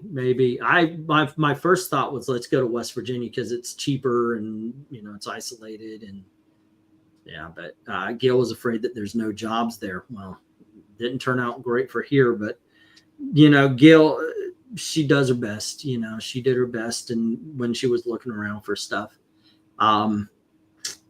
it is what it is. So anywho. You know what's one of the most wholesome, innocent, comfy family Christmas movies? A Lion in Winter. I haven't seen that in forever in a day. I'm literally 30 years, I think. When I first got into movies, when I first realized I was a cinephile and I wanted to watch everything, about 1985 is when I started. So I went to the video store and picked up whatever. And I would go by actors sometimes. It would be, I'm going to watch every Katharine Hepburn film. I'm going to watch every Cary Grant, every Jimmy Stewart. And I saw Lion in the Winter based on one of those. But I never finished. I never saw It's a Wonderful Life until the day Ashley was born. I rented the movie and I was watching it when Gail started having her pains. And the weird thing about it is I would go in to help her and she'd tell me to get away. So I'd get away, and then she got mad at me that I was watching a movie while she was going through all the pain. Keep be worse. One of my friends I grew up in high school, his mom was telling me when she was in labor, it's like her ex basically put on Alvin and the Chipmunks Christmas, and she's in the middle of going labor, and here she hears Christmas time. She's like, I hate that movie. It's like, Christmas time is here. Time for joy and time for cheer. No, I actually do like Joker 2, Ash. Me and Gail, we came out of that. We were raving about it. The kids that work at the movie theater know me, and they were like, "How?" Whoa! And they were expecting me to blast it the same way they were. That's another very overlooked movie. John Cusack in The Raven. Yeah, that was a good movie. I remember that one. That was a pretty good movie. I was like, I never watched it before. I never knew Allan Poe's life. I never really studied that in school and stuff. So I was like, he sit on the bench. I was like, oh shit. It's like, and then you read up about it. It's like his death was questionable. They never I was like, oh my gosh, it's actually cool. I thought it was a Hollywood spin on it, but it turned out it actually was true. For most part. I kind of feel like the Joker 2 in 10, 20 years, something like that, is going to be a niche. movie, one of those niche movies. that people are going to realize the brilliance of or something. Joker 1. Like remember Halloween 3? You know, a lot of people like that movie. Joker 1, I thought was actually excellent, and then you find out that they actually just copied the guy from the subway train who took out the 3 attackers. The gun. Oh, Bernie Getz. Yeah, that's what that's what that scene's all about with Joker. Where he's on with the 3 hooligans. He shoots them in the Joker. Yeah, it's basically the same setup. You know? They use that, and I was just like, when I learned, I was like, wait, that's actually based off something. So I was like, that's kind of cool. But yeah, it's like I liked it for what it was. It was a standalone thing. You didn't have to call it Joker though. There were some people that figured that the whole movie was based off mental health issues. But it was. It was. It absolutely was. The thing that I think pissed people off was you're making a Joker movie, but in the sequel, he flat out says, "I'm not the Joker." So that's what pissed a lot of people off. Is because then why call it the Joker? Why have that title if you're going to tell us your character is not? Honestly, the biggest thing I hear is people are said that they expected to be just like the first movie, and then you went into musical. Yeah, that didn't bother me so much. Well, that's because you like musicals. I mean, but it's not even that. It's not even that. It's that I want superhero movies to explore different genres now. The Marvel universe, everything that came before did superheroes proper very well. The best of them did different genres. You had the spy film with Winter Soldier. You had the heist film with Ant-Man. You had the action comedy with Guardians of the Galaxy. I want to see superhero films explore different genres. If you're going to do a horror movie, then get a character that fits. Like Hellblazer should be straight up fucking scary ass horror, not a superhero film with horror. Yeah. That's why I like the Keanu Reeves one, because it wasn't scary. It was. Well, speaking of which, they're supposed to make a Constantine too, I heard. Yeah, but it's got to be a horror film, not just an the first action one was movie. Kind of had creepy moments at times in it. The NBC Constantine show was actually more like closer to the books. Oh yeah. And people bitch about it, like, oh, it's nothing like the books whatsoever. Like, they're good thing it got canceled and so. I was like, man, like you guys must have never really watched or read the Constantine Hellblazer, because Original Sins is basically what they're doing. That first couple books, it was like, and it was just. Although the movie I was did so have, mad because, dude, that movie they had the Spectre in that TV series. Yeah, I was looking forward to that. Oh man, I was like, you imagine that if they would continue with Hellblazer on Constantine on that show, and then you bring in the Spectre, you get the and he just starts brutally murdering people. Yeah, like they would never would have flied on NBC, but if they would have put that on the Max DC universe, Max, for sure, definitely. Wow, especially seeing the Penguin and like, I just, man, I want that show. Bring back Matt Ryan. Let's redo Constantine, in that style, and like let's do it correctly. And you can't. Here's the good thing about this. Constantine ages in real time. He did that in Vertigo, so you can still bring back Matt Ryan for the role. Oh yeah, for sure. I mean, I like a few things I did like about the movie. Though I like that we'll also take it from the books. His partner was a Chaz. He showed up in some of the comics. Also, the other guy, Papa Midnight. Yeah, he was that guy. I can't remember his name. I don't even pronounce it, but yeah, he his Papa Midnight. He was one of his villains. Yeah. Well, that movie kind of made it seem like he was like a frenemy type of thing going on. I don't know. Like, you're right, Paulo. They'll never do it. It's gonna, you're gonna have action figure, Constantine, just Happy Meal, figurines. Yeah, it's. Honestly, if That's Keanu has Batman Returns effect, Batman Returns was too creepy for McDonald's, so that's what happened, and that's why you got Joel Schumacher and Forever. So here's I would give Keanu another chance if they actually do it in a darker, more scary thing, like Evil Dead 2, the one it just did. That kind of like that kind of like stuff. Oh, I thought you don't like darker, scary stuff. Well, I know. No. I said I'm not stuff. into watching a lot of horror movies. Like you said, I'm not into the Hostel, like stuff like that. A lot of he doesn't like the gore. Yeah, the gory. Okay, I got If you. it's Yeah, if it's horror proper, it's like, okay. here's my thing. I So don't no like it. I don't terrifying. like it when it's like everyone's just gonna die. That's the whole point. It's just to show everybody gruesomely die, and that's it.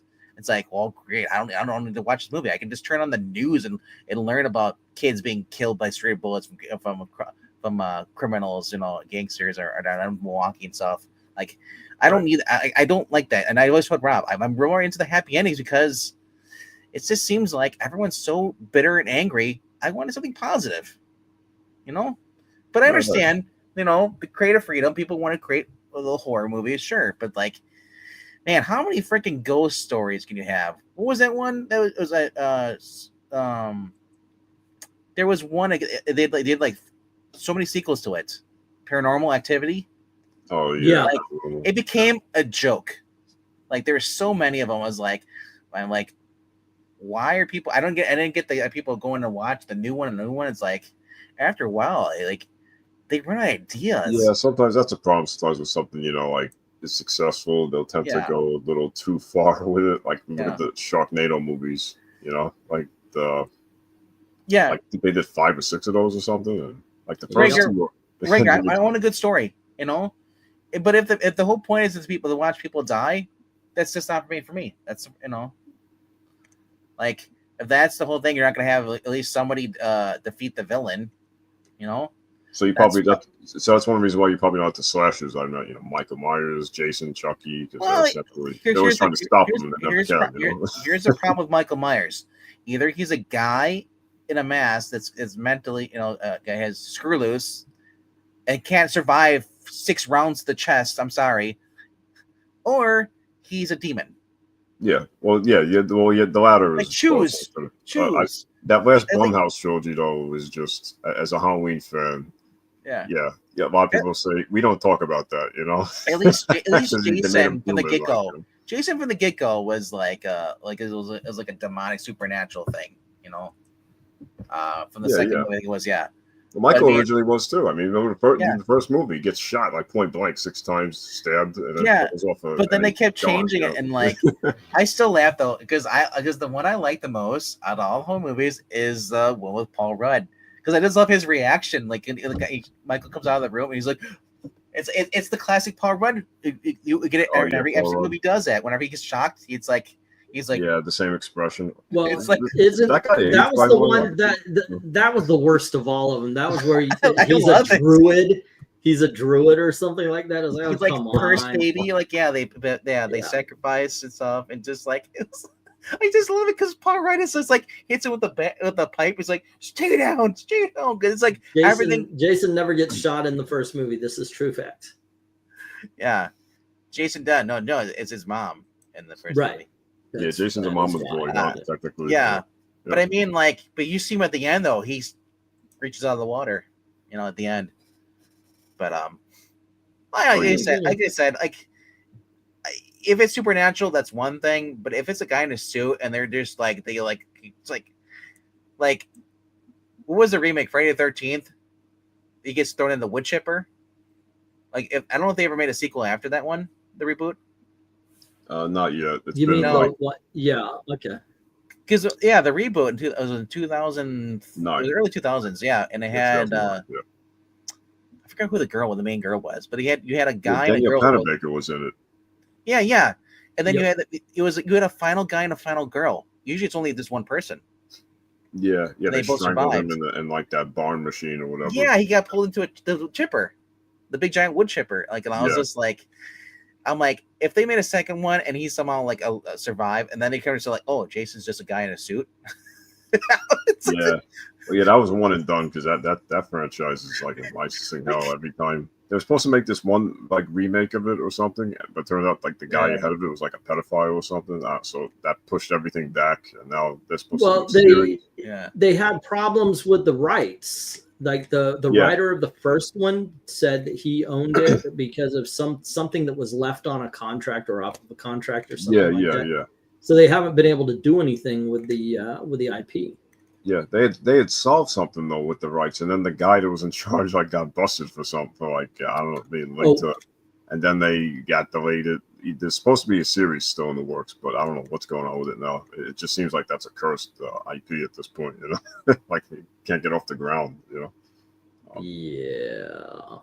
Halloween's getting another reboot too after the Blumhouse trilogy kind of rubbed some fans the wrong way. You know, they're supposed to do a TV series and another reboot movie flat out. So. Dude, I still, out of all the Friday the 13th movies, I love the one in space, the campers. Oh, me too.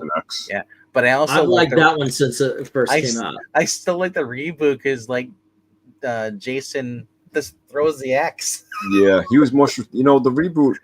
That movie was the only one where he's strategic and smart. He's like Batman, like hiding under the ground and stuff. And yeah.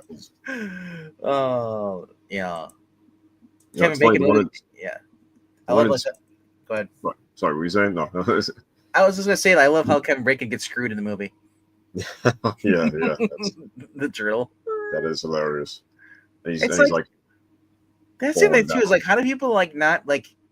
Remember how big Jason is in those movies? Like, or even it's like, I think that was the first one. It was his mom with Kevin Bacon. Yeah. So she was under the bed. It's like, can you imagine if it was Jason, the how big and bulky he is? He's on the bed. Like, how do you not notice the feet sticking out? Yeah. Oh yeah. It's like that. I don't know. The worst of that, we were talking about Cloverfield earlier. The very ending of that is they get surprised that the monster's behind them. How are you surprised the monster is behind? Because he's so big, you would be hearing him stomp. And yeah. He's very Friday the 13th is such a solid slasher story with not one but two great twists to the ending that it went off the rails. I went and finally saw a lot of classic 80s slashers last October. I realized that I'm not much of a slasher guy. I'm more of a classic monsters. I think you and Robin, Rob, you and I, we did a watch party for that Friday the 13th. And my first comment is like, look at the price of gas. Yeah. Yeah, that's. I like watching the Friday the 13th movies, but I have no illusion. They are stupid movies. These are I can't call. I don't think I can call any of the Friday the 13th movies good. Like I said, he's a supernatural being. I can understand you have people struggling against him, but like if Michael, because they keep retconning it, like if Michael's supposed to be like a normal person, that it's just like mentally like insane, like then please explain to me how this and this, unless you're saying like we just retconned it, like. Yeah, that's what they do with Halloween. Is different timelines at this point. Essentially, with Jason, it's like he started off a regular guy, and then he's became a supernatural zombie, essentially. So I remember Halloween H2O. I didn't watch it, but I was like, listening to trailers. That was like Jamie Lee Curtis again. I was like, man, this guy just never quits. Yeah, you know, it's funny you mention that because there was rumors a few weeks ago. With the reboot that she might possibly come back again, but nobody, you saw that where she's like never say never or whatever. I'm like, oh god, please. I'm just like, if they bring her back, why? Please have Michael kill her this time. You know, she probably needs that money after the other movie flopped, the video game movie. Bordertown or Borderland or whatever it was. Oh, Borderlands. No, I don't think she's okay. She's doing fine. Well, she's also the reason I say it is because she's also doing another Freaky Friday with Lindsay Lohan. Well, yeah, I heard about that. So it's like all of a sudden, like she's starting to do more movies again. For a while, she wasn't doing much. What do you mean? She's been in a movie or two every year for a long time. Yeah, but how many of those are actually like wildly publicly like advertised? Well, she was in Everything Everywhere All at Once, which she won the Oscar for, and it was a huge film, and it won the Oscar for Best Picture. She was also in Knives Out, which was very popular, made a lot of money. Yeah, she's doing all right. She's was kind of hot in the 80s and 90s. Oh, she's 66. She's pretty. I'm more annoyed at them getting Jamie Lee Curtis old ass in another movie. I agree with this because look, she's old. You know, she's older. Let somebody else take the franchise if they've got a good idea for it. And by the way, I think Rhaegar, I think that's part of the problem is that, like in the first one, she barely Like she was done. She lost that fight, but she did get some licks in. Yeah, Oh, go ahead. I was gonna say she was in Knives Out in 2019, and it was because of COVID. It wasn't until Halloween Kills in 2021. Which, if you like it or not, those movies did well enough to get sequels. You know, so they did their trilogy. Yeah, I'm excited they announced the third. I know, right? I just want them to keep going. So she did Halloween. I was gonna say her movie. She did Halloween in 2018. Before that, she was just in TV shows, big appearances. I want to. There's 2 movie franchises right now. I just want them to keep cranking them out because they're awesome.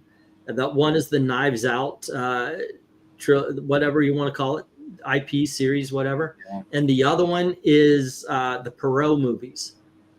What was it? Death on the Nile. The one on the train. Shit. What is it? Murder on the Orient Express, and then they did Death in Venus. Those movies are brilliant. I love those films, and the ones with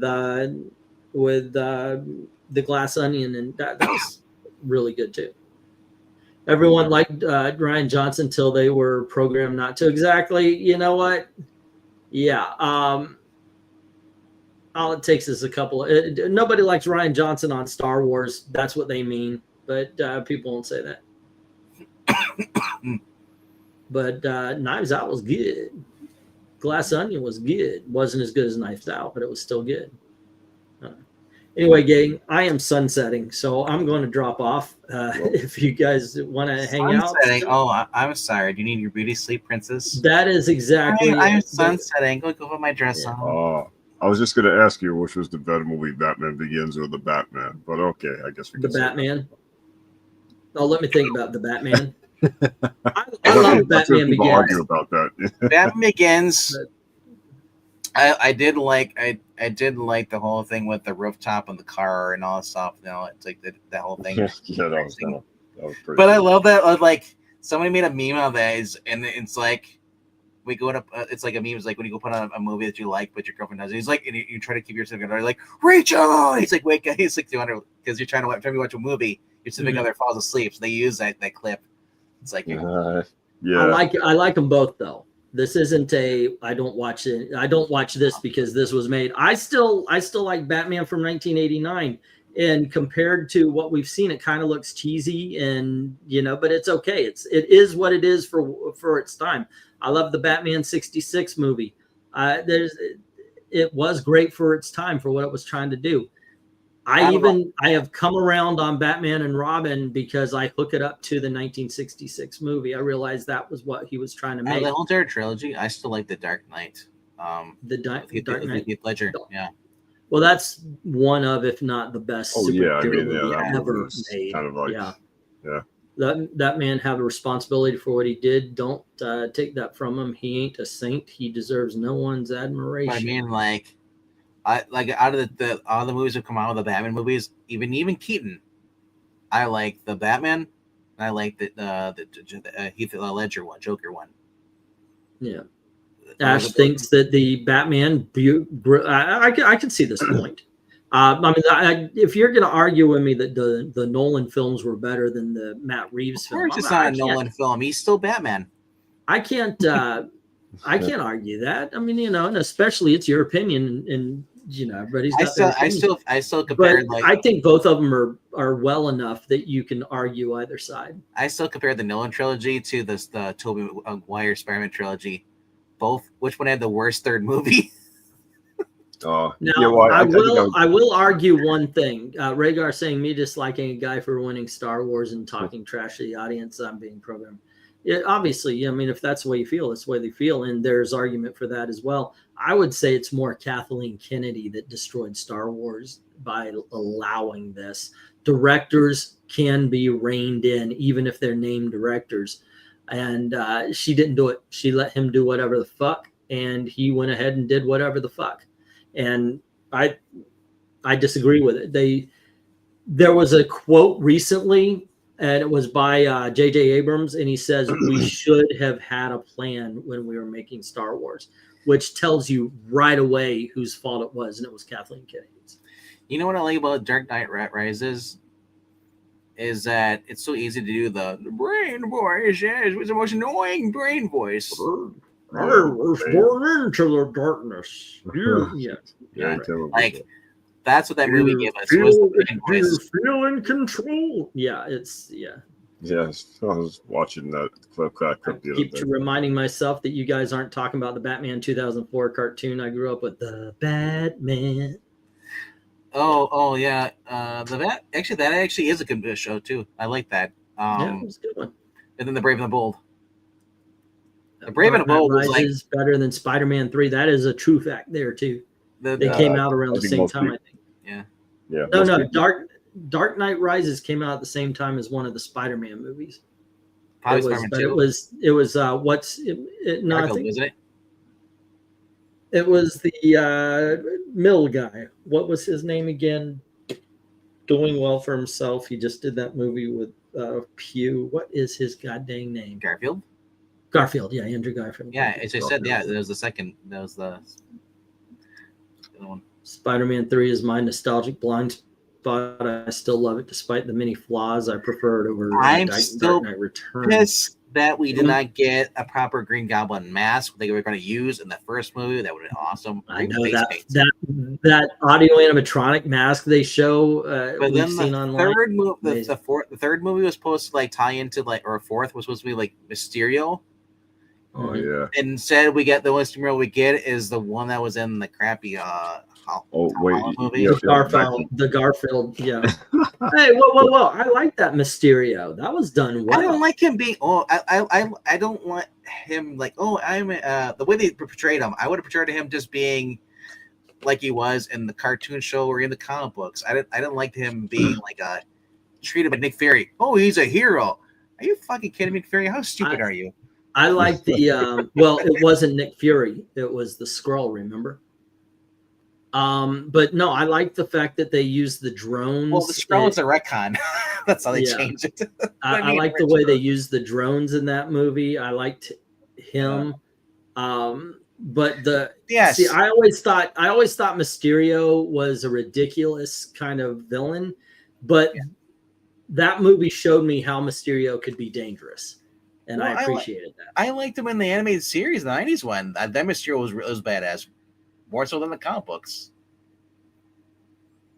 Yeah, I always thought kind of I mean, not exactly, obviously, totally two different characters, but I always thought that Scarecrow and Mysterio were kind of almost similar with creating, well, I should say, well, one's illusions and the other is creating delusions, right? Pretty much, I guess you could say. With the poison, the gas. So, what do you got going on tomorrow there, RDV? Oh, it's funny you say that. I'll just upload or tonight at this point. It's 3:29 a.m. Right? Yeah, I know. I was thinking about that. It actually is getting a little late, but I'll just pop it up right here. Give you a little preview of the thumbnail before I schedule it. Let's see. Yeah, best of the week tomorrow or Thursday night, 9 p.m. Eastern. And this is my little thumbnail. I was working out while you guys were talking about movies. Yeah, that's cool. That is frightening. You put the Geeky Puppet Show in the box. What's in the box? The Geeky Puppet Show. So I like the mom. Yeah, of course you do. And you know what's also coming out? It was actually there's another EC book. Remember the carving of the Thanksgiving had the skull in it? Yeah, that's coming out soon. Oh, okay. Well, I'm going to the movies with Gail, and we are calling.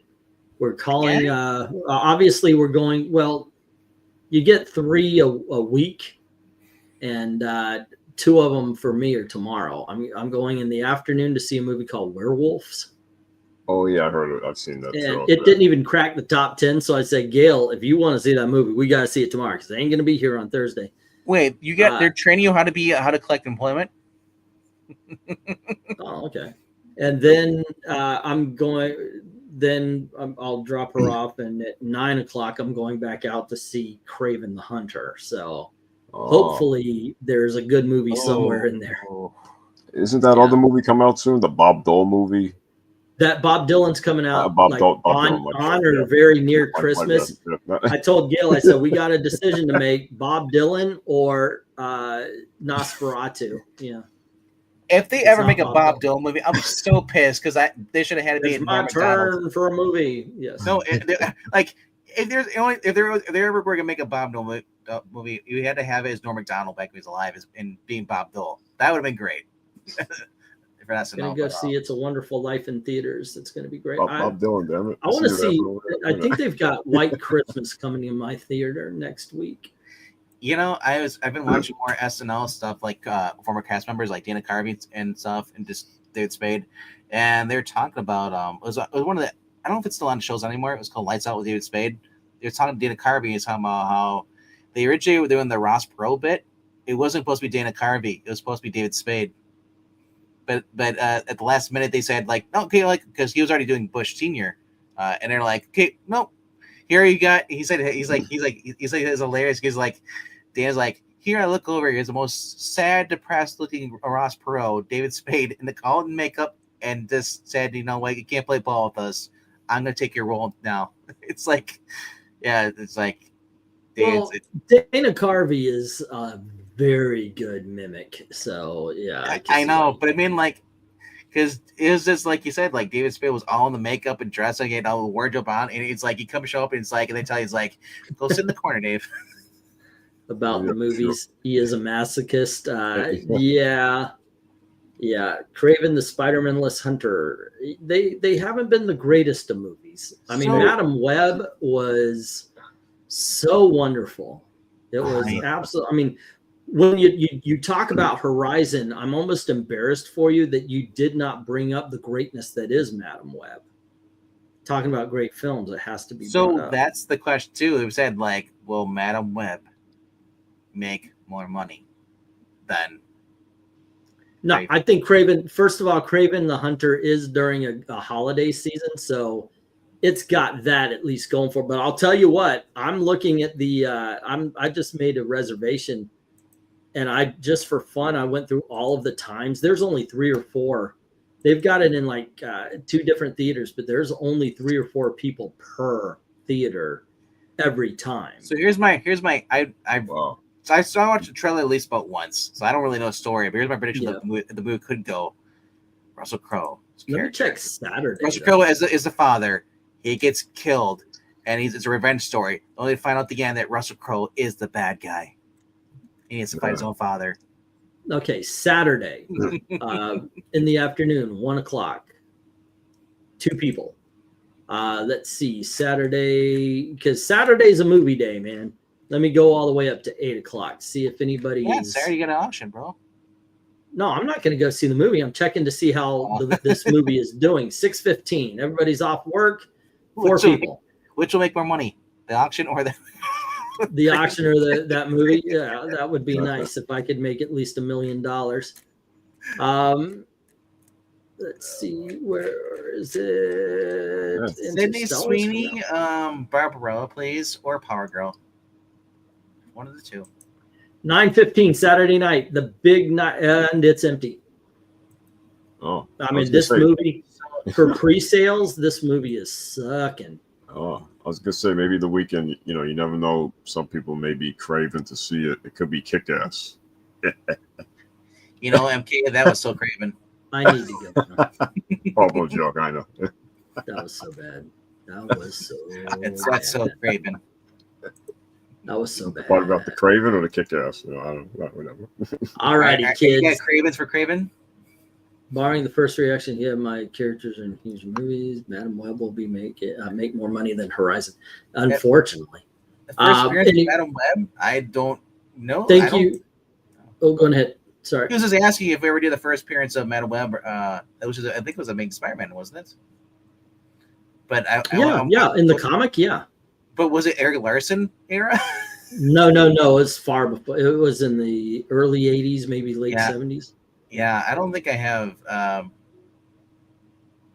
It's where we are reading more Spider-Man books, you know. But yeah, I don't know, man. Like I said, like I I like doing Spider-Man books, but I like having variety.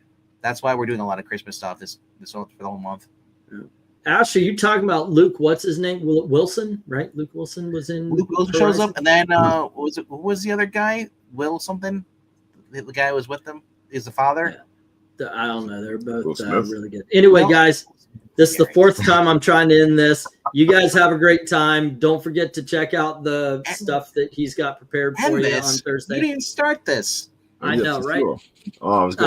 That being said, also, we are in some dire straits. We're going to figure out stuff out, but I'm going to be doing 2 auctions, one on Friday, one on Saturday. It's more of a charity thing. I'll get a GoFundMe and all that kind of stuff. And please help.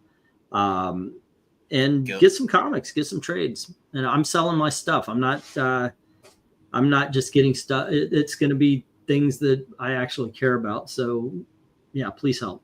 All right. Anyway, have a great night. And as always, thank you very, very much for watching. Have a good night. See you. Later, guys.